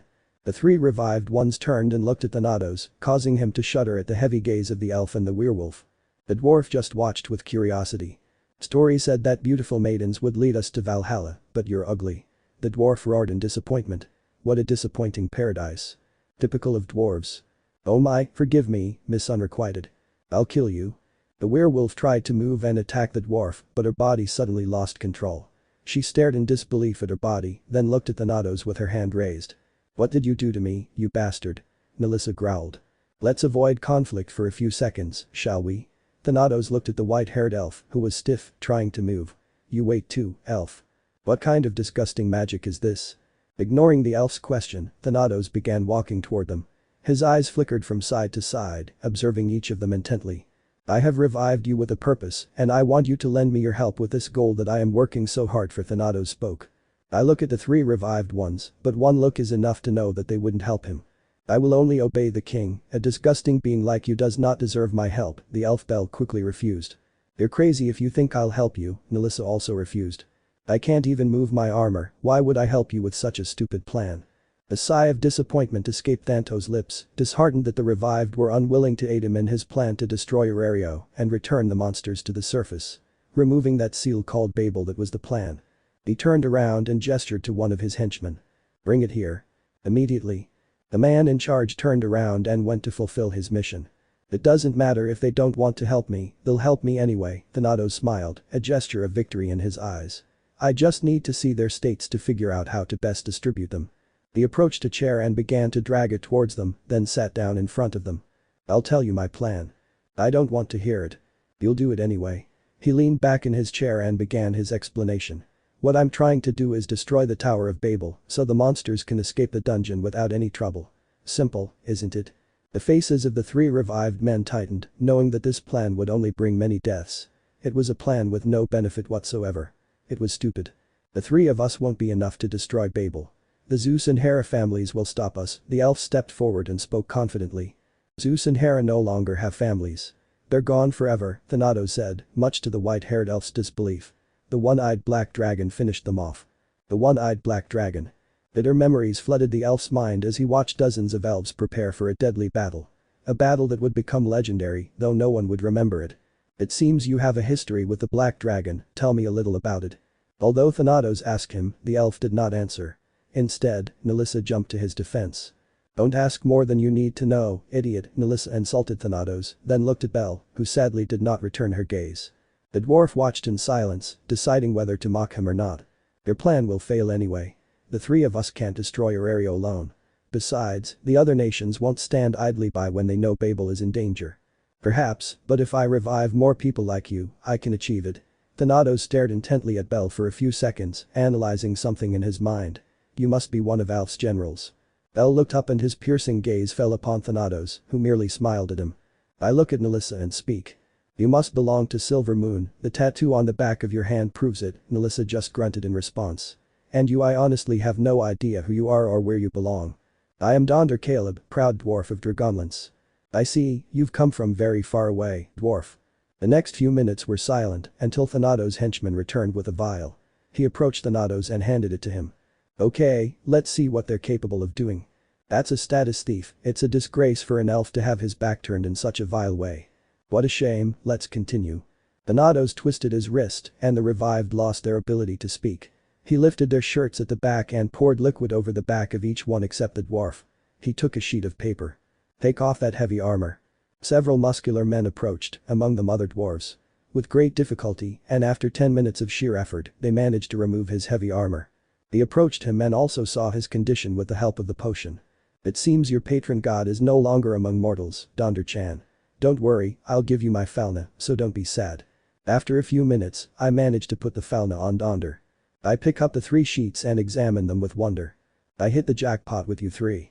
Donder Caleb. Dwarf. Level. 7. Power. 999s. Resistance. 999s. Dexterity. 919s. Agility. 512d. Magic. 174h. Development skills. Punch S. Strong defense A. Abnormal resistance E. Magic resistance E. Strong body B. Skills. Rook. Massively increases strength. Strength can increase the more damaged you are. Condor Get. Massively increase physical endurance. And magic.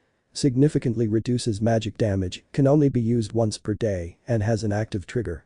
Magic. Hebo. Drastically increases the user's vitality. Tenacity of an immortal warrior, the battle bell tolls, my dream begins. I crush the ground and burn the sky. I am the one who never falls. You're certainly strong, Donder-chan. I know which district of the city I'll send you to. Your magic is good, but being dead doesn't make much sense, Thanatos informed him after assessing the dwarf's condition. Let's see the woman. Melissa Luna. Family. Mani. Level. 7. Power. 999s. Resistance. 994s. Dexterity. 999s. Agility. 999s. Magic. 446. Development skills. Hunter B. Punch S. Abnormal resistance E. Magic resistance E. Strong body C. Skills. Wolfer. Allows you to transform into a beast, greatly increasing all your abilities. Stern Paywar. Drastically increases strength and speed the longer he fights. Nurse. Increases speed by accelerating multiple times. Magic. Golden Fist. Envelops the fists in a golden aura that greatly enhances the power of strikes. Each strike generates a charge. When enough charges are collected, they can be released in an explosion accompanied by the word fistal. Golden Lion of Dawn, roar with righteous glory. Your blows will flood the sky with wild glory. Extraordinary, now your elf. Bellcranel. Level 7. Power 992s.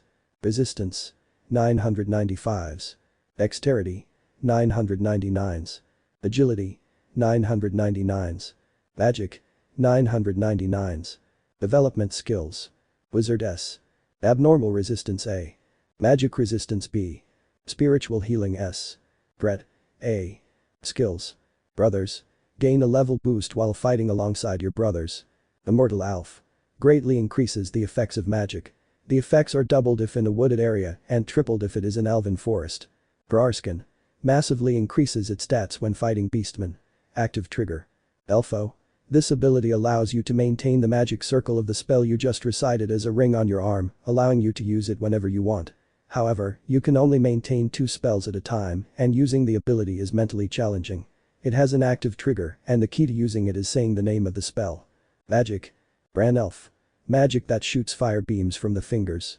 Golden Dawn, the luminous hell. Hell Elf. Coats the hand with fire and then fires a powerful burst of fire. Burning ashes of my soul, free yourself from your burning pain. Inseki Elf. Shoots a huge red magic circle into the sky. A huge meteorite emerges from this magic circle. It tore my soul from the storm of destruction, from the muddy sky, set my feet upon a rock, and steadied my steps. My world ravaged by holy war, a roaring horn at dawn. It annihilates all living beings, turns evil to ash. I will follow your will until I die in battle. This body feels nothing, yet it weeps neither. This enormous debt cannot be repaid. Sin of the elf, prominent clash, sharpen your will against me. A world without life, a world without a future, a world devastated by cruelty. Gravity of destiny, guide my sighs in the war of tomorrow. That's interesting magic, Thanatos smiled with satisfaction at the white-haired elf's latest spell. You have incredible abilities, but 2 of them are useless in the city. It's a shame, but it doesn't matter. He rose from his chair and swung his hand. The 3 revived individuals used all their willpower to try to control their bodies, but it was useless. Thanatos had complete control over them and their revived bodies. The dwarf put his armor back on and stood next to Nelissa and Belle. Bring the weapons.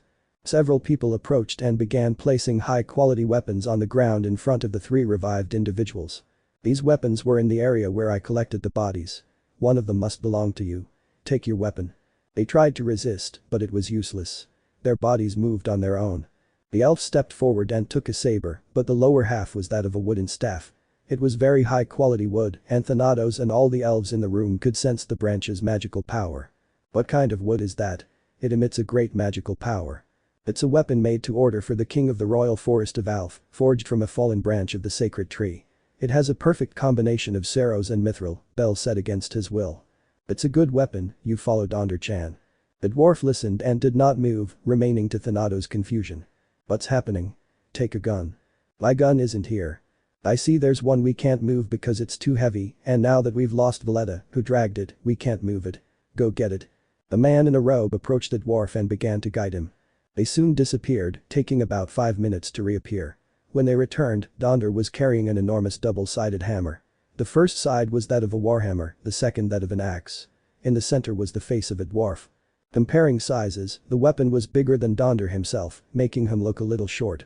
Despite the enormous size of the weapon, Donder didn't seem to care in the slightest. You're still on, Nelissa-chan. The werewolf moved straight to some brass knuckles with a blade included. They are all top-of-the-line weapons. A more intimidating aura emanated from the 3 revived beings, giving everyone present a sense of impending death. Thanatos, for his part, completely ignored this. He was controlling 3 proud warriors at his will and against their will, so it was normal that they were angry. The Loki familia will soon launch an attack on Knossos, and I haven't even revived all the corpses I collected yet. Go and cause chaos. If you find yourselves surrounded, retreat. I don't yet know the limit of their return, nor if they'll vanish if defeated, so it's best to be prepared. The 3 revived individuals nodded. Spread out and destroy as much as you can, that way we'll delay the invasion. With that, the 3 revived ones disappeared in powerful bursts of speed. For everyone present, it was as if they disappeared into thin air, with none of Thanatos' followers able to see any trace of their fleeting movements. Southern Zone. People in the northern sector of Aurario walked and went about their business calmly, with confidence in their steps. Some adventurers were passing by on their way to the dungeon, going about their daily routines. The solitary figure suddenly appeared atop one of the buildings, silently observing the passers-by in the streets. A faint incantation escaped its lips. It raised its hand, and its fingers glowed a deep reddish hue. Golden Dawn, the luminous Hellbrand elf. From each of his fingers shot a beam, traveling rapidly through space until it crashed into different points in the area. Bomb. Multiple fire explosions detonated after the impact of each lightning bolt. After the impact, strong currents of fire accompanied by tremors from the force of magic traveled throughout the southern area of Arario. The people and adventurers didn't even have time to react before they had already died from the impact or the explosion of the magic. Some, more fortunate, managed to leave their charred and lifeless corpses behind. At least those would later be identified for burial. Dozens of buildings around the explosions collapsed from the shockwave of the magic. In just 1 second, the elf unleashed hell on the southern region. The figure of the elf disappeared again, reappearing in front of a group of adventurers who were preparing to help those affected. Hey? Slash. They couldn't react. A single swing of the white-haired elf's sword, and the adventurers were already cut in half. Their broken bodies fell to the ground and stained the ground with their blood. His organs were also scattered by the impact of the fall. One of the adventurers tried to say something, but his condition was terrible. He was the least injured. He hadn't been cut in half, but his stomach had a deep fatal gash. If he wasn't treated immediately, he would die. Forgive me, human. Because of me, your dreams end this day, the elf apologized, regaining his voice, but not his body. He placed a foot on the second-class adventurer's head and crushed it as if he were stepping on a watermelon. The man's head exploded into pieces, scattering debris all over the place. He turned around and began looking for more people to kill. Northern Zone. The dwarf appeared in the middle of one of Arario's busiest streets, surprising civilians and adventurers alike. The adventurers didn't even sense his presence. The wind created by his speed arrived first. The beast humans were astonished that they neither heard nor saw him.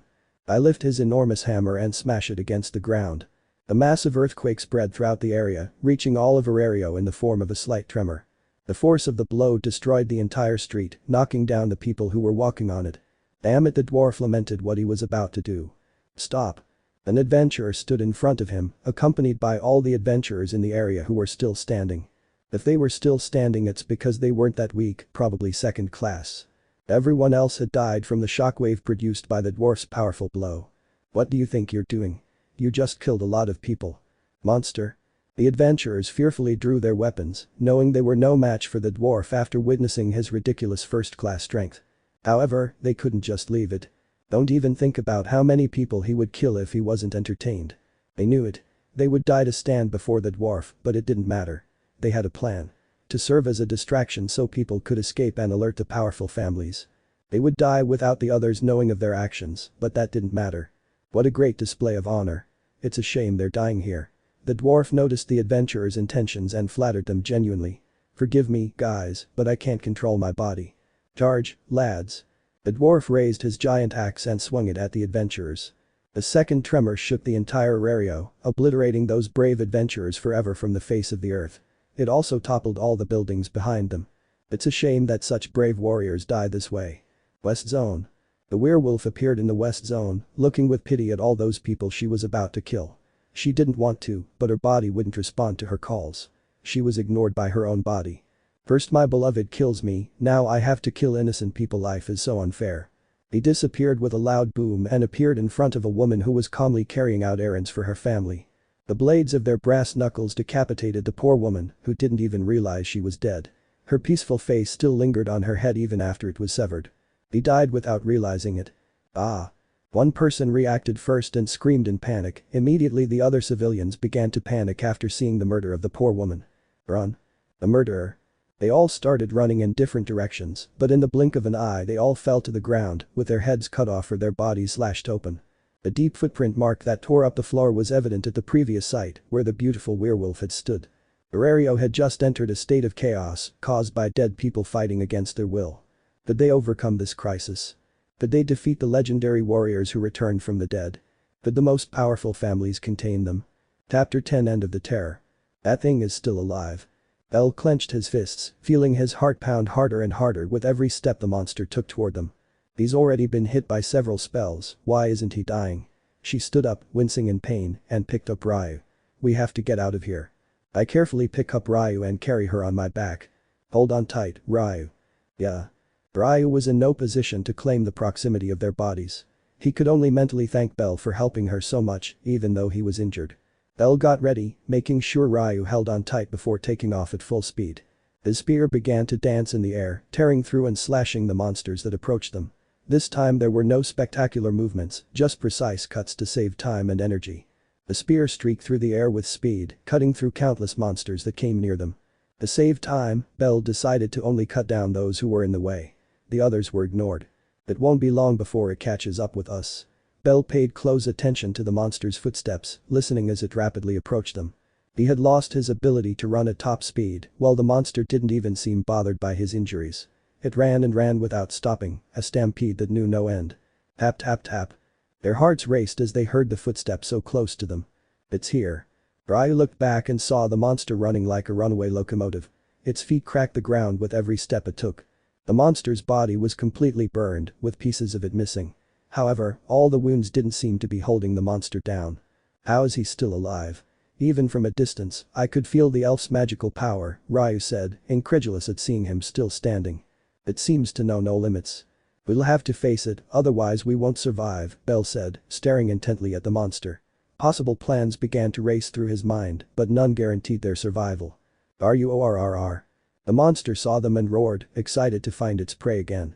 The monsters that were beginning to surround them heard the roar and fled, as if it were a threat to drive them away. Her long legs began to move rapidly, creating a rumbling sound. Hooray. Suddenly, a dwarf appeared through a hole and struck the monster's leg with an extremely heavy iron mass. The blow was strong enough to shatter the monster's legs. The loss of its leg mid-run was chaotic, causing its enormous body to lose its balance and fall to the ground. Half. His enormous body fell heavily to the ground, cracking the floor and raising a curtain of smoke. Kill him. Although initially surprised by the dwarf's sudden appearance, Bell reacted and begged them to kill the monster. Seeing the dwarf's incredible strength gave him hope. He thought he saw a way out of this hell called the dungeon, whose devil was the monster Alhar. Hey?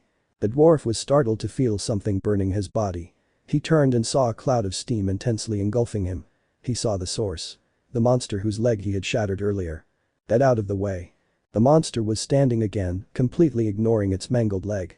It didn't seem to affect its ability to stand at all. The dwarf who looked exactly like the dwarf with the iron mace approached quickly, his small, sturdy body pushing his twin brother. Move it, idiot. He pushed his twin brother away from the imminent cut he would receive from the monster. I raise my hand and press it hard against my brother to try to push him away. His brother didn't even realize what was happening. He only felt his brother push him out of his seat.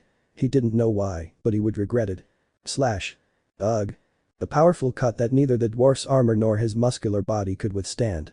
It was lethal, bringing death to whoever received it. The immense sword cleanly sliced through the dwarf, encountering little to no resistance with its powerful cut. It possessed such massive force that, if positioned correctly, it could unleash a ferocious and deadly slash. But that wouldn't be easy, because he had to raise his sword all the way up, so there was plenty of room to dodge. That was not the luck of the cut dwarf. He had to push his brother so that he would not receive the cut, and instead he received it himself. Damned. The other dwarf saw his brother being cut down and flew into a rage. He approached again with his iron mace and roared with anger. He struck again with his mace, but the monster didn't waste time looking at whom he had just cut down. Instead, it attacked the dwarf. Clank. Both weapons clashed, but to Bell's surprise, the dwarf managed to stand firm against the monster's blow and its insane physical strength. Hurry. The dwarf pushed with all his might, trying to move the monster aside so he could smash its head with his iron mace. It's now or never, Bell said. Ryu, use your magic. I'll try. I trust you, Ryu. Bell saw the perfect opportunity to attack the unsuspecting monster, taking advantage of the dwarf's distraction. He pinned Ryu against a wall and began running with his spear, aiming for the monster's head. Ah! The monster roared, emanating steam once more. This time, the steam was so intense that the dwarf lost his concentration and was pushed by the monster and its immense sword. Taking advantage of the momentum and strength already used on the dwarf, the monster swung his enormous sword upwards to block Bell. Bell sensed the attack, but risked everything to deliver the final blow to the monster. His spear struck the sword directly, and taking advantage of the monster's superior strength, Bell used his spear as a springboard to leap. I press my feet on the lance and take off towards the dungeon ceiling, then I bounce back and cut the bull's face with my sabers. Thanks to the monster receiving the elf's most powerful magic, its skin was singed, with some pieces of its thick hide falling off. Attack him, dwarf. Ah. The heavy iron mace struck the monster's leg, knocking it down again. He stepped aside and raised his iron mace, then slammed it into the monster's leg, shattering it. Now both of his front legs were shattered, so his running start was no longer an option. The hybrid bull roared in anger, hurt and enraged by the attacks of Bell and the dwarf. Its team no longer escaped, lacking the strength to force it out. His best defense was useless now that he didn't have the strength, and his physical defense was still there, but with the dwarf it didn't matter much. The dwarf's physical strength was comparable to that of the monster. Using its thick arms, the monster grabbed Bell by the face and slammed him hard against the ground. Its body cracked the ground, becoming embedded in it. Ugh. The force caused Bell to spit up some blood, but it didn't stop him. Using his verification, he boosted his power level once more, feeling dizzy as he had already forced it to activate several times. At any moment he could fall unconscious from pushing his body to its limits or beyond. He bit his tongue hard, making it bleed, so that the pain would keep him conscious. I thrust my sabers forward and stabbed them against the monster's sturdy arm, then, as if it were a saw, Bell began to shake them to try to cut the monster's arm. The monster tried to move its other hand to kill Bell, but the dwarf struck it with his immense strength. He crushed the hand with his mace, and then stomped on it with his foot, raised his mace again, and struck it in the face. "Stay still, you disgusting cow. Leave." Bell finished cutting off the bull's arm, leaving him with only one arm to defend himself. Pushing away his severed arm, Bell began to back away so Ryu could use his magic without worrying about harming him or the dwarf. He grabbed his spear and started to move out of Ryu's way. The Nano didn't stay behind, he noticed Ryu reciting an incantation and hurried out of his way, but not before taking the body of his brother recently killed by the bull. He's getting up. Bell noticed the bull trying to stand up, so he pulled back both arms and threw his sabers in the direction of its head. The sabers sliced through the air with precision, piercing the bull's hand. The sharp blades managed to cut through the hand and become embedded, causing the bull to crash back to the ground with a thud. "It won't be enough. Do you have magic?" The dwarf stared incredulously at the little rabbit boy who was beginning to recite his incantation. He hadn't expected the little rabbit boy to possess magic. In the sky above a now distant forest, infinite stars scattered across the endless night sky. "Answer my foolish voice, grant me now the divine protection of starlight. Grant the mercy of light to him who has forsaken you. Come, wandering wind, the roving traveler. Cross the sky and race through the desert, race faster than anything else. Imbue the light with stardust and destroy the enemy, luminous wind." Several orbs of light and wind began to form behind and in front of Ryu, then they all shot out at high speed towards the monster. Bomb. Several explosions began to engulf the monster, making it roar in pain and agony from Ryu's powerful magic.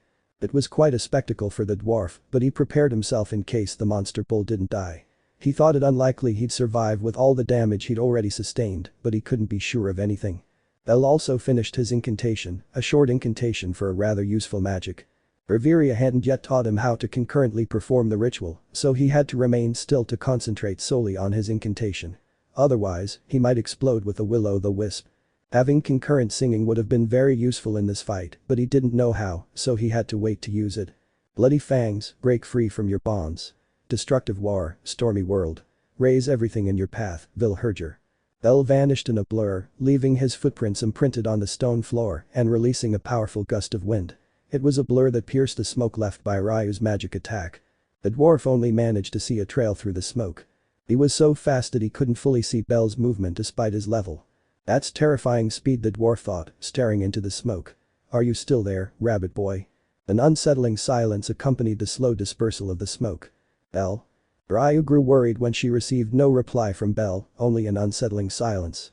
It felt like a premonition of a terrible tragedy, one that would deeply affect her if it came to pass. Slowly, the smoke began to disperse. The immense figure of the bull began to become visible. In his mind's eye was Bell, his spear piercing the bull's forehead.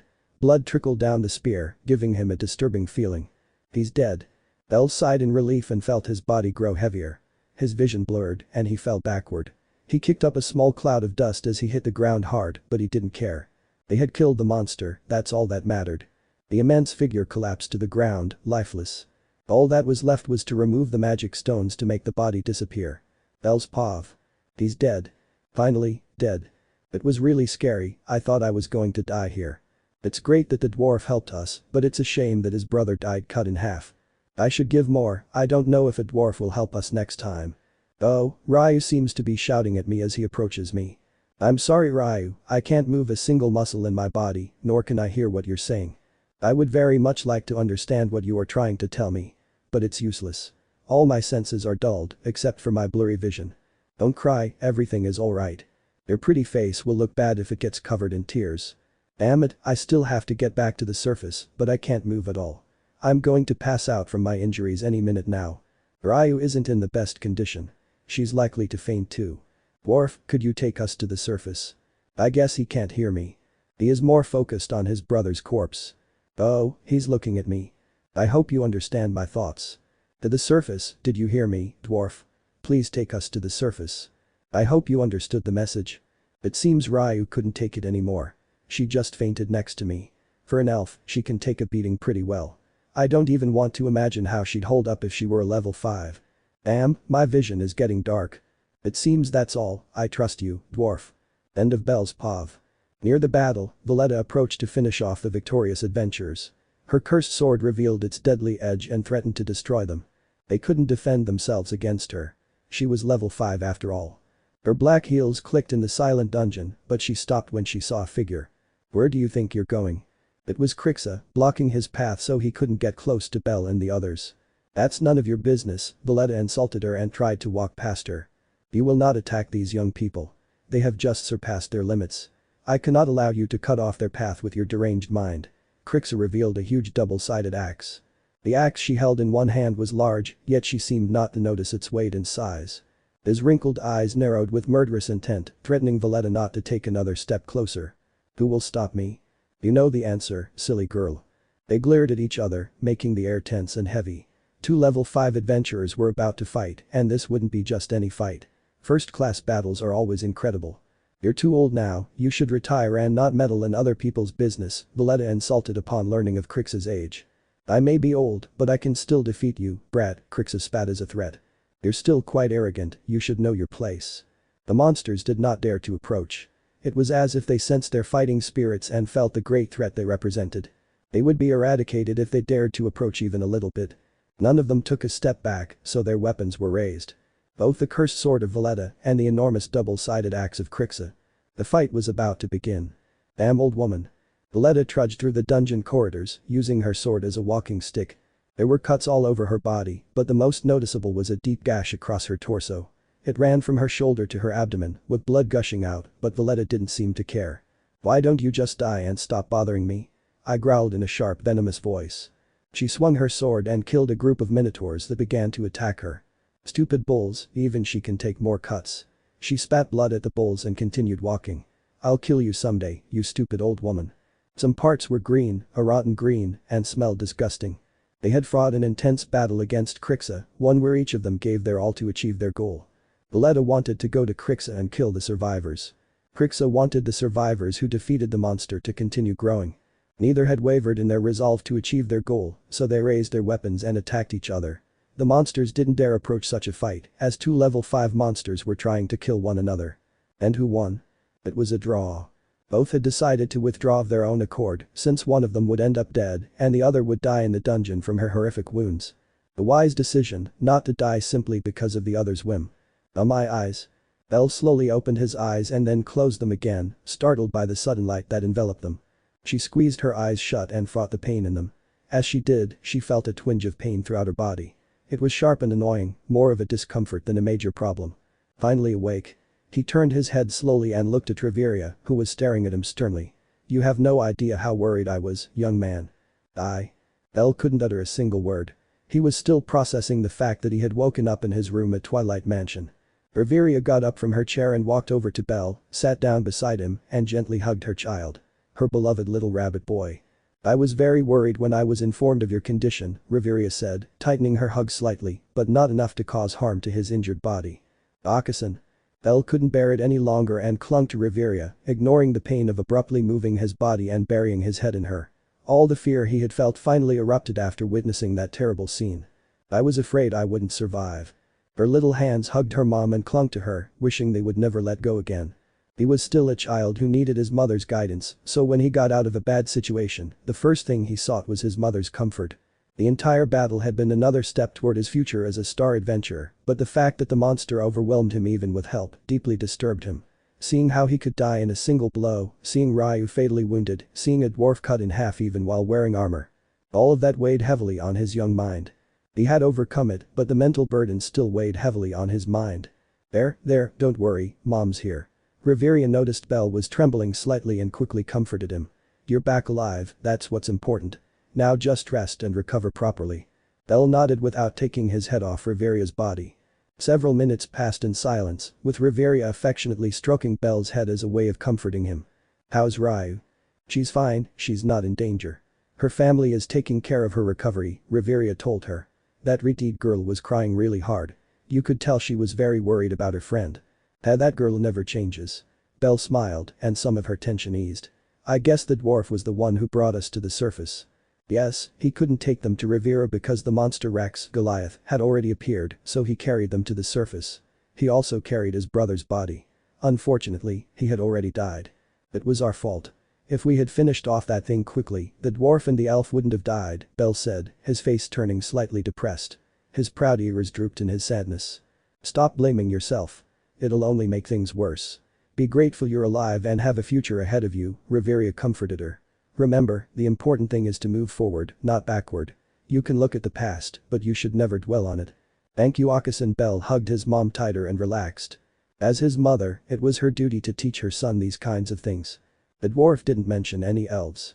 He died before the dwarves arrived, he sacrificed himself so we could escape the monster. Belle began telling Riveria about the elf who helped them, listening to his description, Riveria became thoughtful. Belle clasped his small hands and spoke. I didn't know his name, but I know his sister was named Cecil. He mentioned his sister's name repeatedly. His grief over her death was immense, she seemed to be the most precious thing to him.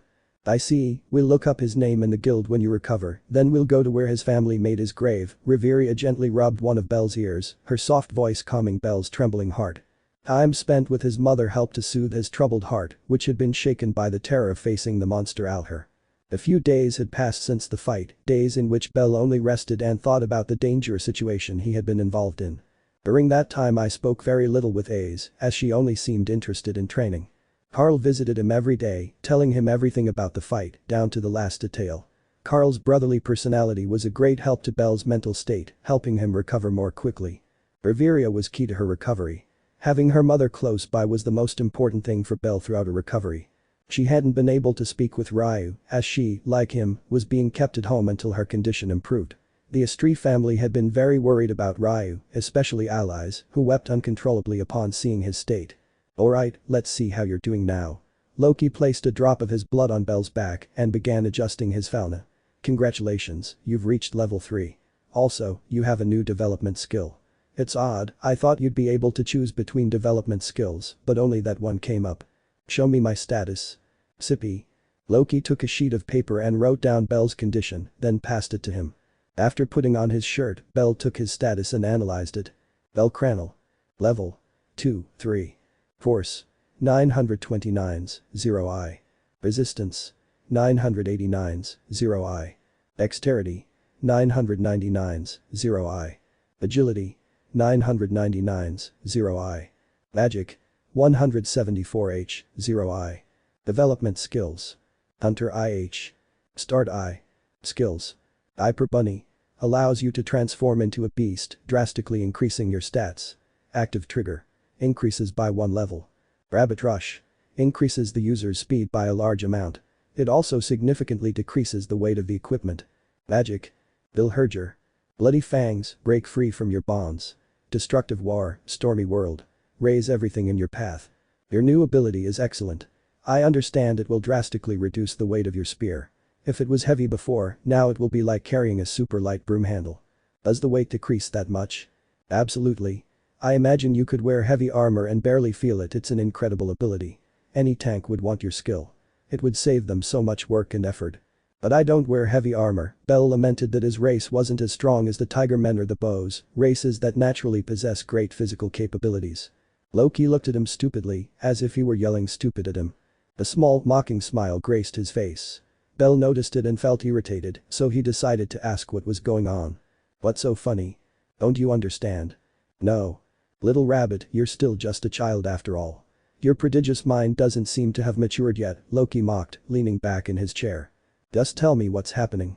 Ignoring him, Loki turned and opened her drawer without moving from her position.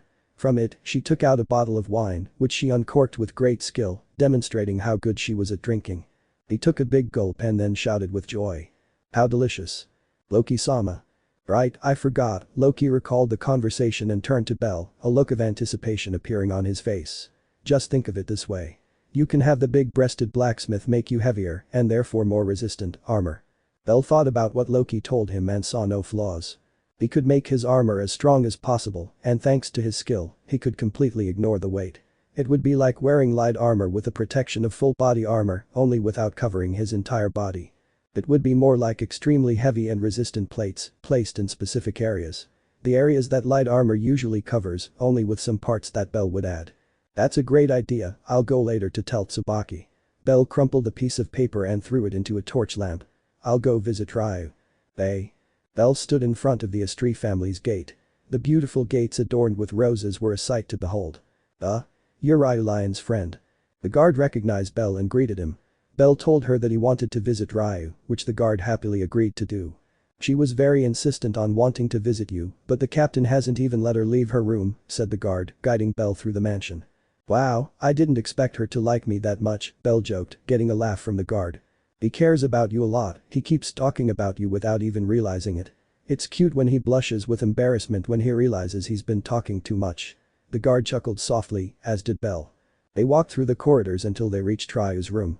The other girls are out, so there won't be any problem with her. Thank you for your guidance, miss. The guard said goodbye and Bell knocked on the door. I waited a few seconds for Ryu to let him pass. Forward. Bell slowly opened the door and carefully entered the room, not wanting to disturb Ryu's rest with his intrusion. Hello Ryu. Bell. Ryu was surprised to see who entered his room. He abruptly got up from his elegant bed and quickly approached Bell. He scanned every corner for any injuries. It seems you're feeling better now. She felt a great relief to see him healthy. The last thing she remembered of Bell was him collapsing on the ground after killing the monster Alhar.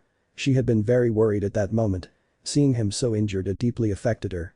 Seeing him safe and sound now comforted her. You're better too, you fainted before I did. Bell walked over to a chair and sat down. Yes, I remember how my vision blurred. We managed to get out of that situation, there's nothing to worry about anymore, Bell said, placing a hand on Ryu's shoulder and comforting her as she noticed her ears were a little droopy. The sacrifices weren't in vain. Thanks to us killing that beast, other adventurers won't risk encountering it. Thank you. Ryu smiled slightly and placed a hand on top of Bell's. Letting Bell touch her was a sign of the deep trust they shared. He was one of the few people who could touch her, especially when she was wearing so little clothing, even if she didn't realize it. Tomorrow I will look for the family of the elf and the family of the dwarf who saved us. We owe them a lot, Bell informed him. Then I'll go with you. They saved me too. Okay, it's decided. But the better atmosphere, the two continued talking for hours. Chapter 11 Approaching the Beautiful Elf. 8 years before the start of the series. It's good that a group of adventurers found his body. I'm glad they recovered their sisters too. Bell and Ryu paid their respects at a tomb, the well-crafted stone perfectly placed in the city cemetery. The elf's body had been found by a group of adventurers. The same group had also found that of his elf sister Cecil. They left some flowers on the grave as a thank you. I would have liked to thank you in person. Technically, we were the ones who went to his aid, Bell corrected, but fell silent when Ryu pinched one of his rabbit ears. Itaei. She glared at him and pinched one of her proud elf ears. Something every elf is proud of. Their proud ears. Now Ryu's hands were being squeezed by Bell in revenge mode. Why you, how dare you? Ryu exploded with anger, her red face making her look cute. Wait Ryu, you started it. Several blows were delivered to Bell, all charged with the immeasurable fury of an indignant elf. Note to the world. Never squeeze an elf's ears, it's a death sentence, Bell said, caressing her cheek where a palm print was visible. Hump. You will be proud. Bell glared at Ryu, his brow furrowed in a furrowed brow. He recalled the elves' nature and some of their traditions, so he decided to use that to his advantage. You know, ears are also of vital importance to a hume. For someone to defile them in that way is a dishonor to their honor, Bell said, repeating what Riveria had told him about elf ears, only he changed the word elf to hume. Only their mate in question can touch them. Huh? Oh my. Ryu became nervous. She knew nothing about that information. There were no humes in her family, and the other demi-humans didn't share that custom so identical to her own race. He thought for a moment and realized it was a lie, because Bell could barely hold back from bursting into laughter. When he realized he had been discovered, Bell couldn't hold back his laughter any longer. Hahaha. You. The dark aura surrounded Ryu, alerting Belle's instincts. In a matter of seconds, he wanted to start running, but an iron grip took hold of his shoulder and prevented him from escaping. Her legs trembled like jelly and her voice froze. "How about I treat you to an ice cream?" Belle asked, playing a large card his mother had shown him. "Make it 2 ice creams." "Of course. All the ice cream you want." "I hope so." Belle's body nearly collapsed, terrified by one of Ryu's most frightening aspects. He'd only seen it a few times, and it always ended badly, at least for him. Phew, that was scary, she thought, relieved that Ryu had calmed down. "Do you think they could meet again?" Ryu asked, surprising Belle. She hadn't expected such a sudden response, but she took her time to think carefully about what to say. "Well, I don't know what it's like after death, but I hope they can be together again," Belle said sincerely. "I didn't know what lay beyond death, so all I could do was pray that they could be together again." She felt something gently grasp her hand, turned her head curiously, and saw it was Ryu's hand. She had intertwined her hand with his. The reason? That's something Belle wasn't sure about. An unfamiliar feeling began to sprout in his heart, but it was completely unknown to him. "Is something wrong, Ryu?" "No, I just wanted to hold your hand." She stared at the gravestone, her beautiful blue eyes seeming to pierce the stone from which it was carved. The name on it was recorded and etched in her mind for all eternity. "I see. Does it bother you when I hold your hand?" I asked without looking at him. "Not at all, it's quite comforting," Belle replied, still holding her hand. "You can take my hand anytime you want." "Thank you." The beautiful memory was etched in both their hearts, sealed in their most cherished memories. The moment that spark ignited. 30 minutes later, Belle and Ryu began to walk away from the elf brothers' gravestone. They walked along the stone path, a path that wound through the entire cemetery. That place where those who had left this world rested in peace. Seeing so many gravestones created a rumble in Belle's heart. Those who had already lived their adventures were resting. "Belle, look," Ryu pointed in a direction with his finger. He followed the direction and saw a dwarf relative. "It's the dwarf who saved us." The dwarf stared silently at a gravestone, as if he were dead. His robust but short body was completely still, showing no reaction to the flies that landed on him. It didn't look like a living being. His somber aura extended around him, reaching even the young people near his position. They looked at him with uncertainty. "Come on, we haven't thanked him yet." "Yes, I'm following you." The two approached the dwarf, who was unfazed by their presence, continuing to stare silently at the gravestone, without bothering to acknowledge the presence of Belle or Ryu. "I'm sorry about what happened to your brother." Belle approached to within a meter of the dwarf, waiting for him to speak. His words accomplished nothing.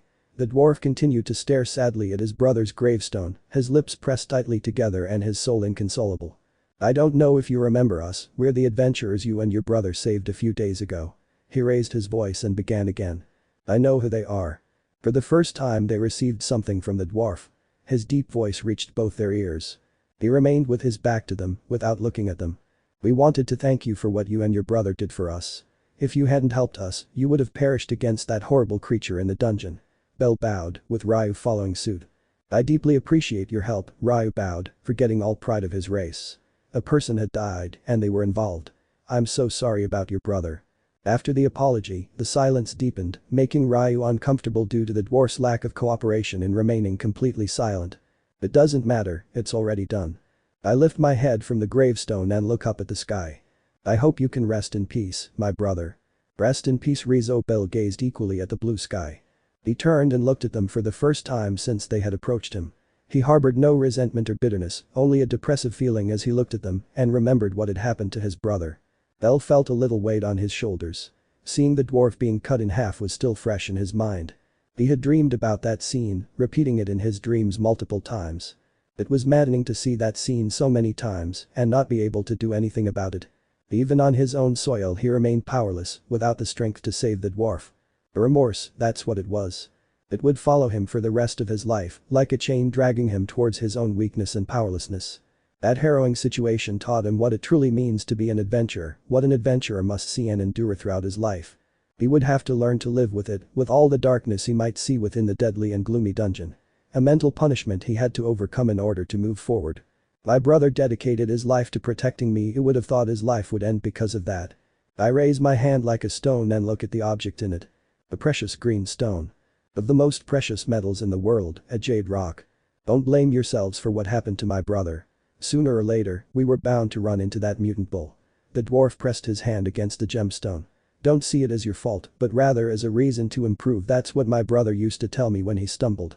Wise words passed down by the dwarf's brother. Even in death his wisdom prevailed in his brother's memory, now also being part of Belle and Ryu. I haven't introduced myself yet, I'm Carter Garden. Bellcranel. Ryu Lion. Each introduced themselves, shaking hands.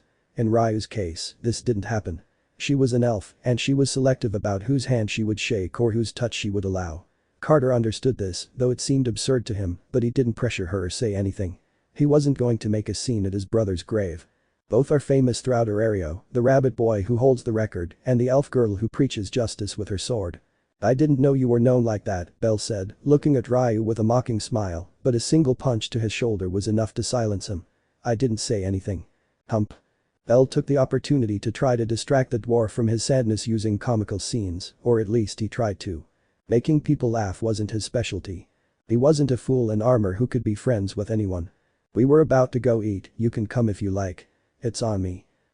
You're quite thoughtful, little Hume, Carter smiled at Belle's attempt to cheer him up. I have to leave Verario. Mother still doesn't know my brother is dead. I see. I have to go if I want to make it out, see you kids. Bye. The dwarf took a path and walked away from the boys, disappearing from their sight. Poor woman, receiving the news of a child's death is one of the worst pains in the world. How do you know that? It's something everyone knows, Belle. Ryu tapped Belle's forehead to emphasize his ignorance on the subject. Besides, in my home forest, I witnessed a mother receive the news of her son's death. Her cries were heartbreaking. Ouch. Come on, you still owe me my ice cream. Okay, let's go for the strawberry. I hate that flavor. He's the best of all. Don't fool yourself, Ryu, everyone knows that chocolate is the richest flavor in the world. Only you think that. At a table in the shopping area, Belle and Ryu were each enjoying an ice cream. Belle had felt obligated to buy Ryu one. By the way, I got a new ability. It's called Rabbit Rush, his new ability, one he was proud of despite not understanding it at first. What effect does it have? It increases my speed and decreases the weight of my equipment. I could carry a heavy warhammer without much difficulty, whereas before I couldn't because of my lack of strength. That's a good skill, I already have 3 skills. I beat you by 1, Ryu mocked, sticking his tongue out, much to Belle's annoyance. He grunted under his breath and ate his ice cream in silence. His mother had taught him to keep his composure, but seeing Ryu's victorious smile bothered him. Well, my skills are better. Yours are just small boosts, mine gives me a whole level up, Belle mocked. Screw that. What vocabulary. I hope Reveria-sama didn't raise you like that. Belle remained silent, unsure what to say or how to interpret Ryu's sentence. He sensed it held a hidden meaning. Don't tell him. He continued eating his ice cream, which was already melting from the sun's rays beating down on it. They were annoying, but he couldn't do anything about the sun. It was untouchable. Let's go get some ice cream. That seems fine to me. Belle's eyes widened as he recognized 2 very familiar voices. He had known one for years, but had met the other just a year ago, the year he leveled up, the year they saved Revis from those Evilis members. I want another one, ouch. Belle moved with great speed and picked up Ryu, jumped onto a house, and hid behind one of the chimneys. With his bare hand, he covered Ryu's mouth, and with the other, he hugged her to prevent her from getting away and alerting those people to their presence. Give me 1 lemon and 1 vanilla. What a waste, when we could have ordered chocolate, Belle said, peeking out with one eye. She ignored a furious and embarrassed Ryu and continued spying. Ryu's red face was endearing, but Belle paid it no mind at all. Wait, Ryu, just calm down a little. Here you go, young people, the ice cream vendor said, handing over the ice creams with a friendly smile. You're a lovely couple. You remind me of my wife and me, so many years ago, when we were still young. The woman with fiery red hair like blood blushed, her cheeks turning red and her hand squeezing the man's arm. Thank you. The people were Carl and Revis, walking through the shopping area like a couple in love, buying ice cream and spending time together. He didn't deny they were a couple, hahaha, it seems someone's hiding something. Belle smiled inwardly, thinking of the various taunts he could use against Carl. His long-awaited revenge seemed within reach. He wouldn't have to be the one on the receiving end of Carl's mockery anymore. Bum. Oh, sorry Ryu. Don't do that again. After freeing his mouth from Belle's hand, Ryu burst into a loud rebuke. He slowed his voice to a high whisper to avoid being overheard by the people Belle was watching. I didn't know why he was spying on them, nor did I approve of it, but I understood that it might be important to him. Her trust in him was so strong that she decided to follow him, not caring that Belle was still holding her close to his body to prevent anyone from seeing her. The contact was obvious, too close for an elf to tolerate unless he was her destined mate, but Ryu trusted Belle completely. He had his full approval. Earning the respect and permission of an elf to touch her was very difficult, but Belle had managed it. He had Ryu's affection and respect. Something that only a select few people possessed. In fact, only 3 people had that privilege. Allies, her best friend. Astri, her goddess, and finally Belle, the only man who could touch her. Explain to me why the spies. He's my friend Carl, and it looks like he's out for a walk with his new girlfriend, Revis, Belle whispered in Ryu's ear, making her tremble at Belle's sudden outburst. I didn't know they were a couple until just 2 days ago. He told me their relationship was going really well, they must have started dating today. She remembered Revis's face turning red with embarrassment, so they wouldn't have much of a relationship. Maybe a few hours, that's what Belle gave them, based on Revis's embarrassment. I don't want to disturb them during such a special moment, Belle whispered, his eyes following the 2 figures. Besides, I want to spy on them to find a way to tease Carl, but you don't need to know that, Ryu. I see, then let's leave so as not to interrupt them. Belle stared stupidly at Ryu, not knowing what to say, so as not to look like a gossip. He rummaged through his thoughts to come up with an idea. I can't do that, I have to make sure your date goes perfectly, Belle tried to excuse himself, but Ryu's deep gaze made him nervous. Only a few centimeters separated their faces, their breaths mingling with each other. Seeing her up close, Ryu has a very beautiful face. I could say she's one of the great beauty of Arario, Belle thought as she stood so close to Ryu's face. I knew she was pretty, but I didn't know she was so beautiful. I usually saw her with her green mask covering her glorious face, but on rare occasions like these, when she wasn't wearing her adventurer's gear, I could see her face better. I noticed that she was very beautiful, too beautiful. If you told him he was a fairy from a fantasy story, he would believe it. His beautiful sky blue eyes, his long, soft golden hair, those cute pointed, elongated ears that were characteristic of elves. Everything about Ryu was beautiful.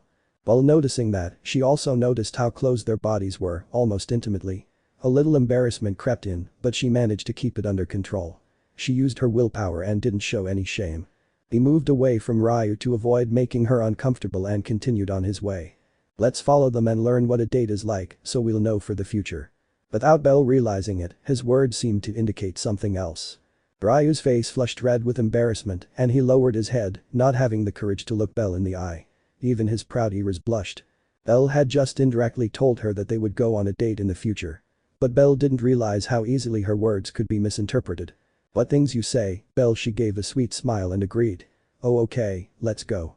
Ryu accepted, still with his head bowed, not daring to look at Belle. Perfect, let's go. They're not far yet. Belle leaped from building to building at great speed, without pausing to look at an embarrassed Ryu.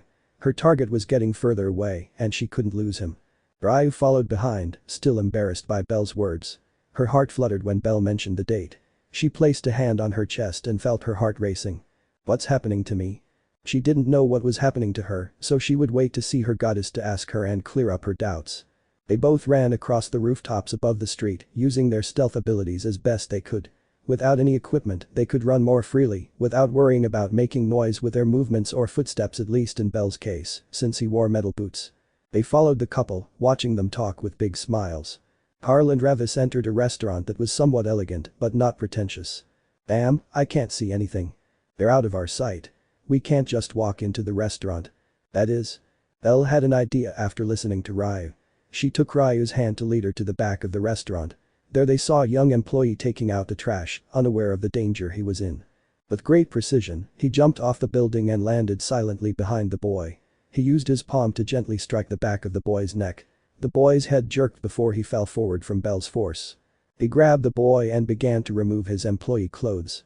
You can't do that. Ryu appeared beside him and reprimanded him for knocking out the poor boy. He was just diligently doing his job. Who would have thought he'd be knocked out like that? I couldn't think of anything else, come on, you also have to knock out an employee so you can get in. I refuse, it would be disrespectful to do that to someone during their work hours. Frederick, hurry up and take out the trash. Frederick. Hellos. Help huh. The girl fell after being hit by Ryu, reacted without realizing it, and ended up knocking out the poor employee. He looked at her hand, dismayed and regretful, and began to apologize desperately, but the girl was unconscious and unaware of anything. She probably wouldn't wake up for a long time. This is your fault. You forced me to knock her out. You're the one who overreacted, Belle said indignantly, seeing Ryu blame her for knocking the girl out with one punch. Never mind, put on her clothes. We need to see what's going on with Carl and Revis. Wasting time will only make us lose information. Information. You look great in waitress clothes. What things you say, you cheeky fellow. Despite being grumpy, she began to get dressed. Luckily, the employee's uniform was worn over casual clothes, so no one was left naked. Belle picked up the employee's body and placed it next to the trash container, then picked up the girl and placed her next to the boy. They were positioned in a way that no one passing by would be able to see them. Why haven't you changed yet? Turn around. Oh, right, sorry. He closed his eyes and turned away so Ryu could change without worry. The less time they wasted, the better for him. He could extract some valuable information and use it for his long-awaited revenge against Carl. He heard a button click and thought he was done. He turned confidently and started walking, but froze when he saw that Ryu still hadn't finished changing. His button-down shirt was unbuttoned and his bra was visible. The sound I heard was from the pants, not the shirt. Pervert. Sorry. Bell mentally scolded himself for not asking first. Now he'd had an awkward moment with Ryu, and his mission would be delayed even further. He patted his face to mentally prepare himself while taking a deep breath. Can I now? Yeah. I glanced at Ryu and smiled, seeing how good she looked in the waitress outfit. Black pants and a white button-down shirt with a black hat and a red bow tie. Her outfit was the same, the only difference being the bow tie. Belle wore a red tie. Ryu didn't look at him directly, he avoided his gaze and ignored him. Even. Come on, it wasn't intentional besides, the uniform looks great on you. I let it go this time, there won't be a second time. Actually, it would be the third time but if I tell her, she'll probably start hitting me. Belle decided against that line of thought for her own good. An angry Ryu was something she wouldn't wish on anyone. Especially if it had to do with her body like when she told her she had a flat chest that time it didn't end well. Come on, I want to see what happens. It's a very bad idea, if we get caught we'll be in trouble, Ryu tried to reason, but his warning only seemed to amuse Belle. It'll only happen if they catch us, they don't have to, Belle smiled slyly, much to Ryu's dismay.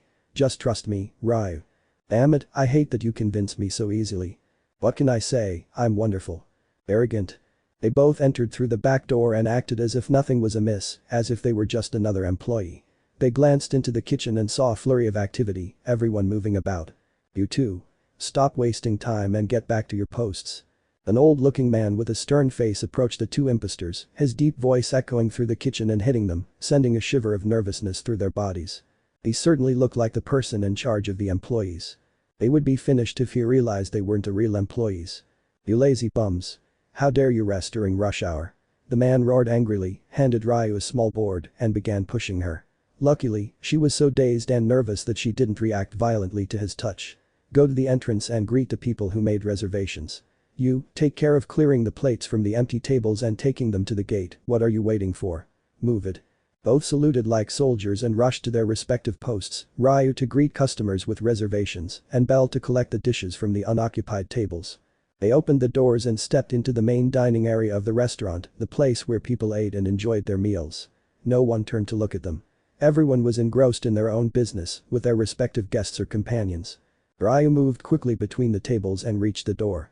He glanced around and spotted Belle clearing plates from a table. Belle looked like a small Palom with his black hat wrapped around his ears. This. I'm telling you I have a reservation for two, a man in a smart suit spoke to her patiently, noticing that she was young and therefore a new employee. It's Richard Woloski's place.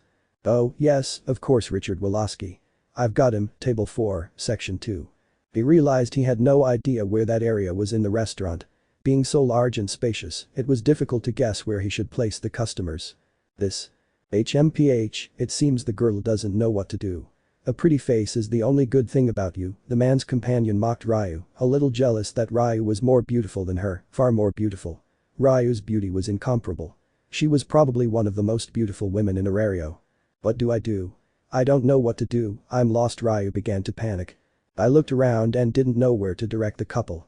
The woman's contemptuous gaze only worsened his situation. If he didn't hurry, he would get into trouble and wouldn't know how to explain himself. Allow me to take you to your table. Belle appeared to their rescue, beginning to lead the pair.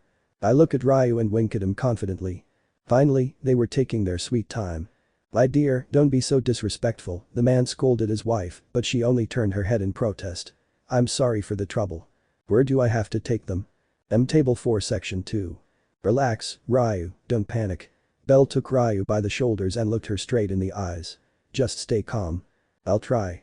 Belle stepped away from Ryu after nodding in approval, approached another employee and whispered a few things to him.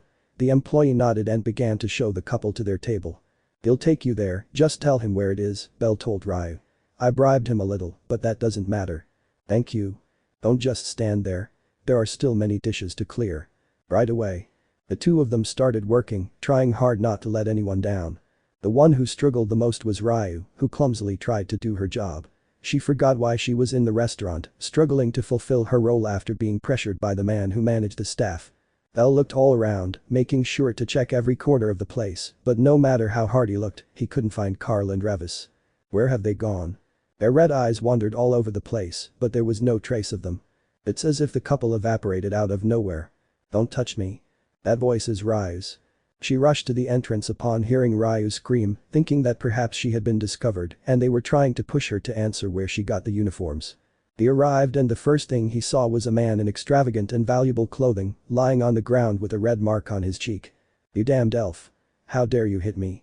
The man stood up furiously. "I said you'll be my companion tonight and that's how it'll be, whether you like it or not." He snapped his fingers and several bodyguards began to surround Ryu. "I'd rather be dead than be with you, you disgusting pig. Only one man has the right to touch me, and that's not you," Ryu spat out in disgust at the man, preparing to fight. "Grab her." The four bodyguards rushed towards Ryu, moving with great coordination among themselves. Ryu jumped and kicked hard. The strongest of them faced a kick and stopped it with both arms crossed, at the same time another attacked from behind with a powerful punch. "They're at least level 2 and they have plenty of experience." I noticed that the bodyguards weren't just any guys, they were actually trained. She stepped back and struck one of them on the head with the folder, but he only flinched for a second before leaping at Ryu in an attempt to subdue her. He grabbed her arms and tried to push her away, but Ryu, being of a higher level, managed to resist. I tried to hit him, but his arms were held down by another of the men. There were 4 level 2 people with great experience against a newly promoted level 3 adventurer. The 4 of them were able to pressure and trap Ryu. "Damn it, don't touch me." "Ah. Sorry I'm late, Ryu." Elle punched one of the men in the side, knocking him out of Ryu's reach. He grabbed another by the head and slammed him to the ground. He used his verification to gain the strength of a level 4 and easily overwhelmed the bodyguards. Elle. Ryu broke free from the grip and kicked the head of the man who was holding her with all her might, wasting no time, she ran towards him and began to hit him in the head. "That's for touching me, you bald pig." I looked for the others and saw that they were already on the ground. Belle had knocked them all out. "It seems we've been discovered." That seems to be the case. Everyone watched the fight with anticipation, unsure whether they were scared or pleased by the spectacle. Pass, pass, pass. The group of elves were the first to applaud. They had seen the arrogant man touch an elven sister, and as members of his own race, they were familiar with elven customs. They wanted to intervene, but Belle appeared before they could move. They stood up from their seats and began to applaud. Pass, pass, pass. The other customers also began to applaud Belle's actions, admiring how she dared to defend her fellow elf from that man. "You insolent ones. Do you know who you're attacking? I am the prince of the Loya Empire. Ugh." Belle approached the man and slapped him to shut him up. "That's for touching her without her permission," Belle said, placing a foot on the man's shoulder, causing the crowd to applaud even louder. He had defended his companion, and from a prince no less. It didn't end there. He didn't back down. Instead, he punished the arrogant prince. And this for trying to defile her. I stepped on him with little force and knocked the prince unconscious. He turned to the crowd and bowed as he removed his hat. "You acted like a true gentleman. Thank you for defending my honor." Ryu approached and thanked him for his help. "You looked like a hero." "Then I'm your hero, princess." "Yes, you're my hero." The atmosphere between the two seemed to grow intimate, as if they forgot they still had an audience watching them. She carefully took Ryu's hand and held it firmly. "He takes care of you whenever he can." "Belle." Ryu was embarrassed, but he didn't do anything to make Belle let go of his hand. He placed one of his hands on his cheek and stared intently into Belle's eyes. A romantic feeling enveloped the place, moving the spectators. "Make it yours." They both separated when they realized what they were doing. The one who screamed was an Amazon, who curiously wore a dress that was not so revealing, considering the type of clothing that Amazons usually wear. "I'm sorry to interrupt your moment of love, but I have a letter for you." A woman approached them, holding a napkin. "A dark-haired young man asked me to deliver this letter to a human boy with white hair and red eyes." "Huh?" He took the letter and read it, clutching the note in his hands after reading its contents. "Stupid rabbit, if you're going to spy on people, make sure they don't see you. Love, handsome Carl." Damned. He clenched his teeth tightly after understanding what had happened. Carl always knew Belle had been watching them, or at least he'd noticed them at some point. He'd gone into the bar just to throw him off, forcing him to go inside while he went somewhere else. Without a doubt, a master of misdirection. "Who are you?" The attendant approached after the commotion had subsided. He noticed Belle and Ryu and finally gave them a proper look, realizing he didn't know them. "I don't know you. That's Prince Sindel. Who did this to him?" The attendant ran to the prince, now known as Sindel, checked his condition, and saw that he was unconscious. "We'd better go, Belle." Ryu took Belle by the hand and dragged him out of the store. "Who did this to the prince?" "He was the little hero." They escaped as fast as they could, covering several blocks in a matter of minutes. Their legs moved at lightning speed, not bothering to look back to see the Ganesha family arrive at the restaurant to restore order. They arrived at a small park, with a fountain in the center of it. "That was a move. I didn't expect Carl to have been aware of my top-notch spying," Belle excused himself without any shame, strongly rejecting the idea of having been tricked by his best friend. She sat on the edge of the fountain, with Ryu sitting beside her. "I'm sorry to involve you in all this commotion, and I also apologize that you had to go through such a bad time because of that prince." Belle expected Ryu to be upset after going through all that, so she took the initiative to apologize. "I would understand if she was angry with him, I would accept it with my face and not back down. It was certainly an unpleasant experience I had because of that prince," Ryu began. "But I had fun, and I also saw how willing you were to protect me like a hero." You act. Ryu placed a kiss on Belle's cheek, surprising him and leaving him speechless. He touched his cheek and didn't know what to say. Seeing him blankly, Ryu smiled, his cheek slightly flushed. "Thank you for protecting me, my hero." Belle smiled but said nothing. "You did buy me an ice cream, so you're free for today." Ryu turned and ran off. "See you tomorrow." Still smiling, Belle looked up at the sky, satisfied with how things turned out. In the end, all the effort was worth it. Haha. What a great show. But what? I looked behind him, looking over the fountain and behind her. Carl approached along with Revis, both with big smiles. Who would have thought that the little rabbit would drive an elf crazy, kahaha. Rio burst into loud laughter, ignoring the deep and dangerous gaze that Belle was giving him. "The little one's growing up, huh?" Revis hugged Belle around the neck and put him in a headlock. "Why didn't you tell your older sister about your relationship with the elf?" "Ag, let me go." Belle could actually free herself from Revis's hold with a flick of her wrist, but she didn't because of the deep trust she had developed with Revis. Revis was a very friendly and strong-willed person, even referring to herself as Belle's older sister, Onison, during their first introduction. "You little rascal, you grow up so fast. Why are they spying on me?" "Don't be an idiot, Bunny. We were here before you. You arrived after we were already here and didn't even notice us." Carl smiled and pointed to a bench in the distance. "We were right there, with a great view of your romance." "Fuck. Vocabulary." The gentle tap connected with Belle's mouth, causing it to twitch. "And what about you two? Are you a couple now? I saw you two very close a few hours ago." The two exchanged a glance, with Revis nodding to Carl in confirmation. "Indeed, today I asked Revis-chan to be my girlfriend. She accepted, so now we're a couple," Carl explained simply, Revis beside him hugging Carl's arm to emphasize their relationship. Belle scoffed at the obvious fact he had already deduced. "I had read Revis so easily that it almost seemed like a joke." "Congratulations, I suppose." "Don't tell the captain. I'd like to keep my relationship with Revis private. The partners of renowned adventurers are harassed, and people who hate me might want to go after her," Carl requested, confident that Belle would agree. And he was right. "Of course, but you won't tell Akasan anything about what happened with Ryu. Deal?" Chapter 12. Seriously? Is he invading us? 7.5 years before the start of the novel. What a beautiful sun, it gives me peace to see it there, still, without any worries in its life. Red Eyes gazed at the clear sky, feeling the tranquility it conveyed. His heart calmed, leaving all his worries behind, becoming a monk of peace. Half a month had passed since he had leveled up, reaching level 3 after killing a dungeon monstrosity alongside Ryu and other adventurers. Some nightmares remained at the beginning, constantly hitting his mind. He would wake up only to see his hands trembling with fear. He had forced himself to remain calm within the dungeon to keep his mind focused, but the fear he felt still lingered.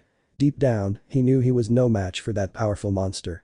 I remembered them, that dwarf elf who died so they could be brought to the surface. It was painful, but I had to learn to live with it. That was the life of an adventurer. To embark on dangerous adventures in which some would die and others would triumph. His mother had told him many times, but seeing it firsthand was exhausting for his mind. After 6 months, he managed to clear his mind, accepting those difficult moments as obstacles on his path to the top. Obstacles that would serve in his development into a tenacious and formidable adventurer. "It's time, Belle." "Understood." Looking around, he saw his family members setting up camp atop the walls of Aurario. Various tents and campfires began to appear, with a variety of adventurers in them. The Loki family was preparing carelessly, setting up camps along the walls of the northern area. "Remember that the fine will be paid out of your own pocket," Reveria reminded him without looking at him. Her tone of voice sounded reproachful, but Bell knew she wasn't scolding him. Reveria had acknowledged Bell's actions as justified. "You defended your friend, there's nothing wrong with that." That's what she had told him when Bell recounted what had happened at the restaurant. She approved of Bell's actions in protecting Ryu from that egocentric prince, though she disapproved of his actions at the restaurant, such as knocking out employees and impersonating them. His punishment was one he hadn't received since he was 4 years old. He even felt nostalgic. They had put him in Finn's office, right in a corner staring at the wall for hours. His punishment lasted until Reveria deemed it appropriate after 8 hours of staring at the wall non-stop. The guild had sent a bill from the restaurant, which Bell had to pay, because he didn't want to involve Ryu any further. "Looks like they'll attack tomorrow," Finn said, peering into the distance through a spyglass. "Who will you send?" "Lower-ranking members should go so they can start making a name for themselves. That could bring us benefits. We could get contracts with more businesses." "That's a good idea," Reveria turned to Bell and called to him. "You go, Bell. Just focus on hitting them a little and looking cool. I don't see the reason for doing this." "Well, it's your fault we're being invaded." "That's a low blow." Bell clicked his tongue, annoyed at having to go after those soldiers who had barely received their fauna.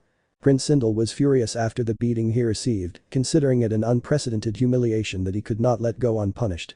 He had demanded that Aurario hand over Bell and Ryu's heads, but as expected, he was ignored and only received guild workers wanting to smooth things over. This angered him even more, and he vowed to conquer Aurario. Now here, he had brought a large army, at least 30,000 people with him. All of them soldiers who had barely received their fauna. The experience that the soldiers could demonstrate would be regrettable at best. His pride will lead to his downfall. "You made me send her a letter of apology, but it seems that only made things worse," Bell said, sounding mocking. "Your elven ways don't work here, Akasan. It seems to me you want to go back to staring at the wall, young man. I deeply apologize if I offended you with my words." In an instant he bowed with utmost respect, fearing he would ever again stand for hours staring at a wall. It was a terrifying experience. She felt anxious because she couldn't move from where she was. Just thinking about it sent a shiver down her legs. "Listen, here's the plan. We'll split them up using Reveria's Winfumbolvator. Once they're separated, we'll launch an attack with 3 low-level groups. Try to look your best, guys. Maybe you'll make a name for yourselves outside of Aurario." Several enthusiastic shouts sounded, ranging from excited shouts to discouraged shouts. Since Bell was responsible for this invasion, it would be the Loki family themselves who would take care of it. Prince Sindel's army posed no threat. They could easily defeat them. Despite their immense numbers, the vast majority had barely received a single fauna for the war, rendering them powerless. Sindel belonged to the Royal Empire, a powerful empire that was an ally of Aurario, although their relationship broke down after the incident with Prince Sindel.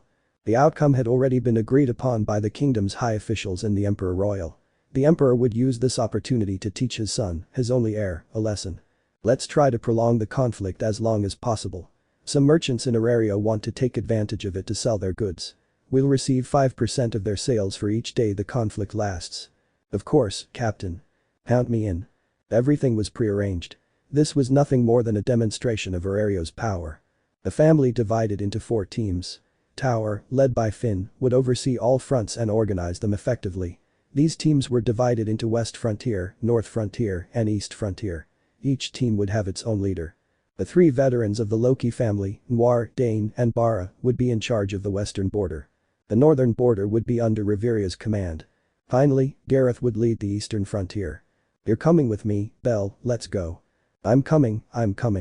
"Wait a moment, Bell," Reveria stopped Bell, approaching him. "Don't be reckless out there. Remember, even though you're a higher level, they can still kill you if you're careless." "Of course I know, he wouldn't be stupid enough to let them even get close," Bell replied, dismissing Reveria's insinuation that he wasn't taking it lightly. "I have to overwhelm the soldiers to demonstrate the power of Aurario and the Loki familia. Uncle Finn made that perfectly clear to me." "I hope so." She moved closer to him and hugged him, affectionately stroking his head. "Take care of yourself." "Of course, goodbye." I was about to leave when I noticed a golden stain. I turned and saw Aze with her naturally doll-like face. Expressionless as always and with a sword in her hand. "See you, Aze, I hope you'll have made a name for yourself by the time I get back," Bell said, extending his fist and placing it in front of Aze. Aze remained still for several seconds, not understanding what she should do with that fist or what it meant. Her confusion wasn't obvious to Belle, as the girl's face remained somewhat distant, oblivious to many things in life. She had improved considerably, but she was still trapped by the idea of killing monsters. Belle himself had been a key factor, helping a lot in Aze's development. Sometimes I forget how little mental capacity you have. For a moment Belle could see annoyance in Aze, but she remained silent. I take Aze's wrist and close it into a fist. You have to close your hand into a fist and then clap it. Let's try it one more time so you know how it's done. He raised his fist once more, causing Aze to stare at him intently before looking down at his fist with a mixture of intensity and emotion, as if he had just discovered the greatest secret in the world. He moved it and bumped it against Belle's. That's it. Well done, Aze. Aze's eyes sparkled as she stared at her fist, as if something was changing inside her. His intense gaze looked as if it would destroy his own fist. Reveria couldn't help but let a thin, almost imperceptible smile grace her face. Belle was a great help in Aze's mental growth, helping her to grow in a positive way and not just in her personality. Looking at it that way, it seems like an older brother teaching him how to play with dolls. You're getting better, Aze. I want to go to jail. One sentence, just one sentence was enough to damage Belle's idea to such an extent that he regretted his own comment. Ouch. A soft moan of pain escaped the lips of the golden girl as she clutched her forehead in agony. She felt the pain intensify, growing uncontrollably. Belle had tapped her forehead with a finger, frowning. I take it back, you're not improving. The girl's intense gaze seemed to threaten to kill Belle, as if he had murdered her parents. But she was unable to intimidate him. With just a flick of his fingers, he inflicted great pain upon her. Ugh, you never change, Belle complained, but patted Aze's head since he was taller than her. I can't be looking after you all the time, so don't do anything stupid, okay? Yeah. Still annoyed, the golden girl nodded, afraid of receiving another one of those painful blows from the rabbit boy. Those beatings were frequent. She used to receive them constantly from Hume, who scolded her every time she did something foolish. But those scoldings weren't bad. They were meant to help her improve. Hurry up, Belle. Barrett's powerful shout came from afar, attracting Belle's attention. I have to go, see you later. Belle ran off, surprising Aze who hadn't seen Belle's new level 3 speed. To her it was as if Belle had disappeared out of nowhere, teleporting away without needing to sing. It seemed absurd to her how he had simply disappeared from her sight. There wasn't even a blur of his silhouette. He had simply vanished into thin air. Without explanation. That was fast. She had barely reached level 2, but Belle was already a level ahead of her again, and his speed seemed to ignore the fact that it was only a 1 level difference. She was sure she wouldn't last more than a minute against Belle's absurd speed. He clenched his fist, and a steely resolve grew in his eyes. Determined to reach Belle. Determined to reach the top and fulfill his deepest desire. He witnessed the incredible speed that Belle displayed, proving superior to that of a newly promoted level 3 adventurer. Her small, beautiful face hardened as she set her mind on a goal. Come on, Aze, we have to go back to our place. Yeah. He approached Reveria after hearing her name, looked at her for a few moments before raising his fist towards her, hoping she would bump it like she did with Belle. Aze? Belle showed it to me, is it wrong? For a moment she seemed disappointed that Reveria didn't bump her fist with hers. This girl, she's improving a lot thanks to Belle, Reveria thought, smiling inwardly. Just this once. With her delicate fist, she bumped Aze's, making the little golden girl seem more animated. Her delicate doll-like face showed a slight improvement. After bumping fists, they set off for their assigned squadron. Are the reports true? Of course they are, I personally made sure it was true. I see, then we can't waste that opportunity. In an unknown location, a certain group of people were talking, their fierce smiles were large, showing how sadistic they could become. The feeling they gave off was murky. Even a normal person could say they stank of death. What do you think, Apate-sama? Do as you please, just make sure you fulfill the mission that arrogant prince gave us. The amount of money he offered is enormous. The cold, distant voice spoke indifferently, emphasizing a certain task. Of course we'll take care of it, but he's currently fighting against that idiot prince's army, the man spoke again. Otter is alone in the dungeon. We should take this opportunity to kill him. Do whatever you want. The man who spoke with the god Apate was the captain of the Apate family, a fairly powerful level 5 man. He showed no fear in facing Otter, the strongest adventurer in Arario. A powerful adventurer who had reached level 6 and one of the few who fought against the Zeus familia and is still alive. Crix is missing, but he'll be with that stinking god for a while. No matter, we'll be enough to kill that boar. His reign as the strongest must end in tragedy. Hahaha. The 4 of us should be enough, right? A second member spoke, the vice captain of the Apate family, a level 5 adventurer. We won't be able to attack everyone at once, but just in case, we'll bring Javier and his squad. Oh, I'm sure he'll be interested in killing that boar. He still harbors a great hatred for the giant boar. He won't let an opportunity like this pass him by. Javier was an assassin for the Apate family, having been hired in the past to kill Otter, but he failed and his entire squad was killed by the powerful bows. Now he hated Otter, seeing him as a piece of muscle that he should kill.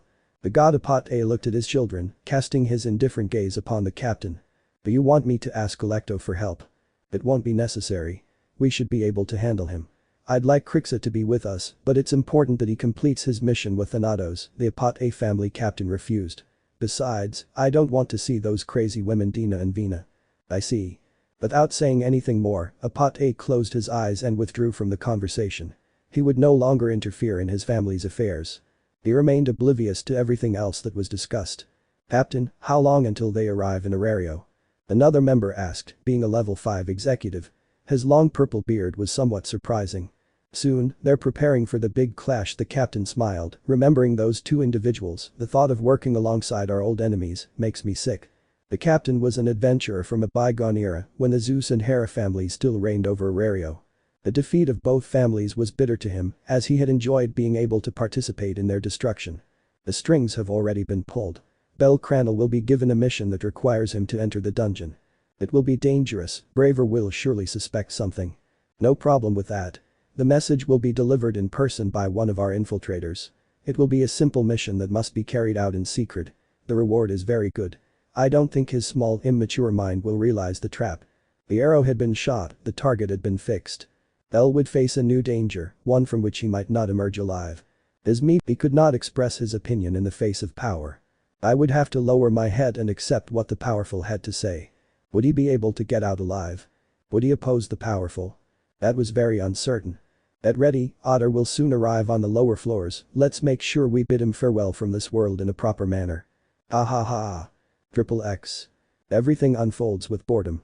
I've been in this pathetic war for a week now and it just keeps getting worse.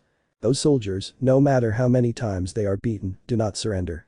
It's as if every blow they received motivated them even more. What a nuisance. Surround him. As always, they're trying to use the same old strategy. Don't they see that this plan keeps failing? They should try to come up with a new plan. Clink. A sword flew out as it was gently struck by a spear as black as night. I cut through the air until I fell several meters from my carrier. Impossible. Not impossible, possible. The wind seemed to blow across the man's cheeks, gently caressing him and dispelling any worries he might have had. His mind tried to process what that wind meant, but it was too late to even try. As he stared in disbelief at his sword, his legs gave way and he fell to his knees on the ground, unable to stand up again. The eyes, previously focused on the battle, lost their color and turned white. He wore a glorious armor of his kingdom, with the Emperor's family logo engraved on his breastplate, displaying his glorious life. He didn't know how or when, but a fist's mark was digging deep into that glorious logo he so proudly displayed. Someone had struck him so hard that their fist had sunk into his chest, right where the logo was. The fist contained so much force that it was able to dent and sink the man's metal chest. Huff. His body collapsed to the ground, without strength and without the will to get up again. This is so boring, do they even try? He's a monster. Run. The multiple metallic footsteps were not long in coming when Bell knocked down a burly armored man with a single blow. Faces of disbelief flashed, accompanied by great fear. Faced with such a show of power, they had no choice but to run. Wait, if you leave so quickly we won't be able to wait for the important people to arrive, Bell complained. It stretched slightly and took off quickly. In just 1 second, he was already in front of the men. Just one more second and done. Using a spyglass to look beyond his field of vision, Bell watched as different people dressed in elegant suits arrived at the walls and began to look through spyglasses.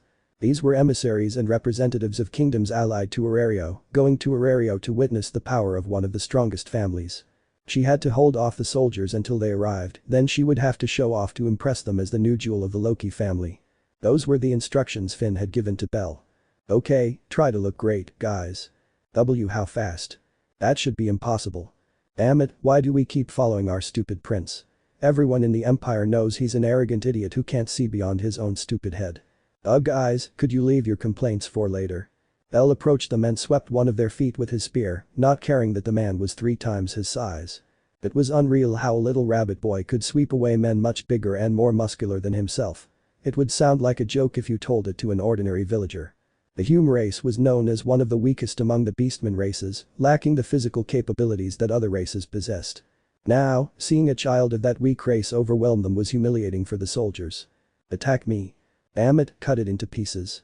One of the knights who were next to the man who fell to the ground roared angrily, raised his sword and tried to cut Bell, his murderous intent overflowing after having been humiliated along with his companions in the last week. His helmet bore a palm-shaped imprint, the result of being defeated by a slap from Bell. Oh, it seems they got motivated. You damn child, I'll cut out that tongue you boast so much about. You can try it. The man advanced with his sword, ready to cut Bell in half. His anger was already very severe, making it impossible to extinguish. Only one thing was on his mind. To kill the naughty boy who humiliated them so much. I advance with a firm step and use my strength to balance my sword, tracing a furrow straight into Bell's head. I'm not trying to mock or belittle you, but you should train more. I'm serious, look, I can stop a sword with just 2 fingers. The previously fierce look changed radically, acquiring a pale tone and heavy sweat on his forehead. Before their eyes, a small human boy held his sword with only 2 fingers. His great attack, that strength he was so proud of, crushed into nothing, into just 2 fingers and a bored look. Your posture is bad. You should avoid raising your arms so high and pulling your face back as if you were casting a super powerful spell. Just imagining it doesn't work, so change that. Besides, losing sight of the enemy every time you do that is fatal. Despite being enemies, Bellcranel was advising the group of men who were attacking him. His advice was not malicious, but rather stemmed from a sincere intention to help them improve. Standing in front of the child and surrounding him on all sides, a group of 100 soldiers stood incredulous and frightened by the little boy. This is absurd. This can't be happening. The prince promised us that we would conquer the city easily. It's a shame she lied to them. Anyway, let's get this over with quickly before the important people stop seeing us. Without giving them time to react, Bell took off, smashing through the ground and covering the entire area in a matter of seconds. Ah. No, wait, Cug. Ugh. The soldiers began to fall like flies, unable to defend themselves against Bell's swift attacks. It seems that not everyone is a rookie. Bell had to be careful. Even level 1 players could be dangerous if they rushed in recklessly. This was demonstrated when he had to dodge a sudden attack from one of the men who had anticipated his move. He was old, with wrinkles on his face. His experience was safe, but he was one of the few. Don't retreat. The man grabbed one of the soldiers who had surrendered, falling on his backside and crying with helplessness. He held him firmly and lifted him up. There are more of us, attack him at once, Ga. That was motivation enough, old man. The swift, undetectable punch struck the old man's face, covering his face and beard with blood. He fell backward and lay unconscious. The commander has fallen, retreat. Withdrawal. Take the wounded and fall back. The soldiers began to retreat, overwhelmed by Bell's superior capabilities. Bell just sighed in disappointment, used his spear and swept aside a soldier's feet, stepped on his chest a little, and knocked him unconscious from the pain. His body seemed to flicker in front of another soldier, taking his helmet from above and limply smashing it against the ground. I barely used any force, but it was enough to defeat the man and smash his metal helmet against the ground. Let's see, where's the big guy? I heard he was supposed to come with this group. I am looking for the strongest and largest man in the group of soldiers who was running with his defeated comrades in his arms. His pitiful feet forced themselves to maintain their pace, afraid of facing that rabbit demon. I've got you. Huh. The man, 6.5 feet tall and quite burly, was startled to see Bell appear before him, the wind following his figure. His great height might intimidate ordinary people, but Bell was not ordinary. The man's face was visible as he was not wearing a helmet. He was bald and had a long scar on his forehead. You match the description, but you're uglier than I expected. The man took a step back, but grew enraged at the disappointment and mockery on the little boy's face. Bastard. He unsheathed his greatsword and tried to cut Bell in half. How predictable. Bell used his hand to deflect the immense man's attack, not caring that the man greatly outsized him. He let the sword blade pass by after deflecting it with his hand. Here I go. Ugh. An invisible blow struck one of his legs, bending it completely and forcing him to his knees. Her face twisted in pain, her eyebrows furrowing to the limit. I tried to move his leg, but only received a sharp pain in response. I was unable to move it, incredulous at the amount of strength the boy possessed. Trash. He slapped the man, who jerked back from the force of the blow. Slag. A second slap was given. You deserve to die. He used the tip of his spear to lightly cut the man's neck, who, terrified, could only manage to ask. Who are you? The frightened man asked. Bell stood in front of the man, her gaze devoid of emotion. She used that technique on Finn's advice. Their function was to frighten the soldiers and leave them with a terrifying memory of them so that they would raise their names in those distant places that adventurers could not go. The technique had its purpose, but Bell wouldn't use it for that reason. Its name meant nothing to him at that moment. Only one thing occupied his mind. Something unforgivable that had to be punished severely, with a very cruel severity. Who am I? Is that what you ask? Fine, I'll tell you because I pity you. Bell kicked the man's armored leg, forcing him to his knees. One of his feet landed on the back of the man's neck, further humiliating him. I am bellcranel, adventurer of the Loki familia. He used his superior strength and slammed the man's head against the ground. He made sure to control his strength, avoiding permanent damage to the burly and immense man. There was no particular reason to do that, but a small piece of news that reached his ears bothered him a lot. News arrived that a certain sick soldier who wasn't wearing a helmet and had a large scar on his forehead was swearing to the four winds that he would sleep with Riveria and strip her of her elven purity. The merchant who was taking advantage of the war heard and passed on what he heard until it finally reached Bell. It was unforgivable. I had to condemn such an act. I hope you understand that I couldn't let you get away with such a bold statement. You yourself dictated this when you made that promise. Using his boot, he continued to stomp on the unconscious man's head, to the horror of the other soldiers. He pulled back his leg and kicked the man in the side, sinking his metal breastplate into the area he kicked and sending his body flying several meters. He bent down and took his head, lifting it so the man could see him. You will never again defile his name with your disgusting tongue. He drew his sword, frightening the man even more. No, wait. Ag. His tongue was severed from his body, causing him excruciating pain. Blood streamed down his face, blurring it with his own blood. He's a demon. Ag. The man screamed in pain, writhing as much as he could. Her eyes showed tears, she held her mouth to try to stop the intense pain she felt. What a crybaby. El ignored the blood on his gloves, almost as if he didn't notice it. With a single blow, he knocked the man unconscious, making his cold gaze the last thing he saw. The severe trauma, that's what Bell had just etched into his mind forever. I'd cut off one of your limbs, but those messengers would be terrified by such a vile act. Bell walked over to the man and lifted him easily. I won't allow anyone to speak ill of Akasan. To do so is to condemn oneself to death. You'll be spared this time only. Be grateful for my mercy. If it was for his mother's honor, he wouldn't hesitate to cross his boundaries. He would never spare any effort in punishing those who dared to insult his mother. The one who picked him up from the street, who gave him all her love. Forgiving that act would never be an option. Only a punishment of great magnitude would be optimal, but not enough to calm Bell's enraged heart. He tightened his grip and threw the man against the running soldiers, knocking some of them down and slowing their desperate escape. This should be enough to impress them. He turned around and started walking towards the camp. And I know what happened. Nothing special. You're not like that, Bell.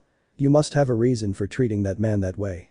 Sitting around a campfire, Bell and Gareth ate peacefully alongside other family members. Bell rested on a tree trunk recently felled for the invasion, slurping soup from his bowl. I inhaled the hot steam rising from the broth, feeling calmer. Beside him, Gareth was also eating his portion of food. It's because of that soldier's promise, isn't it?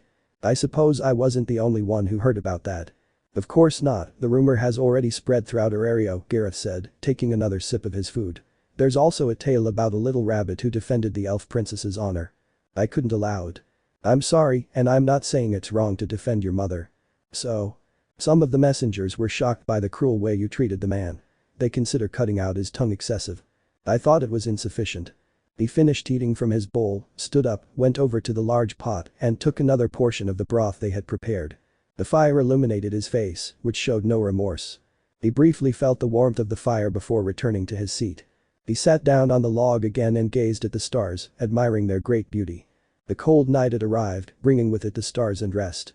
His broth warmed his body, allowing him to feel no discomfort from the cold air that buffeted him. The elves have been sending their thanks for defending the elven princess, and their gratitude is truly generous, Gareth remarked, implying they had sent gifts.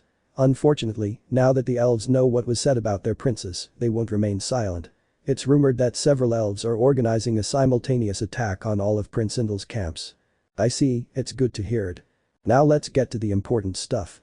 Gareth spoke in a more tired tone, not seeming to agree with what he was about to do.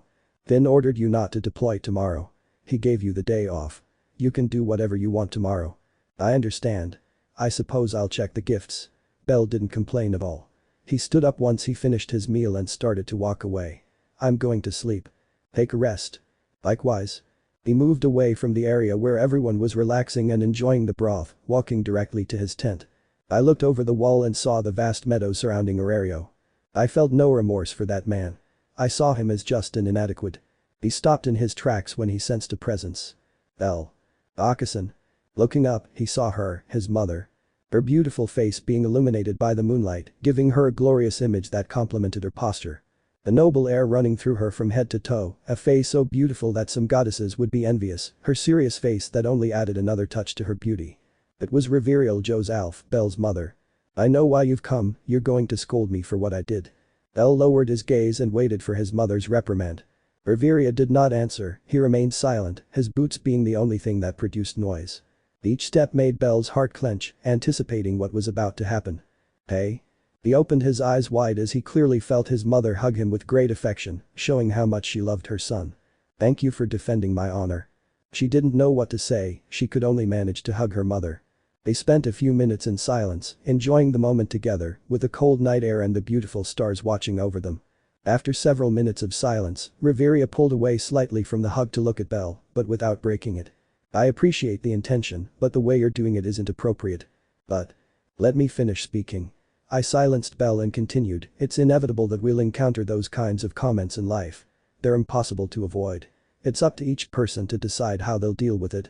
You can't do that to everyone who says something about me. It would be total chaos if you did.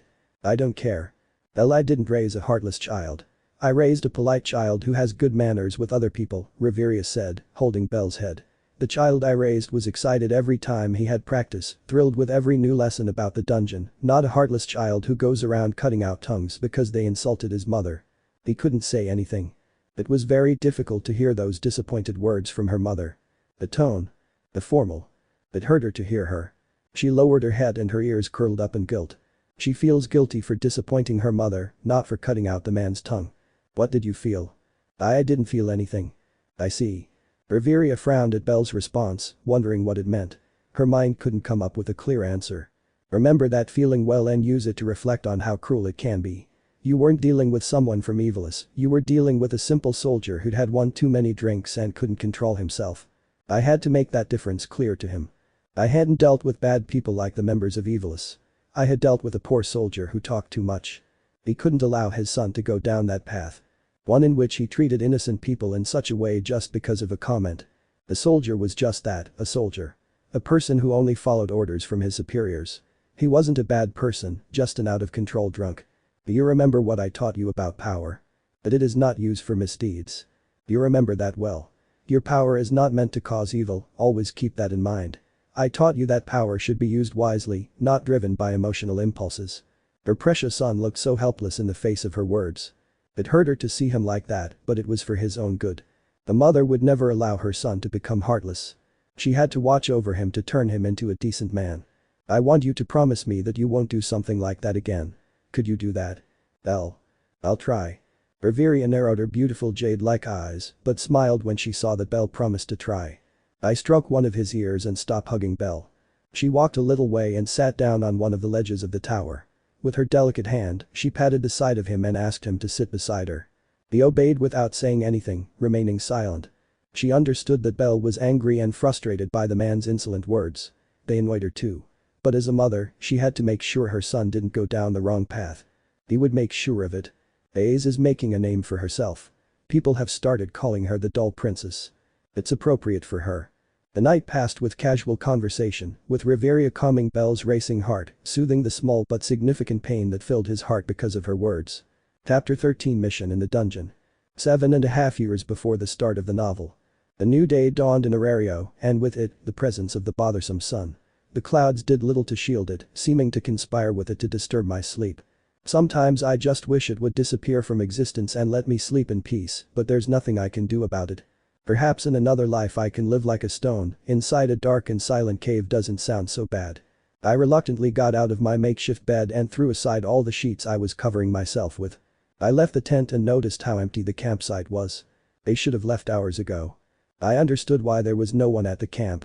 After all, they still had to be deployed to the battlefields. I couldn't go until Uncle Finn deemed it appropriate. How stupid that messengers from another nation find me ruthless. I am sure that in their kingdoms there are thousands of illegal acts and they turn a blind eye. Oh, good morning, Belle. Good morning. I made my way through the other tents, greeting the few family members who were still looking after him. I grabbed my things and walked towards the Twilight Mansion. I wanted to drop off my things and find something to do. I'll most likely head to the dungeon for the day. I don't find studying alone in the mansion very interesting. I'll feel abandoned if I do that. That thought seems to stir my heart. It doesn't matter, I'll continue on my way. I can't invite Carl this time. As a level 4 adventurer, he was sent to the family veterans to spread his alias throughout the other kingdoms. Its growth continues to be incredible. It keeps leveling up. It's just a matter of time before I reach level 5. I estimate I should reach level 5 in a year or a little more. Since Aurario is in a chaotic state due to Evilis, it's no surprise that low-ranking adventurers are rising rapidly. Missions to subjugate Evilis bases are frequent and sometimes subduing them is not an option. So I wonder, what should I do? Let's see, I could invite Ryu, but with my current reputation I don't know if I should talk to him. She is a defender of justice, so I don't know how people can take the fact that she cruelly cut out a man's tongue. I will eventually confront her, so I'll have to start thinking of something. I can go see the gifts the elves sent me. They told me there are hundreds. Knowing elves, I'd say most of them will be elegant robes. Who knows, maybe I'll be surprised by what I find. I don't want to bother Uncle Finn, he's very busy. He has to lead Aurario's operations against Evilis, while also leading the Loki familia and the war against Rakia. He certainly has a lot of weight on his shoulders. The best thing would be to leave him alone. Oh, I just remembered something. I recently acquired a new skill, it's based on rebounding and according to Loki, it's a very good skill. It's about. Hello. Will he speak to me? I don't think so, I don't even know her. Maybe she's mistaken me for someone else. I'll just ignore her and continue on my peaceful way. I shouldn't listen to other people's conversations. Hey, don't ignore me. HMPH. How rude of you. It seems like she's talking to me, but I don't know her. Hello, do I know you? Nope. Why does he say it with a big smile? It's like she's proud that I don't know her. Is she a silly girl? Just by looking at her, I can tell she's a friendly person, like Ryu's friend, Allies Lovel. That girl is something else, I'm surprised at how shameless she can be. You must be bellcranel, the friend Lion talks about so much. A pretty girl with slate blue hair, a sword strapped to her waist. Her kind smile could make anyone lower their guard. I was no exception. I couldn't help it, she just looks harmless. That's bad. She can make me lower my guard. I'll have to be more careful around her. Considering that, the idea that she can manipulate hearts wouldn't be far-fetched. Ryu? So you're his friend. I relaxed my posture even more. This girl must be R.D. Varma, the great friend Ryu mentioned a while ago. He told me back then that I was pretty. I can see that Ryu wasn't lying about R.D. being pretty. Yes. I'm Lion's great friend, R.D. Varma. What a great presentation anyway. I'm bellcranel. You're like a little bunny. I want to hug you. Some veins on my face were clearly visible, but I can suppress them. This girl is a bit intense. Do you want a hug? It would be best if you refrained. I mean, we just met and you already want to jump on me, hold on a second. I'm the brilliant allies. The day is very rabid. I just saw a certain redeed girl behind RD-san. Why is my hand trembling over some simple memories? What a terrifying redeed. Never mind, I have to continue on my way. Although, I have nowhere to go. I'll go see Miss Tsubaki and see if she can service my equipment. My armor is now very heavy, though it feels like carrying a backpack full of gear. The weight has really disappeared considerably. I still remember how Ace tried to carry the breastplate. She looked so cute with that red face from the effort. Beautiful. Right, I forgot about this clingy girl. Wait, get away from me. What a shame. Everyone on the street is watching how this girl is treating me like a little cuddly teddy bear. And of course I'm not a teddy bear. Let me go, you damn cute-faced girl. Hey, you adorable girl. Give me some space, okay? You never called me adorable. Now you'll be my bunny. Someone help me, someone come and rescue me from the clutches of this cute girl. She's too clingy, she's overwhelming me with her skinny arms. Damn it, don't bury my face in your small breasts. They're gentle, but I'm still too young to get involved in this kind of thing. Akasan will scold me if she finds out. I'm sure my body trembled with fear. Am I that afraid of Akasan being angry? How stupid. It's obvious I'm scared when Akasan gets angry. Get out of the way. Never, let me hold you forever. Don't look, please. Even if I shouted that to the civilians watching us, it would be useless. The rumors would start and I'm sure Akasan would find out. Wait, there's something worse, Carl would find out. Damn, just when we were even.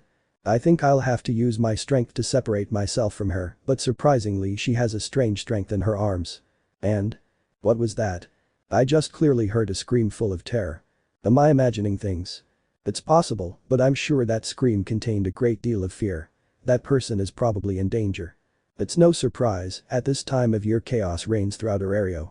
Evilis's constant attacks have citizens and adventurers living in fear. All the families have to cooperate to fight them, even the crazy Freya family. I remember fighting alongside them 3 months ago. In the end, we ended up fighting amongst ourselves. Judas.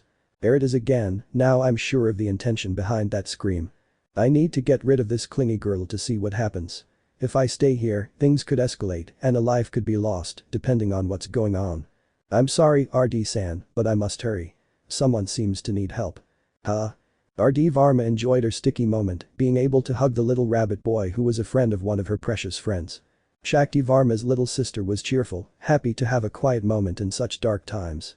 Her area was in a dark time, where it was no longer safe to leave their homes. The fear felt by both citizens and adventurers made the atmosphere in Aurario somewhat depressing.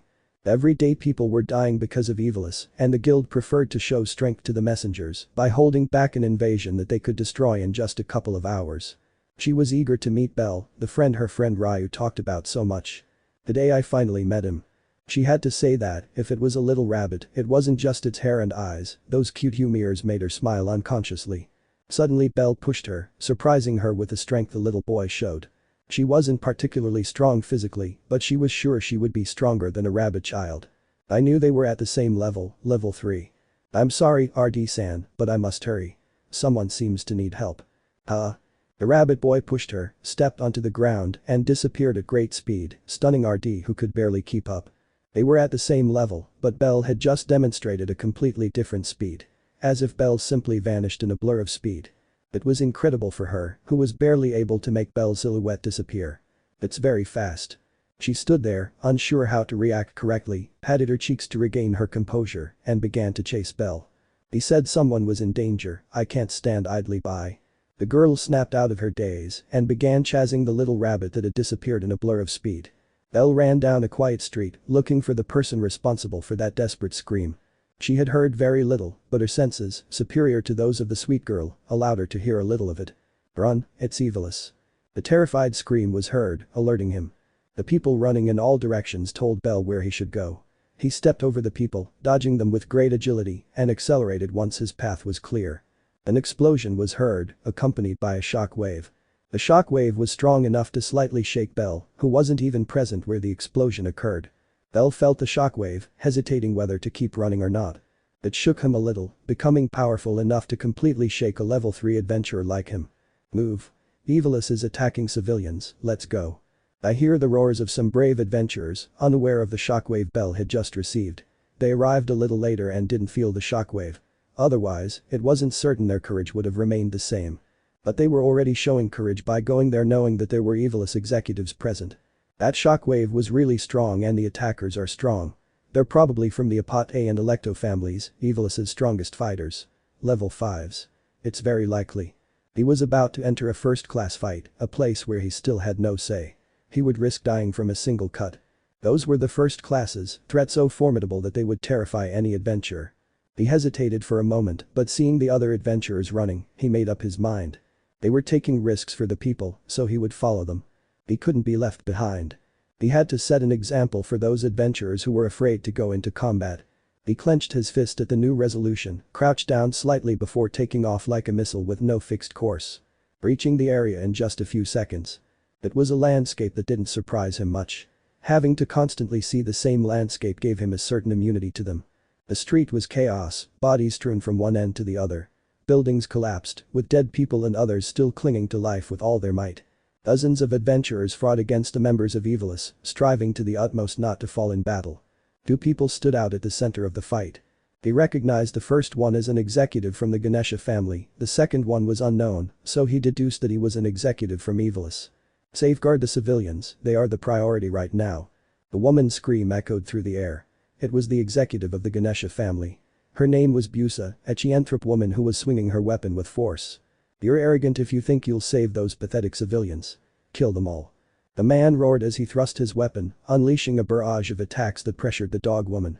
The fight was even, but the adventurers were falling faster, so Busa had to defend himself against other members of Evilis. The two first-class adventurers clashed weapons, letting sparks bathe the battlefield. A member of Evilis killed an adventurer, then turned and tried to attack Busa from behind, who was unprotected from another attack. Ah! His body fell, with a large cut in his stomach.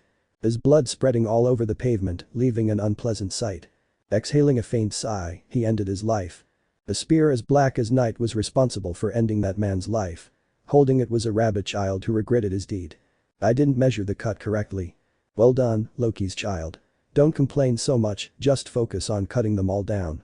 The man recognized Bell and praised him as he moved to his side to stop a sword that was headed towards Bell. Don't think about their deaths. They won't hesitate to kill, you do the same, just cut them down. The man, whose face showed some wrinkles, noticed little Bell's doubts. His experienced voice tried to help the boy. Bell was no stranger to taking a life, but he didn't like it. He hated it. A life was a life. It was something that could not be recovered if it was lost. That's what his mother, Riveria, told him. She had taught him to value life, that every life on the planet was precious, but she also told him about those people who simply did not deserve to endure on the earthly plane. Carl had taught him how to judge a person during his first confrontation with Evilis, where he took his first life. That dark-haired man showed no hesitation in cutting the throats of Evilis's members, demonstrating his zero tolerance for their vile acts. So many years as a soldier forged him into a great warrior. Gripping his hands on his spear, Bell thrust his body forward, hurtling towards an Evilis member who was about to decapitate a civilian trapped in rubble. The wind blew. The Evilis member's gaze wavered and he reacted to something really fast. I tried to move, but it was too late. The long 2-meter-long black spear had already pierced his heart. I stared in astonishment at those red eyes, the last ones his memory would recall before he perished. The old man is right, I shouldn't doubt so much. They have no mercy for the innocent, so neither should I. I deeply cherished those words spoken by the man, burying them firmly in my mind. He retracted his spear and spun skillfully, giving a lethal swing that sliced off the arm of an Amazon who was approaching him dangerously close. Without wasting any time and completely overwhelming the Amazon with his great speed, he cut her heels and shoulders, preventing her from moving any further. Ah! I watched the woman collapse to the floor, but it didn't last more than a second. I leap into another robed member, cutting deeply into his back before leaping and bouncing off a building. I forcefully hit the wall and it bounced back, cracking the wall. It flew through the air, slicing off a head along the way. It didn't land again. It bounced off another wall, repeating the process of cracking the stone wall. I ignored the scent of blood that filled his nostrils. I calmed my mind so as not to fall prey to the horror of taking a life. I bounced multiple times, unleashing deadly slashes I wouldn't usually use against monsters. These weren't monsters. They were people capable of thought. Simple techniques wouldn't work as well as the ruthless moves he was throwing at them. I overwhelmed them. I overwhelmed the members of Evilis who previously attacked with jubilation, now retreating in defeat. Its speed did not decrease, but increased with each bounce it took. That was thanks to a new ability that had appeared in his state a little over 3 months ago. Insane push. Eye power and speed increase exponentially with each continuous bounce. It was a truly incredible ability because according to Loki, the ability seemed to have no limit in terms of the increase received from the ability. It could be bouncing non-stop and continuously increasing its force, at least until it stopped bouncing and lost its effect. Loki explained it simply. Each rebound is worth 10 in stats. 10 rebounds were equivalent to a 100 increase in his strength and stamina. If a newly promoted level 5 adventurer bounced 100 times, they could exceed level 5 by 1 point, surpassing the 999 allowed by the status. If they bounced 150 times in a row, they could collide with any level 5. A skill with a great benefit, but it also had its consequence. The more he increased his bouncing intensity, the more pressure and strain he would put on his body, with his organs bearing the brunt of the pressure. He risked causing his organs to collapse if he bounced too many times. So far he hadn't experienced anything, as Loki had asked him to be careful with his ability. Having their organs collapse was worse than breaking a bone or receiving a large cut. What would happen if his heart collapsed? It was simple, he would die. Although it would be difficult to reach that point, Loki speculated that before reaching that point, his body would give way to the pressure and force him to stop bouncing. Now, I bounced continuously while cutting down Evilis members who were about to cut down adventurers or who wanted to help level 5 kill Busa, the level 5 executive of the Ganesha family. Keep pushing, you're going backwards. The fight between Busa and the Evilis executive continued, a fight with no room for error. They were very evenly matched in technique and power. Neither was gaining ground on the other. A single distraction and it would be fatal. That distraction had a name, bellcranel. Upgraded and with 20 ribbons, Bell was able to attack like a level 4 adventurer with strength and agility stats of 200 G. I flashed through the adventurers of Evilis, arriving like lightning against level 5 Evilis. A deadly black spear pointed directly at the back of the man's neck, who reacted quickly as he was a first class. He pushed Busa away and turned to clash his weapon against Bell's spear, pushing the small rabbit back with his greater physical strength. Ag. The gash was drawn across the man's back. He couldn't move in time to stop Busa and her long sword.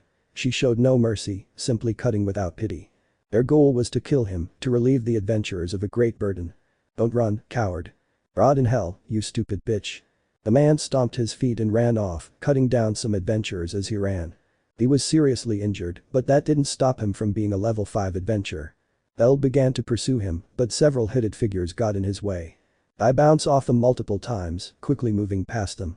I searched for the Evilis executive, finding him behind a wizard. Shoot them. Kill them all. His fierce and hateful scream was heard by everyone. The wizard finished his incantation and unleashed a torrent of lightning that struck the entire area. The bolt soared into the sky before swooping down upon the adventurers and members of Evilis. Their own colleagues were no obstacle to them firing the beams. Damn, I have to get out of range of those beams. He was about to run out of range, taking advantage of his level 4 speed, but a scream drew him back. Aid. It was a weak cry, with a heartbreaking and tired voice. There was a small boy under a large piece of rubble. He appeared to be about the same age as her. Without realizing it, she had stepped so hard on the floor that her boots destroyed the ground where she was standing, and she took off towards the child. The poor man was defenseless, at the mercy of the deadly rays that would undoubtedly kill him. Cover yourself. I take the large piece of rubble and lift it, placing it behind him as a shield, using it as a small cover from the lightning. I grab the child and hold him against me, using my own body as a second shield for the injured child. Zayam again. The rain of lightning fell on the battlefield, striking anyone who failed to take shelter or get out of the strike range.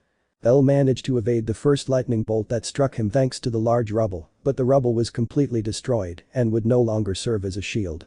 With no other option, he gritted his teeth and hugged the child, turning his back on the second lightning bolt that struck right after the first. He could not run, as it might expose the child to certain death. An explosion occurred against Bell's body, burning and electrocuting him in the process. I groaned in pain, but I didn't stop clinging to the injured child. A third lightning bolt struck, shaking Bell's entire body, who could no longer maintain his position after being directly struck by the third bolt. These were not the lightning bolts of a low-level mage, no, these were from a level 4 mage, with a destructive power greater than Bell could withstand even in his best form. Smoke was coming from his back, making it impossible to tell if it was from his chest, which he miraculously withstood, or from his completely burned back.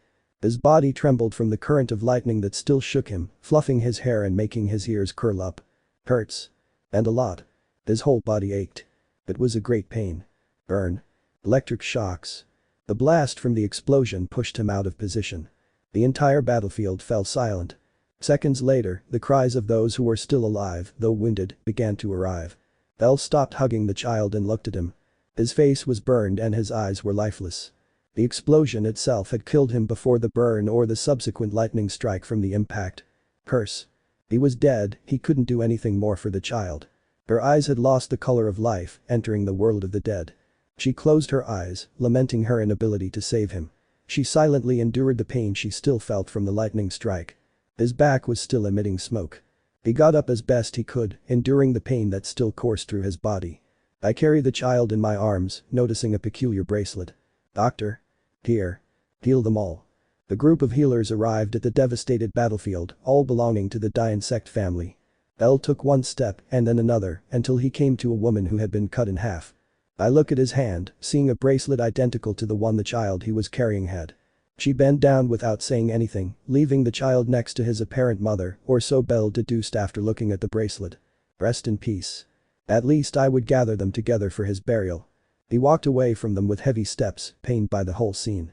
Dozens of bodies filled the field, most of them lifeless. Adventurers, Evilis members, civilians. There was everything in that grim battlefield. I look at him from afar, the man who gave me a little motivation at the beginning of the fight. When I hesitated a little. He was being treated, although the burns on his body were discouraging. He collapsed onto a really big piece of rubble, probably a wall brought down by lightning. I lean back and look up at the sky, which looked so beautiful and peaceful. I didn't want to look down and continue staring at that desolate, hopeless landscape. Lifeless bodies were everywhere, people were pleading for help, people who couldn't bear their pain and were succumbing to death. Why are they doing this? He simply asked a question.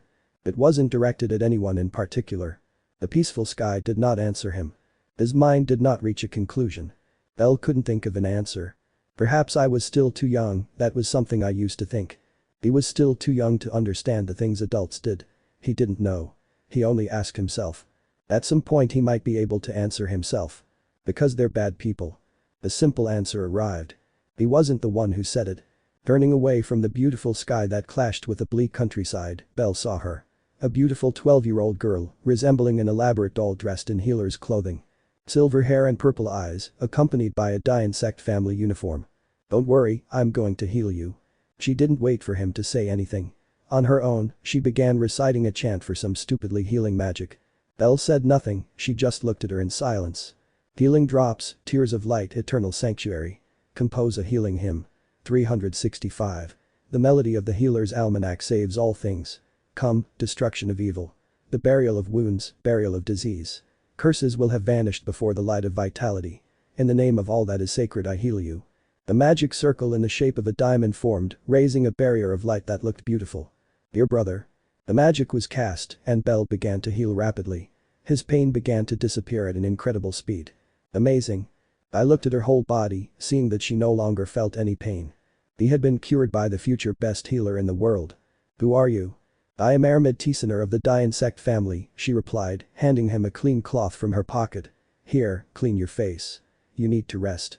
You were only damaged by those rays, but they still left you in bad shape." Bell didn't answer, still amazed at how quickly the girl had healed him. It seemed incredible to him. "Okay, I'll do it." The little 12-year-old girl looked at the battlefield and saw that there was no one else to heal. Only a few had survived the lightning strikes. Few adventurers remained standing, and those that did were in poor condition. The lightning strikes were the final straw, causing the death of most of them.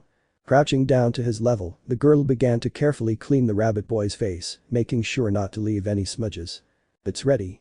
She put the small rag back in her pocket, picked one out, and placed it in one of her hands. "Here, in case you're in trouble and I'm not nearby to heal you." "Thank you." If he were an elf, he surely would have fallen hopelessly in love, but that wasn't the case. That fateful encounter wasn't meant for him. His mind wandered, thinking about how the girl had helped him. "Let's go, Aramid. They need us somewhere else." "Go." She responded to her superior, assuring him that she had heard. "Make sure you take care of yourself, goodbye." "Yes, goodbye." She ran off sweetly towards the group of healers who were already in demand in another area of the city. "How thoughtful, she gave me a potion. Blood red liquid, contained only in a transparent container." He composed himself and stood up, leaving behind any sadness or confusion he had felt. Talking to that girl had cheered him up a little. Seeing that there were people who, despite lacking power, compensated with other skills. The act of healing was so worthy of respect. From that small interaction, I could tell that she really enjoyed healing the wounded. "Well done, kid. That second you interrupted really helped a lot." Busa, the Chianthrope woman of the Ganesha family, approached him and thanked him for his help with the Electo family level 5. It was nothing by the way, who was the man? It was Nasser, a level 5 executive in the Electo family. He's no match for their captain and vice captain, but he's still top notch. The captain and vice captain, known as the Diz sisters, were level 5 and were known for being extremely bloodthirsty. I hadn't seen them in person, but I knew that those who usually confront them are Hedon and Hogni from the Freya family. I've fought them before alongside the boss, but we were quickly overwhelmed. They're incredibly skilled and their teamwork is exceptional. She glared at the ground, looking reluctant. I don't like to admit it, but if the elves of the Freya family hadn't saved me, I would have died fighting them. He kicked a stone, showing his displeasure with that memory. El remained silent. Apart from Busa, he didn't know of any other adventurer who had fought against the Diz sisters and survived. Even his own family executives had not fought against those sisters. It seemed that they were intentionally seeking to fight against Hogni and Hedon. "Do me a small favor, take this to the guild.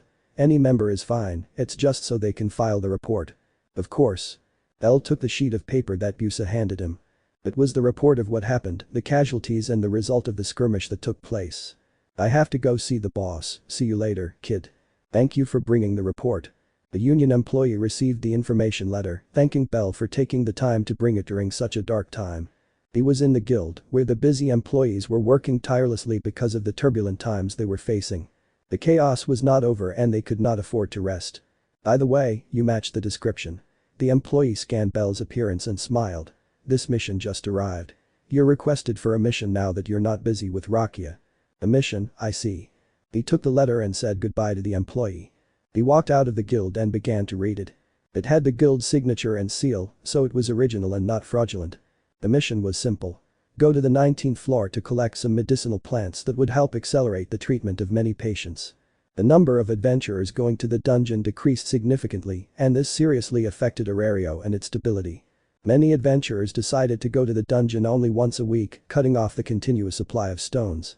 Aurario lived off those stones, so it was a hard blow. The items in the dungeon were also necessary, but going down so many floors was something very few were willing to do. The Evilis attacked inside the dungeon and killed everyone they saw. This generated fear in the adventurers, who preferred to preserve their lives. Now, Bell had to go on a mission where he risked being attacked by Evilis, leaving himself vulnerable to Evilis's sneaky attacks. He had to meet with a group of adventurers who would be in charge of going up to the 19th floor and collecting the plants used for medicines. It's strange, why are they only sending me out of the whole Loki family? There were some things about the mission he didn't like, but it was a mission after all. He had to fulfill his role. It doesn't matter. I have to meet up with the group. They'll be leaving soon. I'll buy a souvenir on the way.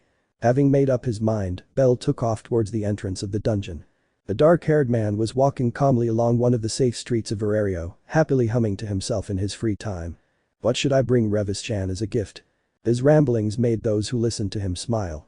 It cheered the civilians to see a renowned person like him able to enjoy his life despite the chaos in the city. It motivated them to keep going and not lose their composure. Flowers? No, better some chocolates. He happily approached a small market, intending to buy a nice box of chocolates for the woman he loved. That was Carl, a man passionate about his girlfriend. She enjoyed her moments with Revis. They seemed unique to her. He sought to see the good moments in life, ignoring the sad situation Aurario was currently going through. He had everything, at least what he was looking for.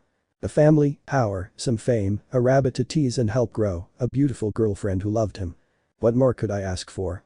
The situation wasn't the best, I knew it. But dwelling on that wasn't for her. She preferred to move on with her life. Revis-chan, oh my beautiful Revis-chan. I can't wait to be with you. What could I do? He was truly in love with his girlfriend. Oh, if it isn't the punished rabbit. Her black eyes caught sight of a certain human with white hair and red eyes. A rabbit in every sense. Carl, shouldn't you be gaining fame or something? Her thin eyebrow twitched, but she resigned herself to receiving it. She'd earned it anyway. That's the idea, but they asked the captain to provide a couple of second-class adventurers to defend other areas. Since I did a good job against Rakia, they sent me to reinforce Aurario. That's good, you'll be able to spend more time with Revis. Of course. Revis-chan deserves all my time. Yes, I suppose. Carl's passion struck Bell, making him uncomfortable with how passionate the dark-haired man could be with his girlfriend. He was not the role model he admired so much. This one was more foolish. Would you like to come with me? I'm sure Revis-chan will be happy to see you and tease you a little. Ugh, no thanks, I'd rather leave you alone with Revis for a while. You've stopped using honorifics with her, how curious. Are you serious? I remind you that you laughed like crazy when I put a hold on me and forced myself to call it Revis-chan. Phew. Carl held his mouth shut to stifle a burst of laughter, knowing this information beforehand. It was just that Bell had mentioned it out loud to make fun of him. A vein popped out on Bell's forehead, but he took a deep breath so as not to make a scene. I'm leaving. I have a mission. Mission? Yes, I'll go with a group of adventurers to collect plants in the dungeon. I suppose I'm not the only resource requested from the Loki family. Well, good luck. I'm off to see my beautiful Revis-chan. Passing by, Carl withdrew. You damn idiot, I wish I could find something to make fun of you with. She couldn't make fun of her crush on Revis. She learned the hard way how terrible it could be to make fun of that. Head over heels in love. You're right. I love Revis-chan with all my heart. My dear Revis, I love ya ooh. TCH. I clicked my tongue and continued. I was annoyed now. Thank you for saving us, miss. You're welcome. The beautiful and pure allies will always defend the innocent from evil. A shiver ran down Bell's spine when he heard that boastful, lively voice. He took one step, then another, and in less than a second he was running away. Rabbit, let me cuddle you for the rest of my life. Just hearing that voice brought back terrible memories. Welcome to the group, kid. Thank you for having me. The same man who had helped him with his doubts was the one leading the group of adventurers who would venture into the dungeon to collect medicinal plants. It was a group of 32 adventurers, most of them level 1, a few level 2, and only 4 level 3 adventurers. It's good to have a level 4 adventurer, even though you're young, your help will be very useful. Oh, I'm not level 4. I'm level 3. Don't lower yourself, son, it's not good to do that. I saw your speed an hour ago against Evilis, it was superior to mine. I'm not level 3, I was just upgraded and reached level 3. Wow, that's strange. I don't have any confirmation, but I've never heard of anything like that. The man who helped him with his doubts was a half-dwarf. He was as stocky as a dwarf and a little taller than one. It doesn't matter, those are your family secrets, so I won't interfere. By the way, I'm Mernertra, the one who commands this squad of adventurers. Understand? Wernus welcomed the missing members, drawing attention once everyone on the list had arrived. He brought Bell and the other 2 level 3 adventurers to his side. Everyone already knows the mission objective, so I won't waste our valuable time on details that were in your letters. Listen, we'll divide into 4 groups of 8, each led by a level 3. In each platoon, there will be 3 level 2s and 1 level 3 leading it. I've already formed the squads in advance. Assemble and make sure everyone understands each other. The adventurers began moving to their respective squads, with some looking incredulous as Bell was one of the leaders. They swallowed any opinion about him upon recognizing him. Just a day earlier, rumors had spread of his cruelty in cutting out the tongue of a Iraqian soldier, then smashing it and throwing it at his comrades. The 4 squadrons made up the entire group. Platoon 1, led by Mernertra, was a platoon dedicated to strength and defense, with people specialized in that. Platoon 2, led by Sakin, was a collection platoon. The third group that would go to the center would be the group of magicians, led by Lorelaine. The 4th platoon commanded by Bell was made up of fast people. Bell looked at his companions for the operation, noting them all as adventurers specializing in speed and from species with an affinity for it. Nice to meet you, bellcranel, my name is Kaiser. One of the level 2 adventurers showed up with Bell, a catman. Likewise, it's a pleasure. I'll be leading the squad. You're very small, are you sure you can do it? The Chianthrop woman approached, another of the level 2s in the group. Don't be like that with him. Murner-san made him leader for a reason. Besides, he's stronger than us. They were Vilsha, the Chianthrop woman, and Rommel, a gazelle man. Don't worry, I'll make sure to make the best decisions for the peloton. Let's hope so. If you say. Group together. The platoons would line up. Group 1 would clear the way and defend the gatherers and mages, the gatherers and mages would go to the center, and Group 4 would bring up the rear. That way, they could reach the other platoons with their speed. Get everything ready, we're leaving in 10 minutes. The large group of 32 adventurers set off for the dungeon, forming a strong group to venture into the dungeon.